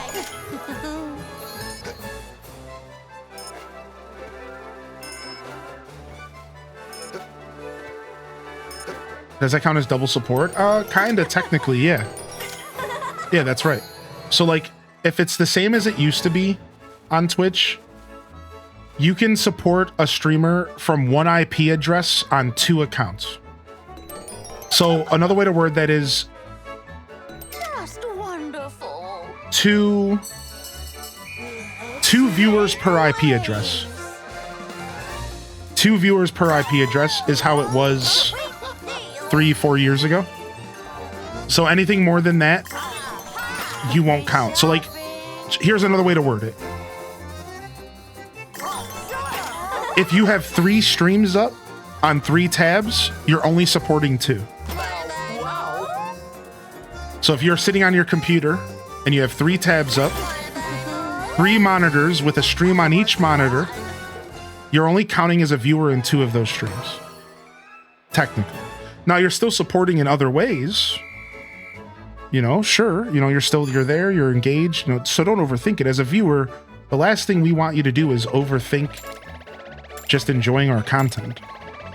But just so you know how it all actually works, yeah, you're technically only supporting. So like, here's what I do. If let's say I have like 4 streams up on 4 different tabs, if I'm not watching them all, I'll pause the streams that I don't want to support, or like that, or rather I'll keep the streams live that I'm supporting. So like, let's say I have 4 streams up that I've been engaging in, but there's 2 of those 4 that I really want to make sure they're getting my viewership because I'm trying to help them grow. I'll just straight up full on pause the streams of the ones that I'm okay with not supporting for that day. I'll keep the other ones live and active, and then I'll just rotate. Like if I want to go and talk to one of the streams I paused, I'll just turn it on, press go live, and then, you know, watch and see what's going on. So like, but that's the way I do it. So because I have 3 monitors and I'm always supporting people on Twitch, I just straight up like pause the video on the stuff that I'm not, like, I'm okay with not being a viewer. The talk of the town on the radio this week just talked about Olive Town. How does it work with YouTube and Twitch combined? Oh, I didn't even think about that. Was actually a part of your comment. That's completely separate. Yeah, those are separate websites. So you could probably support all sorts back and forth. So yeah, technically you're supporting me on YouTube and on Twitch, which is really kind. Yeah, I didn't even think about that. Yeah. Thank you. What's up, Ginger King? The best ones are grinds that are really fun gameplay-wise. Yeah, obviously. I've played a couple grindy games that weren't so good gameplay-wise. And at that point, it just kind of turns tedious. And the only thing that's really driving you is some sort of goal. You know, usually it's like a point in the game where it stops feeling like that, or so that you can go in PvP or something. Yeah. My favorite MMO of all time, I always like talking about this, My favorite MMO of all time, outside of WoW Classic, is this game called RF Online, aka Rising Force Online. And I always like talking about this game because it's so unique. There's nothing else like it out there. There never will be, I don't think, unfortunately. So this MMO, what it was based off of, what it did, what it brought to the table was there was 3 factions. All right, there was the Balado, which were these small people, the Accretions, which were robots, AI basically, and there was another group of people that were like elves, and they were like casters, and they had summons and magic. So every class played very different. The Balado, the little people, had mech suits.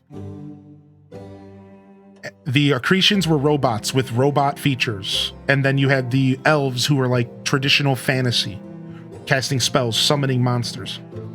And it was a PvP based game, and this is what they did. Every 8 hours in real life, 3 times a day, there would be a massive war in the center of the planet for resources.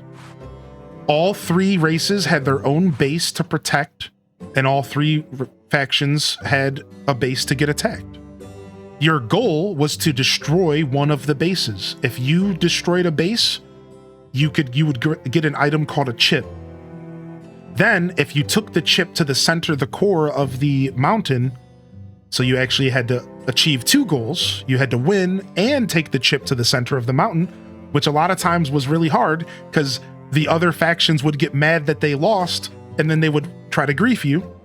But if you managed to succeed in taking the chip to the center as well as winning the battle, you would get access to rare, limited resources for the next 8 hours until the next war. So if your race won, you got access to the juiciest materials for crafting. But if your race lost, then you had to wait till the next war for a chance to win.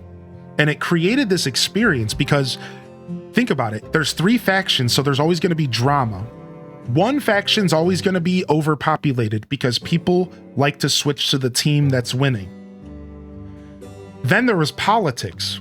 Every server I played was different. Sometimes the Balados and the Accretions were teaming up against the elves because they had to team up to ever have a chance, and they would trade wins with each other.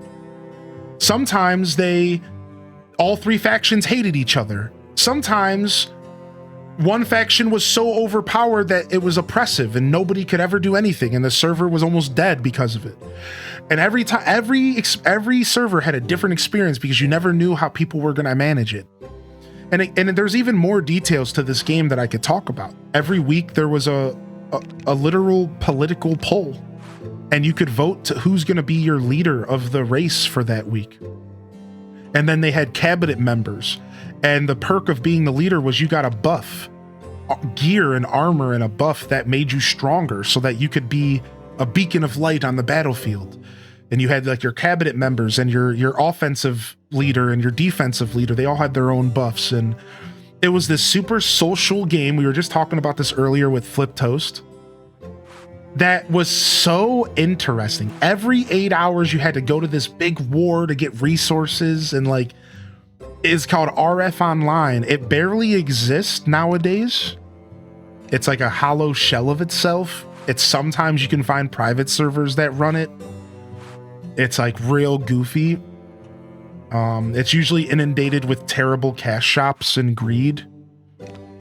I wish one day I could find a game that was even remotely similar to what I experienced through RF, man.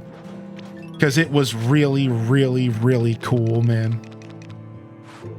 All right, what can I do at the Yellow Windmill to take advantage of these 4 empty spaces? And I'm waiting until I can't do much pickling until spring because I don't have any rice left. I want to do wood. I want to start getting towards more lumber. I just learned that lumber is going to be the worst thing ever in this game. Yeah, what up, Sunrider? Good to see you, man. How you been, dude? Sup, Hylian. It's Sup? been a while. Work has been crazy and haven't even been able to get on Twitch. How are you liking this game? I have been thinking about getting it. I hate it. I put 60 hours into this game out of pure spite. And I'm loving it, man. I'm actually having so much fun with this game.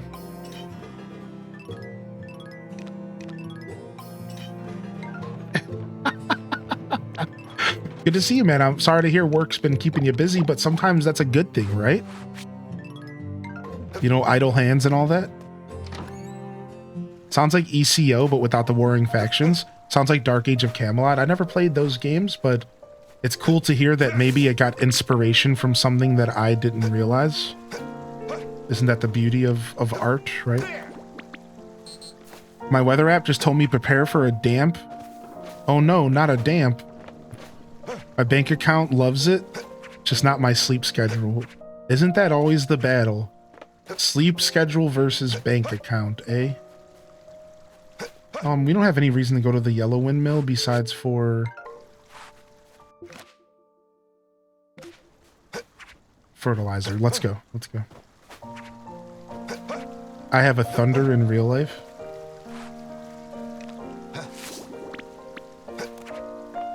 What's up, Lexi J, by the way? The movement in this game seems fun. The movement in this game is everything, dude. It's such a fun game to just run around in. It's super satisfying. Oh yeah, I can check the rare stuff. Yes.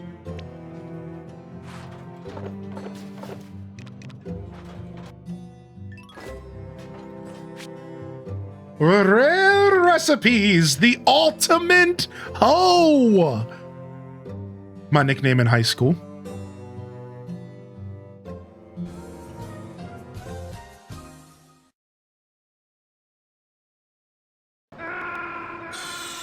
Anyways, just kidding.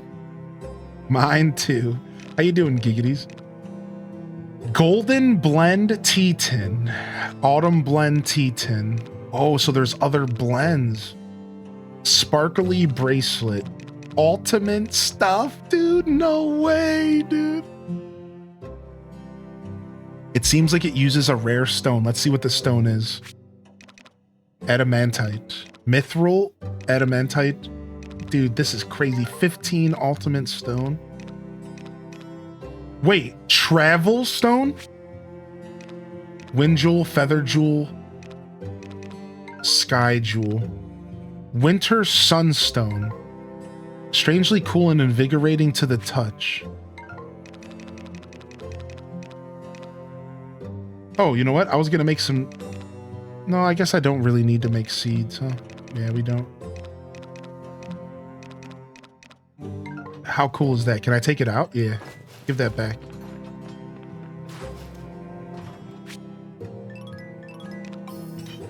All right, let's go check the red windmill as well. I think I can.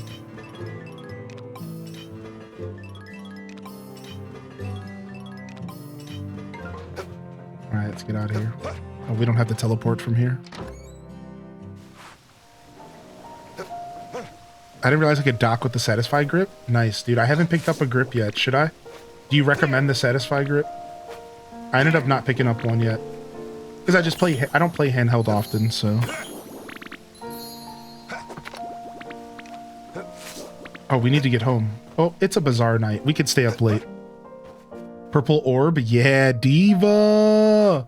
I got this purple orb and it unlocks secret recipes! Oh, we haven't taken care of our animals either. All right, we need to be quick.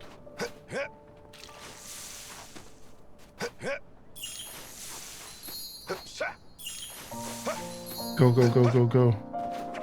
Go, go, gadget. Double jump. Don't need a double jump there. Just a single jump will do just fine. Which makes such a difference for my stamina.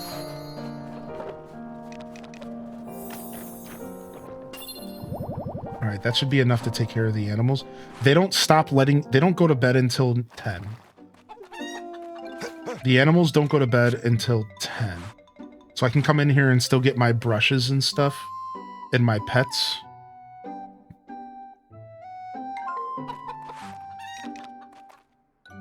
The horse seems to sleep whenever he wants, though. he's just like the cat and the dogs. There you go. So that one doesn't always work out the way I want. That's why I usually try to take care of the horse earlier in the day, because sometimes when I show up in here, homie's just laying down for a sleep.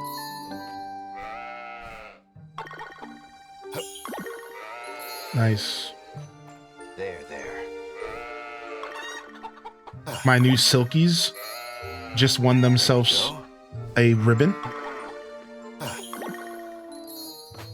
All right, and we have a new cat, but I'm worried the cat's gonna be sleeping here. Yep, so I can't meet him. Got a new cat sent to my house. Can't even say hello because you're asleep. There you go. That's that cat life. That's that cat life. All right, let's go back out. Oh, my flowers died. That's not good. I guess we can. Yeah, we were gonna go to the windmill. That's what I was gonna do.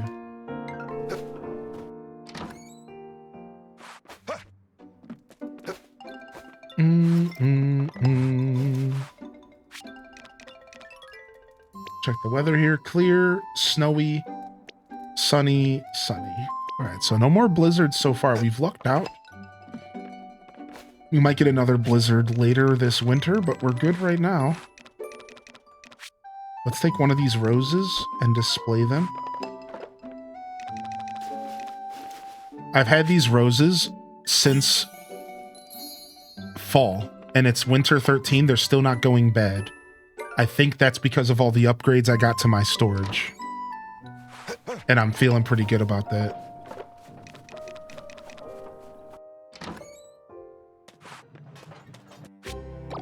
Alright, I don't think it's done, unfortunately. It's not. So I can plug it in here and I won't be able to take it out until this stuff's done. Which is fine, right? You can't remove it until it's done. That's fine, I just want to see what's in here. The Summer Sunstone. Sprinklers! Sprinklers are locked behind the Wonderstones. I repeat, they're locked behind the Wonderstone. Place it in a field and it'll scatter water on the 8 squares around it every day. Up to 6 sprinklers can fit into a single field, so you're technically missing out on 6 crops for automation. The trade-off is automation for 6 crops. Wow, pickled veggie mix. You can win them in the raffle? What? That's crazy. Yeah, 6 crops is a lot of crops. That's why I brought that up. Exactly. It's like I can handle watering pretty well. I don't really need sprinklers right now. Because like the 6 crops is a lot. It's like, dude, it takes me 3 seconds to water my field. Now, when sprinklers are going to be useful is when I fill up my second barn. When I fill up my second barn and I'm spending all of my time petting animals and stuff and harvesting and milking, then I think sprinklers come into the fold. So they feel kind of, my point is that I think they're end game.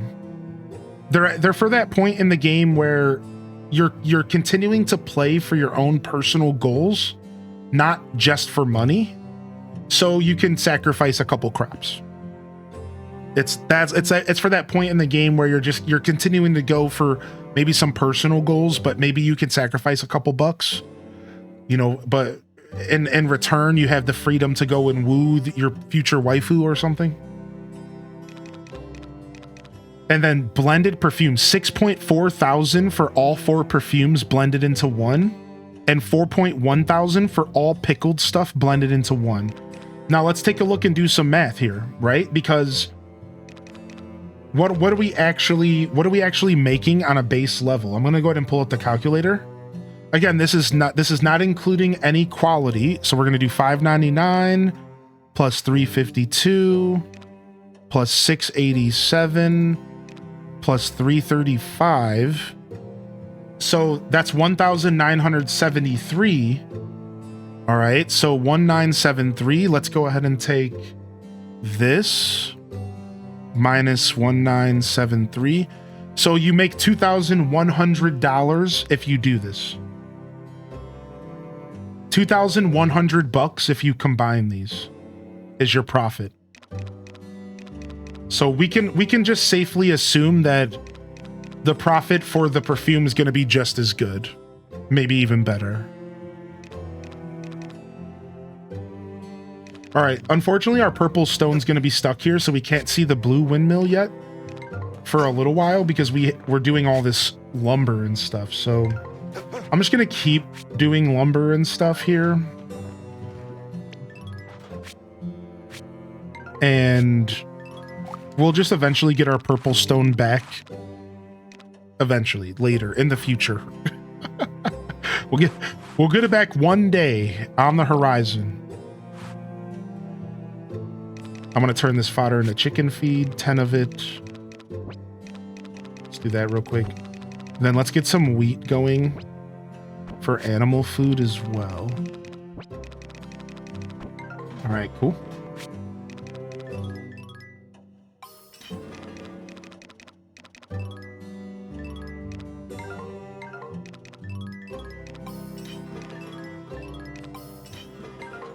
All right, cool. Let's go to bed. I have the math for quality bonus if you're interested. Oh yeah, sure. We love some maths, dude. Nice, just in time, not too late. What's up, Sarcasm? How you been, man? Good to see you. Welcome to the broadcast. All right, data saved. Ooh, what's going on? Somebody's showing up at my front door? Oh, it's for my bed upgrade. Yeah. Doo-doo. Hey there. Hey there. I swear I've done this guy's voice in so many video games. Hey there. I'm here about that new bed you ordered. No worry, I'll try to stay out of your hair while I'm working.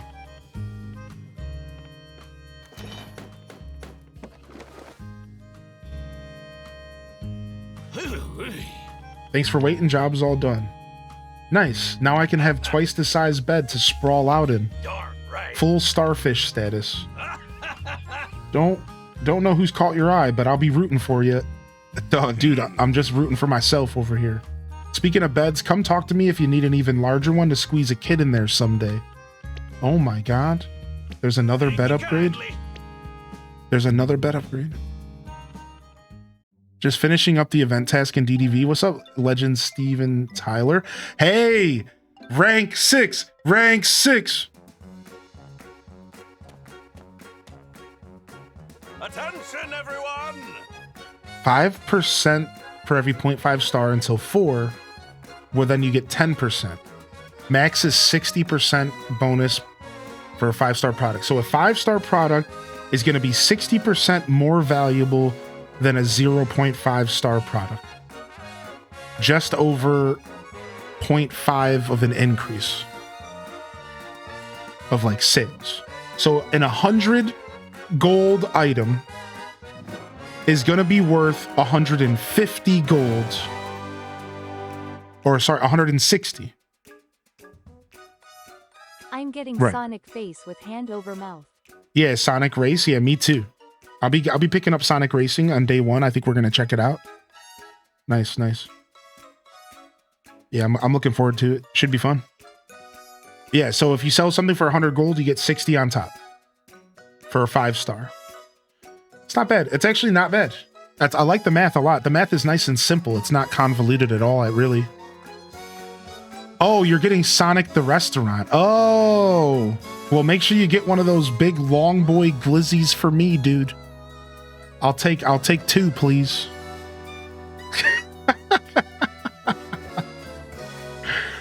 All right, let's go. My great pleasure to announce that our bazaar has officially reached the National Bazaar. National! Does this mean he can open up the letter from his mama? A prominent bazaar that's famous countrywide, with its constant stream of happy customers. It won't be long until world rank. Oh no, I think we have to be world rank. Dude, all right. Rank 6. We got our work cut out of for us for rank 7. Wonderful, simply splendid. We have to open up 3 more stalls. From world rank now. And one of them's the old grandma who wants fish How about and that? crops, I think. This little bazaar has come a long way. The customers barely trickled in before, and now look at us. It all happened so quickly, and yet that time feels like it was ages ago. Funny about that, because now that I think about it, I only have 1 more possible bazaar stall to open, but I need 3. Which means I have to go find some requests for 2 more NPCs to open up 2 more final stalls after that. Because the only request I have right now is with Madeline, the cafe. So I gotta find 2 other characters. Rank 7 by the end of year 1. Dude, I'm not gonna lie. I feel like it would be possible, but I don't think it's gonna be possible for me. I just don't know if I'm gonna be making enough winter money. That $2 million goal is too much. It's impossible. So something in the game, the story or something, might stop it from being possible. Maybe there's a character that's not in town yet that opens up a bazaar that doesn't show up in town until spring year 2. I bet you it's like something like that. So what Zaradu is alluding to is that there is a hard blocker somewhere. That's fair. That's fine. Thanks for not being too spoilery. Yeah. There must be some kind of hard block. That's fine. Hold my beer. It all happened so quickly, and yet that time feels like it was ages ago. If I may cut in, Mayor, we have now attained National Bazaar rank, as specified by your mother's letter. Yes, I was right. Should we go ahead and open it? Yeah, should we read it, please? Absolutely. Without further ado,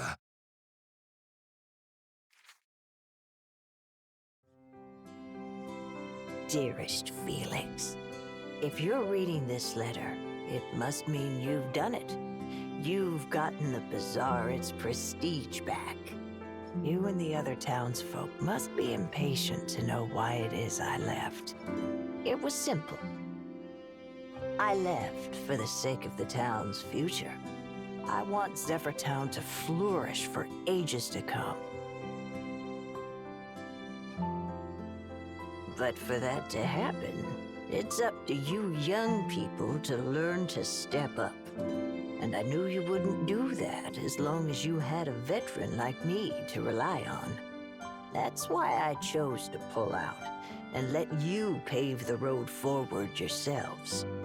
It didn't hurt that I happened to throw out my back just as I was deciding what to do. I like this, and I wish we saw more of this in our real life society, where like the older folks step aside instead of trying to control everything and let the newer generations figure stuff out. And that's what clinched it. I knew you wouldn't be able to focus on your work if I was in any sort of pain. So, I left everything to you and set off without saying a word. I truly am sorry for doing that, by the way. I'm sure it wasn't easy for you, but I needed to leave, or else I'd start having second thoughts. If it makes you feel any better, I always intended to come back someday, when the time was right. And who knows? Maybe we'll see each other again, once your illustrious bazaar is on the lips of every person across the globe. So you better make sure you build it into something noteworthy before I kick the bucket. You may be a bit worthless sometimes, Felix, but I know you can do it. You are my son, after all. Dude, I love her. Her voice is really good, dude. I like it. That's like I do an old lady voice like that. Mama, this letter will be my guiding star. I swear it here and now. I'll make this bazaar better than any before it, for the day when you come back to us. That was cool, dude. I love that, man. Isn't she involved with some other bazaar now? Why would she do that? Yeah, why Wednesday Addams? Grandma never did know when to stop working. She'd work the job of 3 people if she could.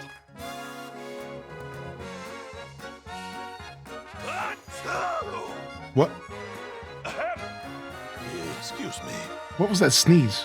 What's up, Water Lily? Hey, man. A sneeze like that means someone's talking about you. Maybe it's Grandma. Maybe so. I think I've got a chill. Surely it's from all the excitement. Is Felix getting sick? What is going on here? What's up, Stacky Tacky? All right. Let's get back home. Sick, dude. We made it. Bazaar rank 6. So it sounds like it could be possible to get Bazaar rank maxed out before the end, as we further discussed it in the chat. You could get Bazaar rank 7 potentially in year 1, which is pretty crazy. I don't know what it would take. You'd have to know the game really well, obviously. Love the cow outfit. It's the best. What's up, Necro? Congrats on the healing of the migraine, dude. The new 1-year community center challenge, dude, for real, dude. All right. I'm going to take a quick pause here and use the restroom, and I'll be back. All right, chat? Thank you for your patience, everybody. And stick with me here. I won't be long at all. All right? Also, thank you for hitting that 20 like goal over on the YouTube. And I'm going to leave y'all with some Kerning City music, since that's what we were jamming on a minute ago. All right, I'll be right back. Do-do-do-do, ba-do-do-boo, boo-doo, do-do-do-do, ba-do-do.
right, we're back. Did y'all enjoy some Kerning City?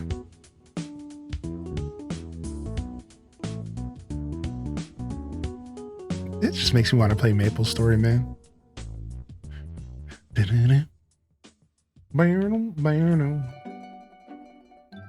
All right, let's mix up the music in game and go check out what's playing today on musical melodies. How are you?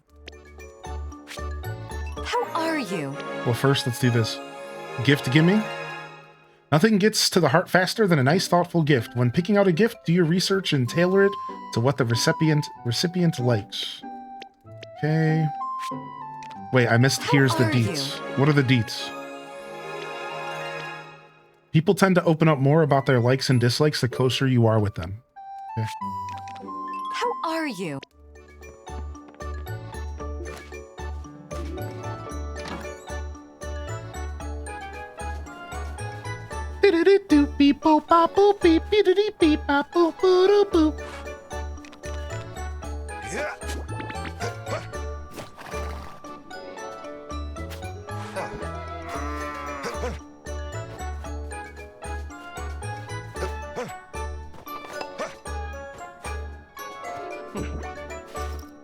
No clue what this song's for, but I'm digging it.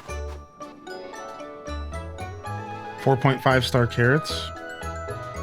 All right, let's fertilize them one more time to make sure they get up to 5 star.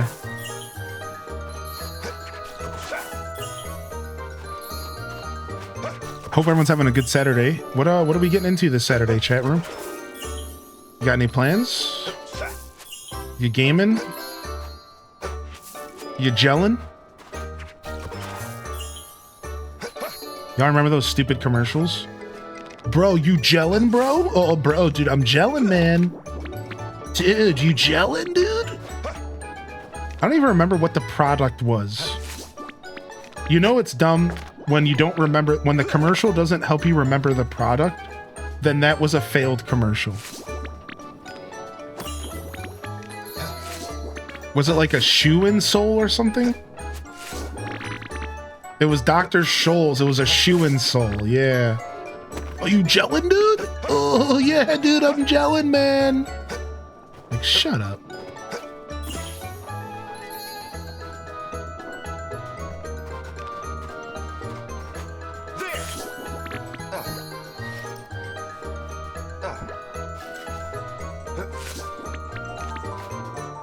A 17K, a K-pop group concert started another Mario Galaxy save. Nice. Where are you playing Mario Galaxy at? On the original hardware? Emulator? Been lurking H-Day clap H-Day. Been lurking. Exhaustion. Coming in with the 6. Yo, just a reminder, you can get yourself some discounts this month with September nonsense.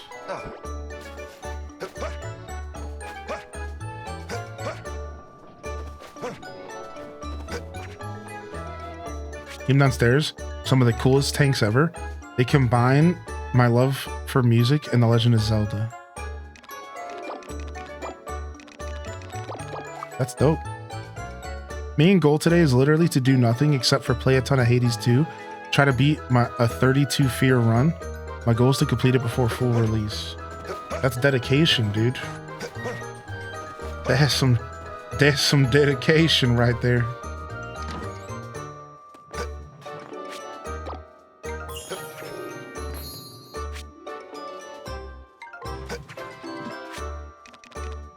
We'll do a little bit more fertilizer while we wait for all this lumber and stuff to finish. And then we'll get back to doing other stuff here. Next, we have 54 delicious fodder seeds that we're going to start planting in spring so we can fill up our whole field with delicious fodder. Nothing like having a kitty in your lap. True.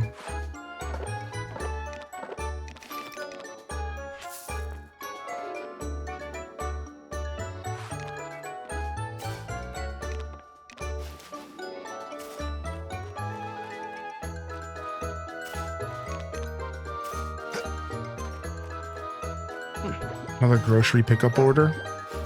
I need to do some grocery shopping myself. Things are pretty skimp around here. I don't miss the berries and cream commercial. Berries and cream, berries and cream. I'm a little lad that loves berries and cream. What do you mean? You missed that, dude? How could you miss that? What are you talking about? That's the best stuff ever.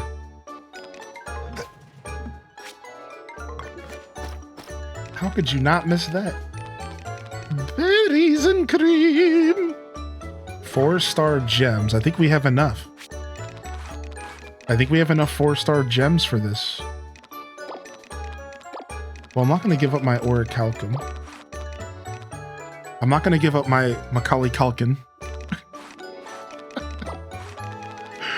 We're not going to give up that.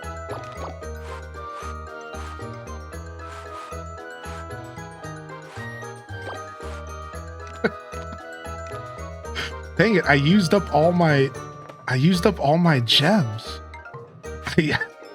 I used up all my gems and jewelry not thinking about it. I need to go farm more. I only have 4 of the 5 he's asking for. Dang it.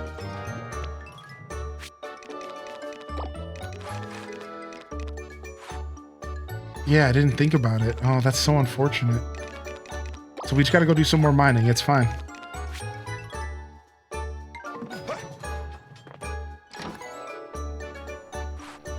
Perfect nap conditions. Cats are so easy to please. Just give them food and they'll sleep the rest of the day.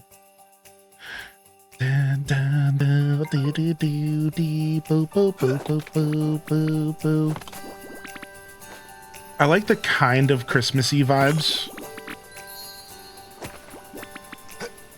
I'm not gonna lie, I enjoy the city music a lot. Because it's not necessarily Christmas music. It's just Christmas adjacent. It's just Christmassy enough to give me a hint. Because for me, and this is like a lot of people, but maybe not everybody, but for me, when I think of the winter, I can't help but to think of Christmas. Yes. Also my birthday. So I like there to be just a little hint of Christmassy energy in my winter music. Just give me some of them classic jingle bells.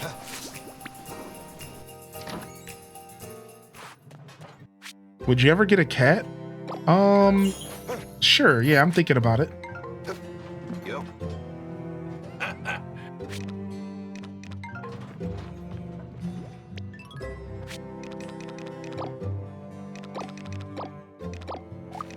Streaming's not too time consuming for a pet, but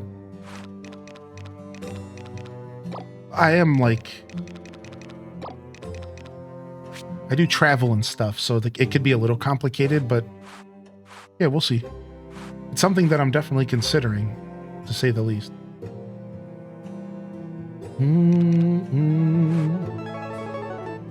It is up for consideration. Yo, we got a raid from Spartan Leonidas, dude. What is up, dude? Dude! No, I'm just kidding. Dude! Start freaking out. Dude! What's up, man?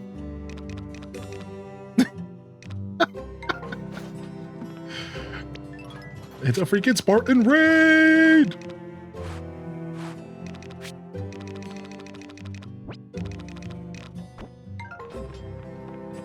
How was Splatoon 3?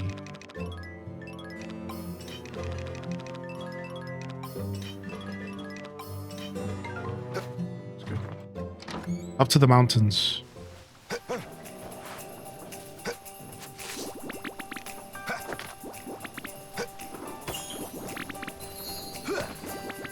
Hey, Minty, I missed you popping in.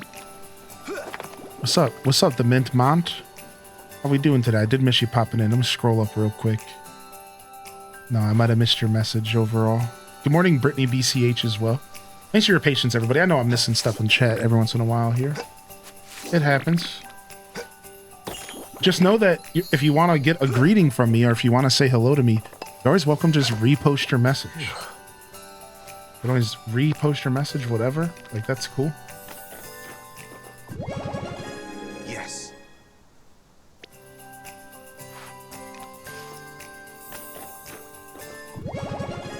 Nice. Splatoon is a fun painting simulator with hype music. I agree with that. I agree with that. That's kind of the vibe for sure. That's how I always felt about playing Tony Hawk 1 and 2. Tony Hawk 1 and 2 had a game mode where you had to like do tricks off of certain things to either turn it red or blue. And whatever, the more things you had by the end, like the better off you were against your opponent. It was the best. I love that. I love that minigame so much in Tony Hawk.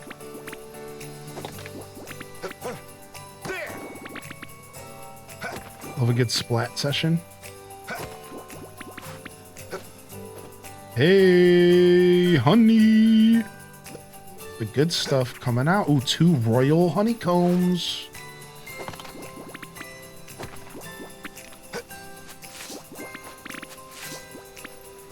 Yo, what's up, Ali Bo Bally? Good to see you today. Targary, Albino Black Bear, Zella Zephyrah, Lucinda. Okay.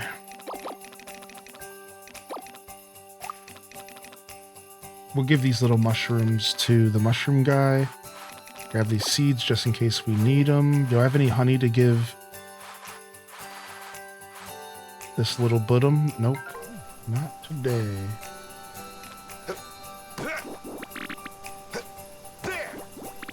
There!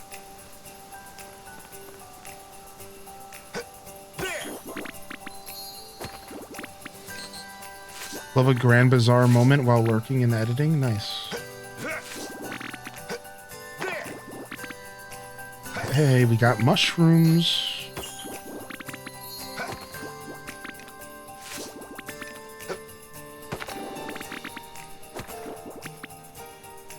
I've had so much more time to forage in the game that I'm starting to have too many wood and stone in my inventory, and I could finally start putting it in the storage. Hey. State your condition. State your condition. He's so cute, man.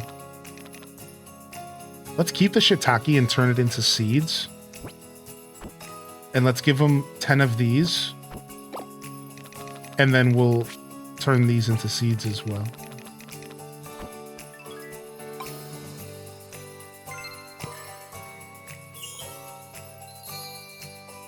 Oh, never mind, because we're going to quality boost level 20. Thank you very much. Now, we're not going to seed make stuff. Now we'll just wait, because now we're at 3 stars. And now it's worth it to do some seed making. 3 stars is a good point for us to kind of chill out at on mushrooms. We don't have to keep pushing it so hard. But mushrooms and honey are one of those things that are kind of easy to level up because you don't have like a ton of uses for mushroom and honey. You don't like this game has so much going on. You can focus on just a couple things at a time. So like, nice. While I'm focusing on crops and animal products and whatever's trending for the season, that's the big one. Right? I can just focus on that stuff. I can just give all my mushrooms that I grow and just power level the mushroom guy. I can also just power level the honey girl because like that stuff's not trending and I have other ways to make money. That's the key. Now, once I get to the point to where maybe in spring or something, honey will be trending or I'll find a good recipe for honey, then at that point, I might change my mind, you know, like maybe, oh, I want to sell this honey and I won't be leveling her up as much. It levels up their cheer time bonus as well. Ooh, I didn't even think of that. You're right. And we're getting cheer time bonus.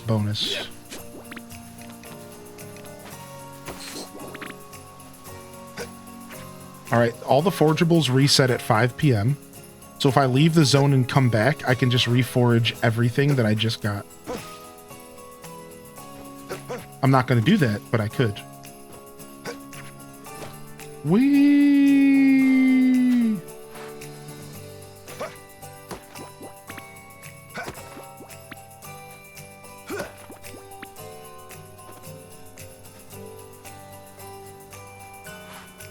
Yeah, royal honey comes from regular flowers versus the wild flowers aren't going to always give out royal honey. Correct. From what I understand, that's confirmed, yeah. So you're going to want to grow and plant fully grown field flowers, whereas the wild flowers are more to just get honey. Now, there's like 3 different types of honey you can get, though. But royal, I think, seems like it mostly comes from actual crops. Oh, we almost fell there. All right, let's take a stop at the blue windmill.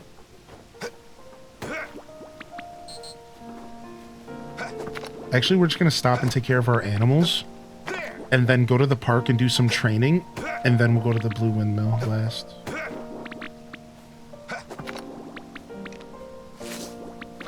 All right, let's go. This way we can get the animals before they fall asleep, and then we could stay up late tonight if we want.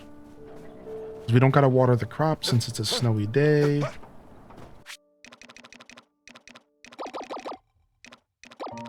Yeah, I don't actually really have to hold on to this wood and stone as much as I was before. I have so much in my inventory. I'll probably start dumping it in the storage at some point. Alright, I just need to eat some of this food. Boom, boom. Boom. Boom, boom, boom. This is all food to eat. Alright, let's go take care of our mammals.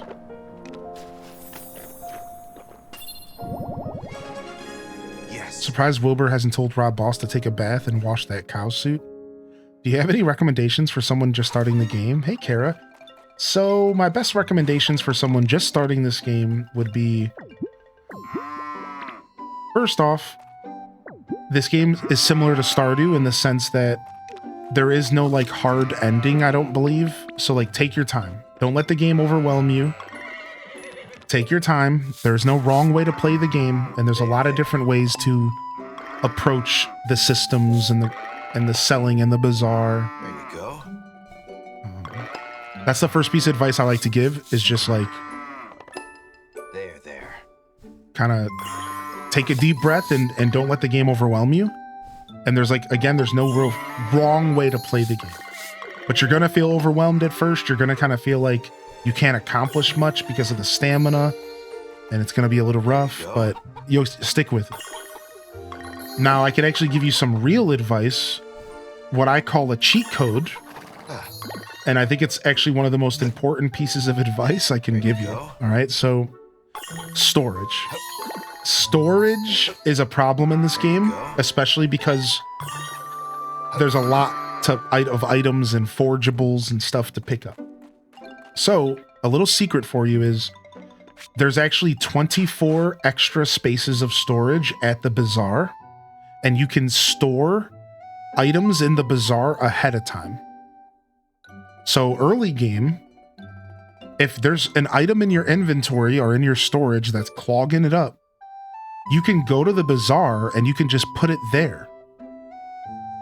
Even on a Monday or a Tuesday. You don't have to wait till Saturday.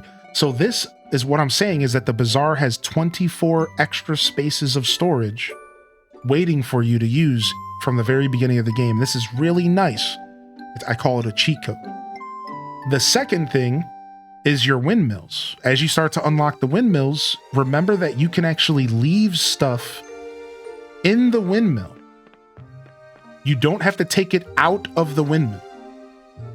So start from the beginning to practice that. Don't take stuff out of the windmill unless you need it right then and there.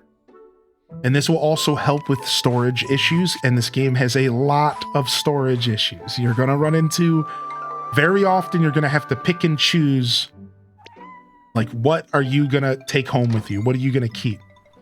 And that goes into my final piece of advice, and again, not a tip this time, just advice. Don't really get attached to items in this game. this game, it has a freshness system and stuff can go bad.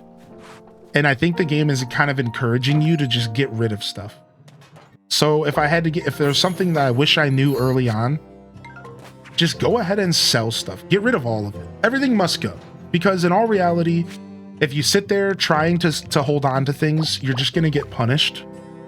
And you're going to run out of space. You're not going to have space to do anything. So instead, just sell stuff. Just get rid of it. Don't overthink it. You don't really need to save anything from this first spring. You don't really need to save anything from the first summer. You really don't. Like, none of that stuff's really going to bite you in the butt. Holding on to metals might help, holding on to trash, but it doesn't really matter. You'll be fine. So just sell stuff. Don't overthink that. I know a lot of us, when we play farming sims, we hoard. We love hoarding. This is not really a hoarder's paradise. This game, early on, kind of wants you to think about what you're bringing home, what you're keeping. It seems like it really wants you to kind of think about that stuff. And that's really it for tips and advice. Just enjoy the game, man. I'm sure there's other stuff we could tell you, but I don't want to overwhelm you. All right, so yeah, there's all sorts. We could sit here and talk tips for a while, to be honest. So I'll cut myself off there, but if you have any specific comments or like questions, if you're just curious, how does this work, or what do I do in this scenario, ask questions. If I don't have the answer, someone in the chat probably will. And together we can make some cool stuff happen here. We can enjoy this game. Pikachu. 13 hours, huh? All right. Pikachu. Pikacha. Pikachu.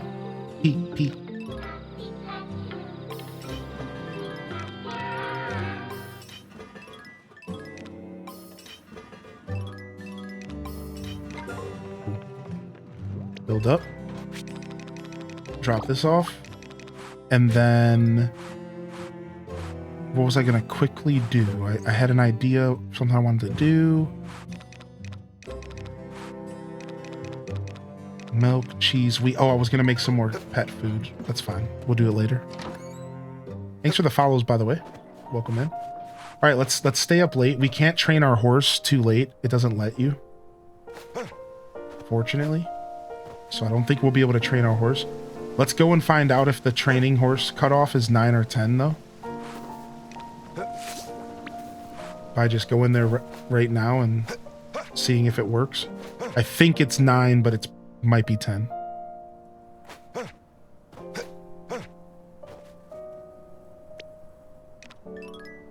Nice. It's 10. Nice. It's 10. We can train. We're ready for this derby. My horse is getting super ready for this derby. And so am I.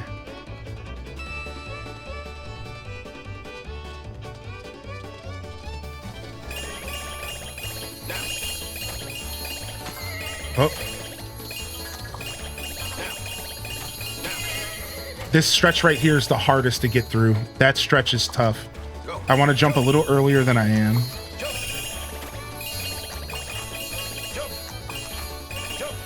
That stretch right there is super easy. I always jump so late there. Dude. If you start off bad on this stretch, it sucks.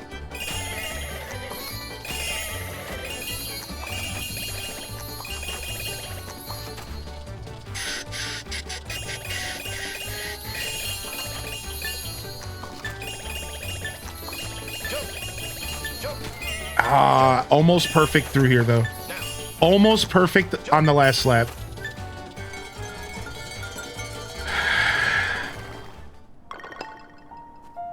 Not bad at all. All right, let's go. You can come with us, buddy. We're going to the Blue Windmill. Bunch of forageables here at the park, but we gotta go. Can you train for both derbies? You can. Yeah, you could train for spring and winter. Yep. Which is pretty cool. I didn't think it was going to let me train for the one that was out of season, but...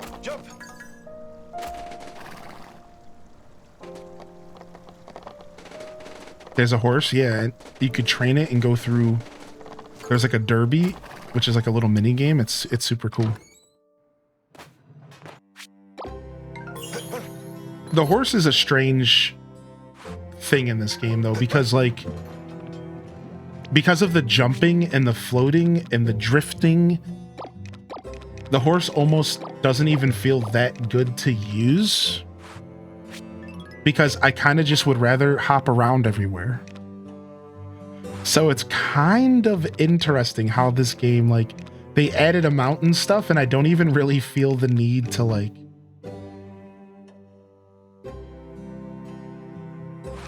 use it too often. 7 days, huh? We're gonna have time to plant more burdock. I think we will. Let's hope that we do. I don't understand how I can train the pet. So the pet has to be trained with a specific treat. You have to buy pet treats. These right here. Then you go up to them and you'll have the option, the Y button will pop up and you can treat them. You can only train the pets once a day. Now you'll naturally train the pets every day by just interacting with them, petting them, hugging them, and then they'll just naturally train by herding the animals slowly. So eventually they'll get better at what they do, but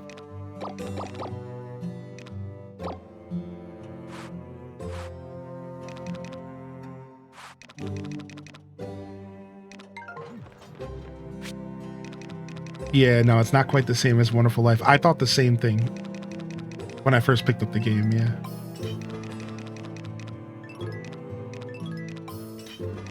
So it is the same as A Wonderful Life or Friends of Mineral Town, but instead of it being based off of an item, it's just treats. But it is still kind of the same, now that I think about it. But you just got to give them a treat first, yeah.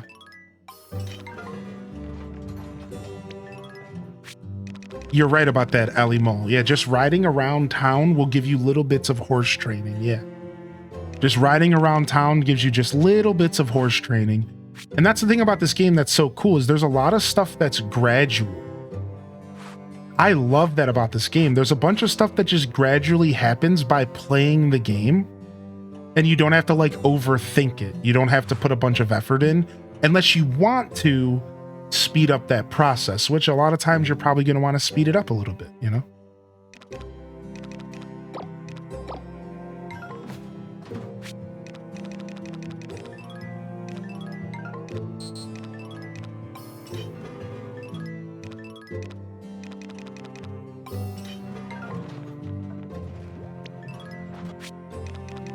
I'd like to get rid of this 3.5 stone. I'm going to do it.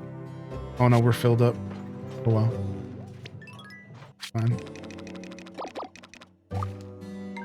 All right, Blue Windmill's been taken advantage of. Let's warp home.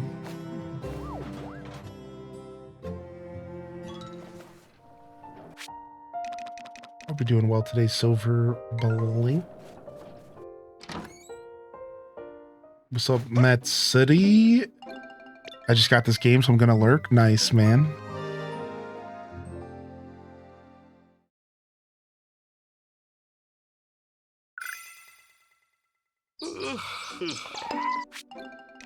All of our cats meowing right when we wake up. It's like real life. Finally, we get to meet our new cat. There you go. We haven't had a chance to meet you because you're always sleeping, you little bottom. All right, and then let's give you a treat and let's train you. Oh, you went back to sleep. Will you stop? It's every time, dude. Oh, they're back asleep. Now I can't train them. Like, dude, this new cat is such a punk, man. Oh, we'll also watch this. Long cat. Short cat. Long cat. Okay, anyways, gotta go.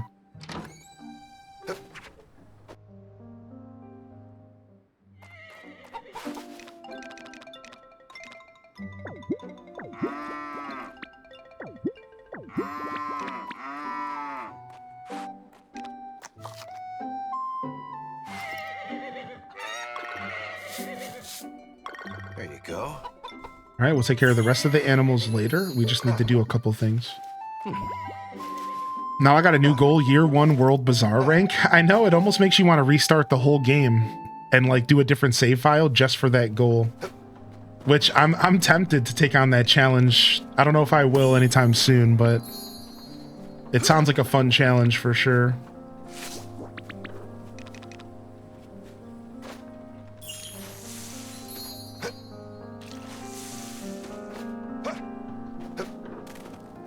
I might still be able to do it. I have to focus up now. Yeah, I think I could get close as well if I were willing to focus up. I think I could get close as well. I'm not gonna though. I'm just gonna chill. I just want to keep chilling. This is my chill playthrough right now. I'm just gonna chill. But it does sound like such a fun challenge.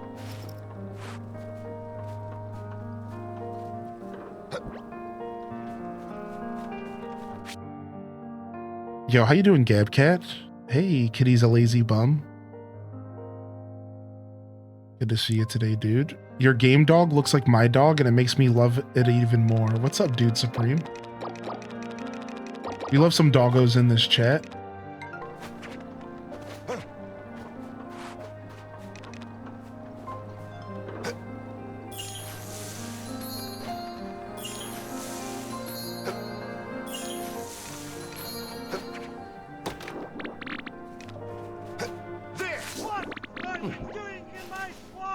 Dweeby, good morning.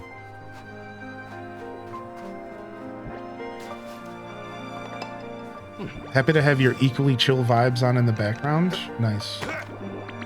Yeah, chill day. Chill day all around.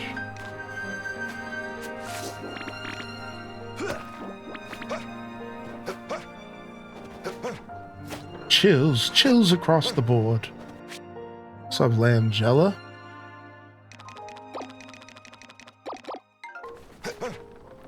All right, let's cruise. We got a whole day ahead of us.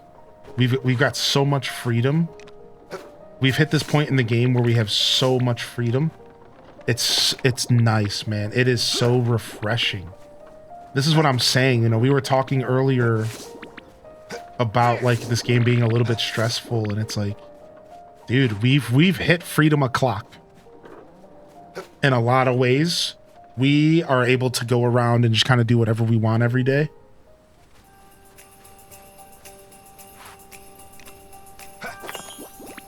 And it's nice. I've been opting to do foraging and material collecting and stuff, but I could also be fishing. I could also be romancing and getting to know the townsfolk and trying to do quests and stuff. But the kind of gamer I am is I like to focus on the practical first, which means I am trying to build up my resources because I know they're going to be brutal as the game progresses. Yeah, I'm a practical guy in that sense. Starting to think Marriage Year 1 is harder than World Rank Bazaar Year 1. This winter music is making me feel so chill after my run. I've been wanting to nap. I have to figure out my way up a ski lift, but the power just went out at the resort. What? You're on vacation? I think I missed that. I think you said something about that yesterday, huh? Vacation Morgso in the chat? I still can't decide who to marry in this game. Me either, Sammy. You and me are in the same boat. All right, 3 golden milks. Perfecto. I guess I can't do the rolling R today. It just sounds like I'm having a stroke. Perfecto.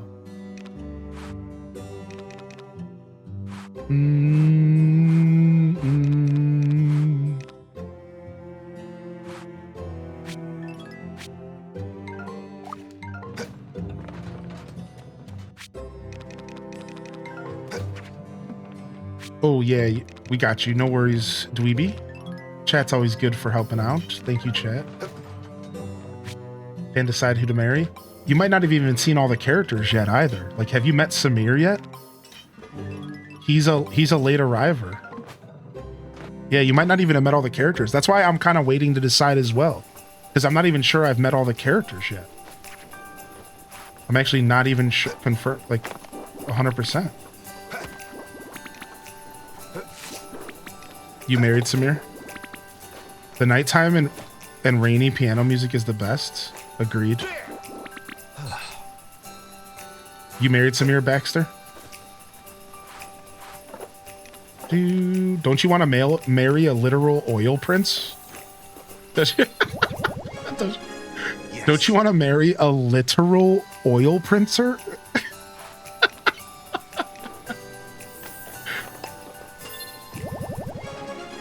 Yes.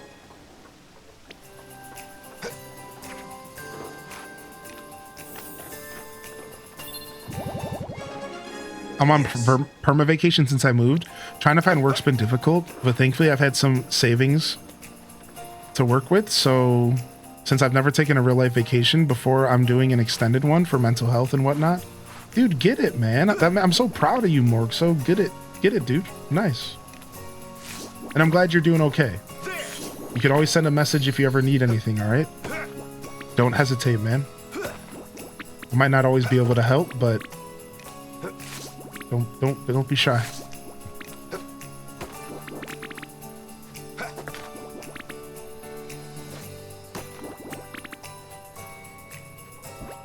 Yes, and I hate it because of errata. If you want the oil prince, you have to get... If you want the oil prince, you have to get his stupid Goku friend with him. Is that how some ladies actually feel in life? You meet this great guy, he has everything you need, but then he just has this friend that's just obnoxious, and you have to take him as a deal package because if you want to be my lover, you gotta get with my friends. Yes. Make it last forever. Something I don't know the words. Yo, what's up, Dragon Tamer Mom? You guys joined at a really perfect time, actually. Hey, we're just singing Spice Girls and living our best life. State your condition. State your condition, Raiders. Thank you very much.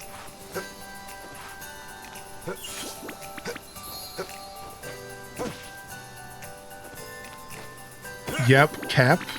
Hey. That was towards me. I'm the obnoxious friend. True, actually. Probably, actually.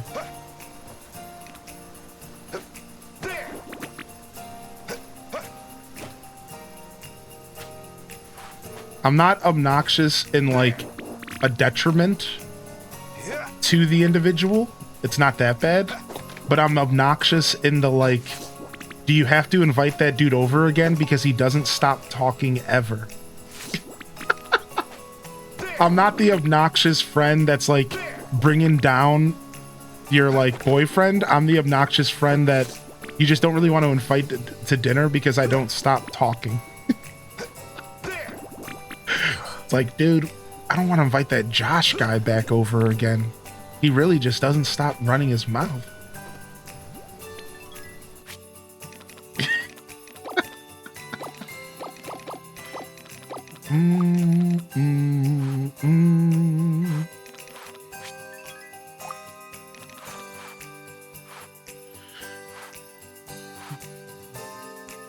But I'm always full of good advice and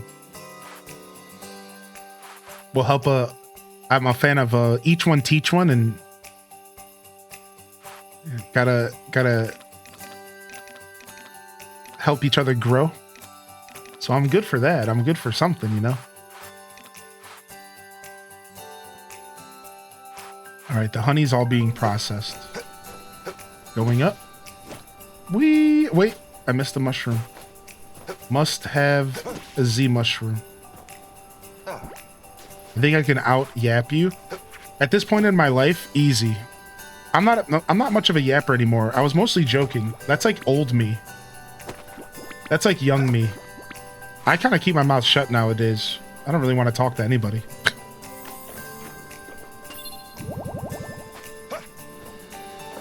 It's mostly because I do it for a living. Now that I talk for a living, I'm like yapped out. I end my stream. I don't want to talk to anybody. I don't want to even open my mouth. Sometimes I don't even want to eat because just the act of opening my mouth sucks. It's like, do I even want to eat today? I'm like, I can feel that. Yeah.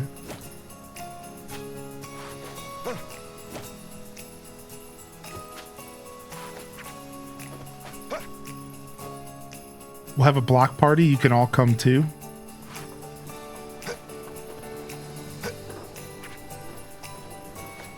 The act of opening your mouth sucks. Wording, please. What? I don't know what you're talking about. Baby's gotta do what a baby's gotta do. That must be a whoosh moment, I guess.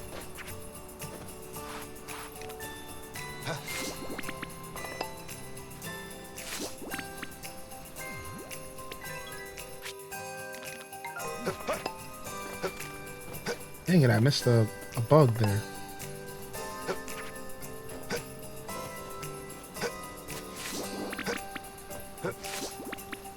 Alright, I'm out of all that good food that I purchased.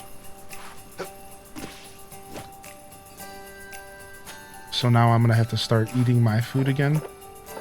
Which is just a bunch of herb salad. It's delicious! Goo.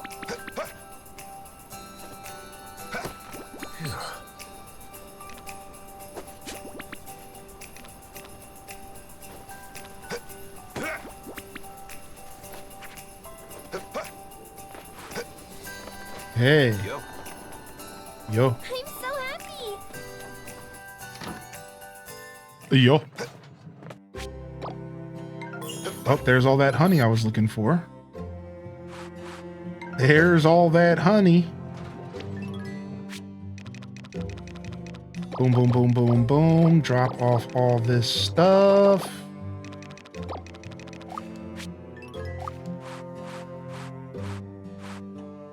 All right, my blue windmill is starting to get freed up a little bit, which is not normal. So we better start producing something here. It's going to start making me get the shakes or something. If I'm not constantly doing something at my blue windmill, I'm not playing the game right. I'm going to start bugging out. Blue windmill must always be processing something. Always. I can make some jewelry.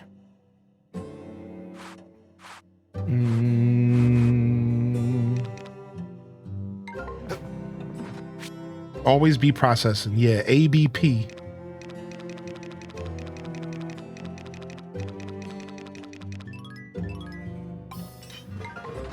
ABP.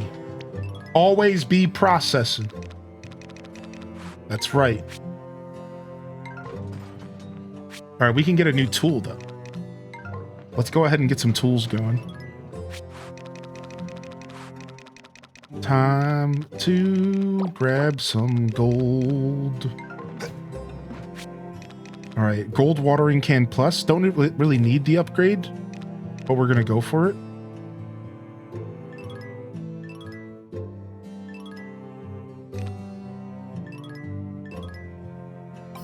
Boom. All right, I'm kind of out of gold right now, though. So, back to the foraging grind. Back to the lab again. Oh.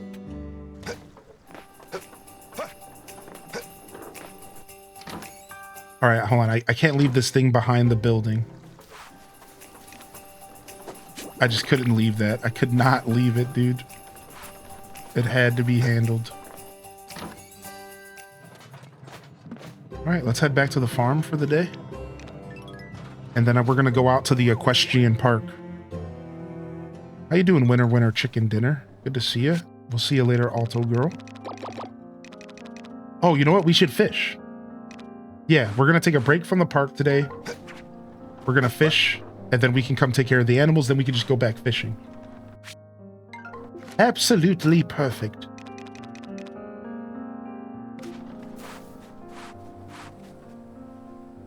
Even though I should make some more food, we'll just eat our herb salad for now. And our walnut juice. there's so many other places to fish in the game, but I tend to only fish here because I'm too lazy.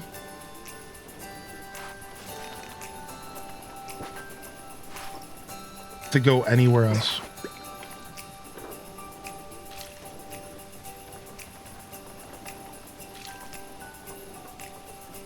Walnut juice, tasty. It has to be like, it has to taste like the stuff that comes out of walnuts if you like soak them. Nice. Right? Like that's what it's got to taste like. Gross.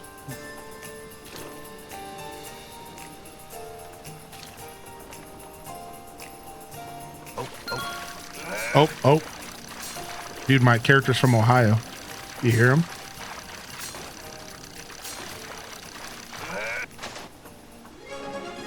Yes.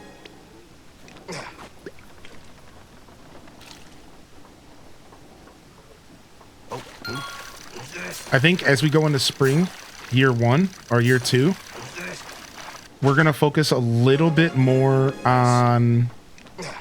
As we go into spring year 2, we're going to focus a little bit more on relationship stuff and doing all of those little quests that pop up everywhere. And also fulfilling requests.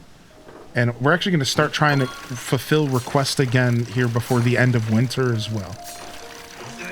We'll take a look at our request list and we'll see what we can accomplish logically. There's a bunch of stuff. There's probably a bunch of stuff we can already turn in that we just haven't turned in. Like, let's go take a look, I bet.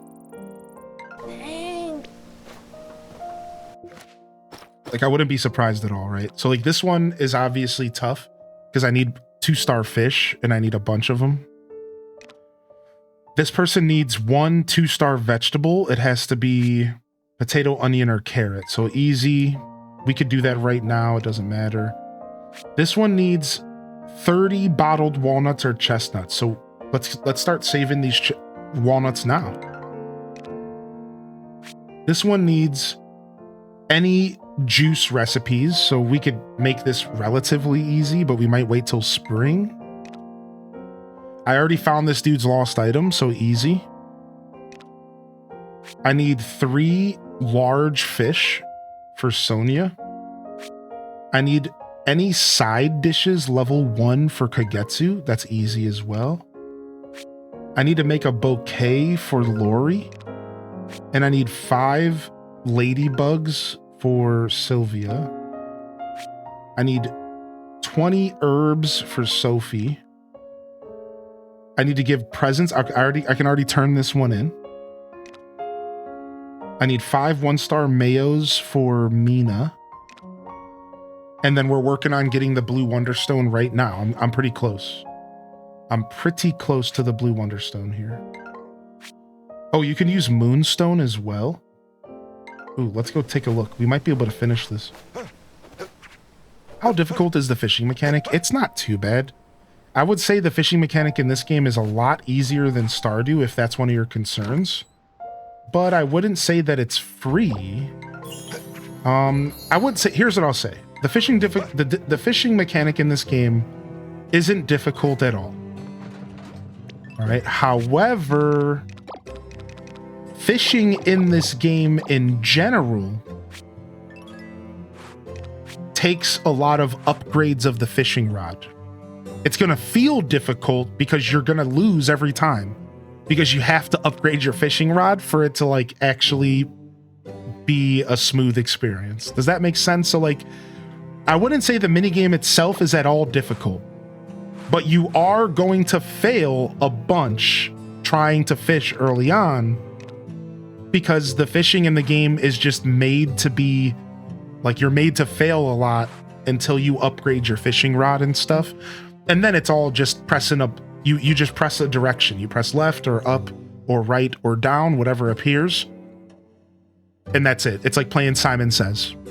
Super straightforward. So the mechanic itself, easy.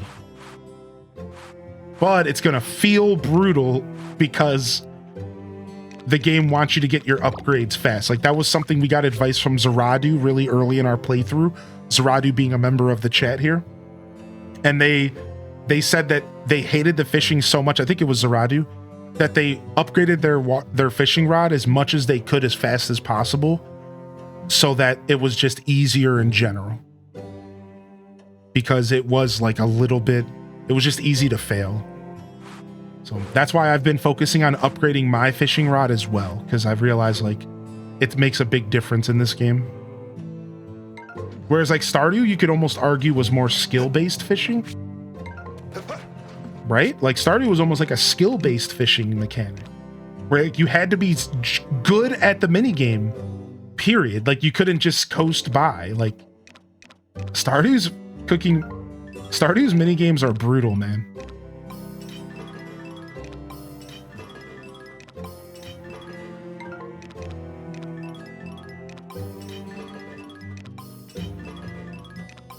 All right. I'm actually gonna switch. I think I know what I'm gonna do. I think I'm gonna keep farming a bunch of wood and stone, right? I'm gonna keep farming a ton of it, all right? Then I'm gonna take the green wonder stone from the blue windmill. I'm gonna put it in the red windmill, and I'm gonna get 12 stones and woods crafting at once during the next thunderstorm that I have in the game. The next storm, hurricane or blizzard, I'm gonna get 12 wood and stone going all at once, and I'm just gonna start powering through lumber and stone. I'm gonna bring the green stone here. I think we're gonna get the green windmill stone going here. So then that means what stone should I put in my blue windmill? At that point, which one should I do? Should I do make it faster? Right? Isn't there a wonder stone that makes it faster? And I could maybe make all my seed making faster? Yeah, shorter crafting time. Yeah. I'm trying to think of the windmill that I use the least. Like, even though I use the red windmill a lot naturally, I think it's the one that I would be okay clogging up for a little while with a bunch of wood and stone. Dude, the Wonderstone system just changed everything in this game. The Wonderstone system changed everything. Like, it really is so good. It's so good, dude. Oh, we need to water. Oops. And we need to take care of animals. All right, let's go take a bath, and then we should still be good to do everything. All right, I realized that I need to get another dog because now my dog's lonely and there's 2 cats, and we cannot let our dog be outnumbered by the cats. That's a recipe for a disaster for the pup. So now I have to get another dog. There. You're so happy to hear there's sprinklers. There are sprinklers. I repeat, There you go. there are sprinklers. I will never try fishing in Stardew again. Yeah, fishing in Stardew is pretty brutal. You're not alone there, sister honey. I repeat, there are sprinklers. Now, There you go. I wonder if there's any other form of automation, or maybe the ranching. An auto picker-upper, like, or an auto petter. If I had to guess, the answer's no to both of those. Just from the general vibe of the game, I think you're gonna have to pet and harvest your stuff from your animals on your own. That's just the vibe of the game. I don't even need to have the answer. Like, I could just tell. It'll be a pleasant surprise if I'm wrong. Oh no, my watering can's upgrading. No. No.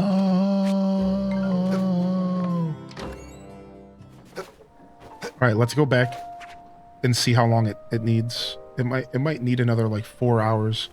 We might just end up going to bed without a second watering. It's not the biggest deal, but it is slowing us down a little bit here. I used that excuse to get a cat in real life. We needed to even it up. 2 girls and 2 boys. Aw.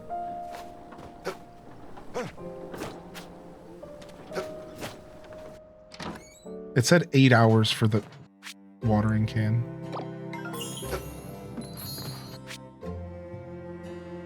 Nine hours and 59 minutes. Yep, we're going to bed. We're going to bed. I should have thought about that before I put my watering can in here. Oh, Lord.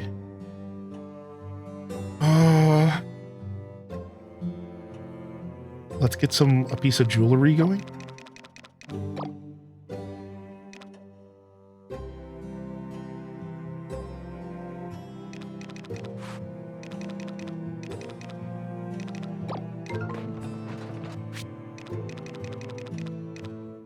Need purple or amethyst or emerald. I wasn't sure. I grabbed the wrong stone.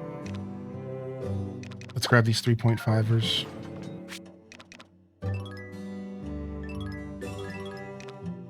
Three days. Lock it in. Dude, some of these upgrades do take forever. So does the blue windmill just cut it in half, I assume?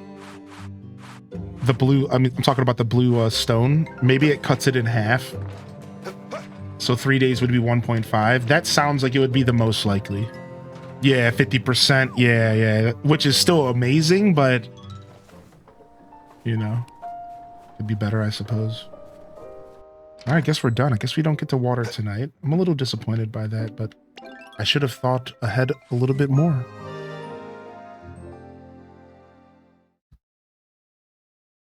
Yeah, I don't have the speed gem yet, but it's going to be my next purchase, I think. The speed gem might be my next purchase, it sounds like. That nice hard save. Sunny, sunny, snowy, sunny. Not bad at all. How are you? The horse derby's on Wednesday. Oh, the horse derby's tomorrow in game. Sick. Our first official horse derb. We talk about how there was only one regular lamb at the bazaar once year one for me, and I forgot to buy it, and I didn't get one until the third weekend of spring year two. I personally love that because I think the RNG creates unique experience. So each of us have a unique experience and a story to go with it. However, for you, that sucks. Yeah, but I do like the idea in general. I do think that this game has a really cool systems in place where some things are random. And I like that vibe. I think that vibe is pretty cool. But that does suck. Still waiting for a Pomeranian. Just entering winter. I still haven't seen the Husky. All right, I need to get up real quick. I'll be right back. And I'm just going to leave these songs on. Oh, there's nothing even playing here.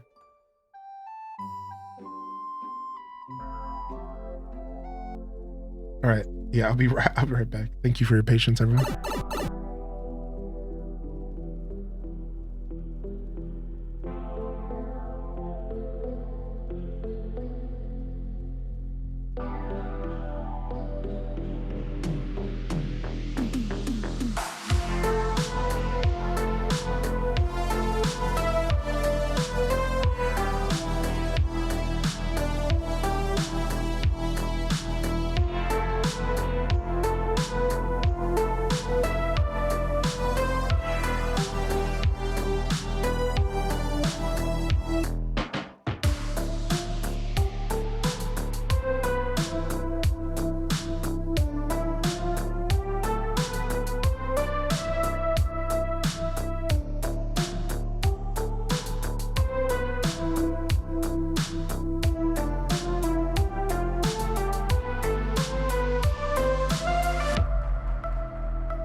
room. Gonna mix stuff up here real quick.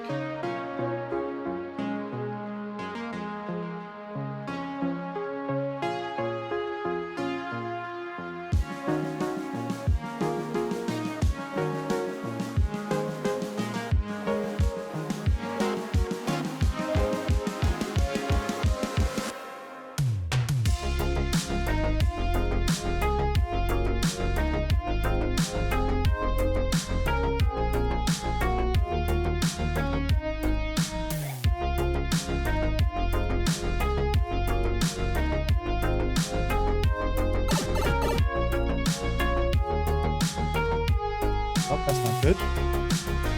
Pause. My setup is still a little bit messy.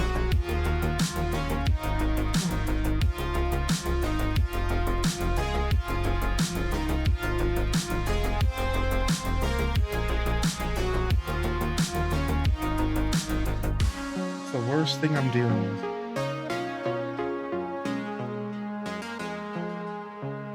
I see.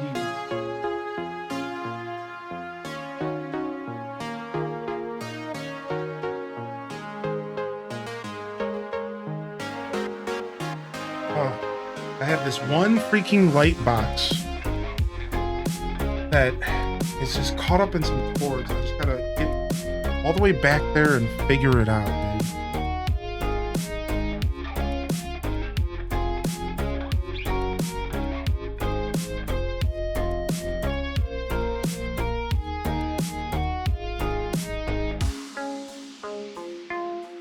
We want to stop at 112. Always. All right, give me just a second here. I'm just switching things up.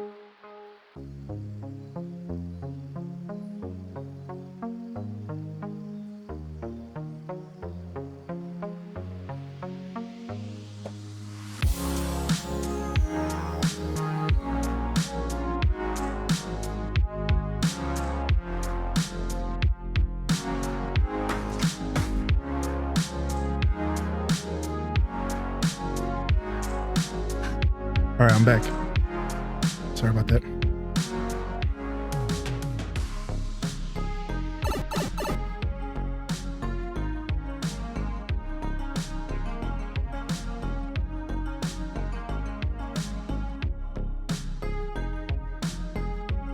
I have this one freaking box light.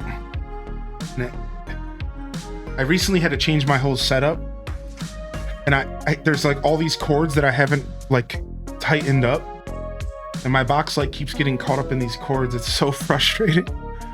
We're fine though. All right, cool. We're gonna game swap. For those of you that are looking forward to more of this beautiful game, we will be back tomorrow. We're gonna play some Chibi Robo.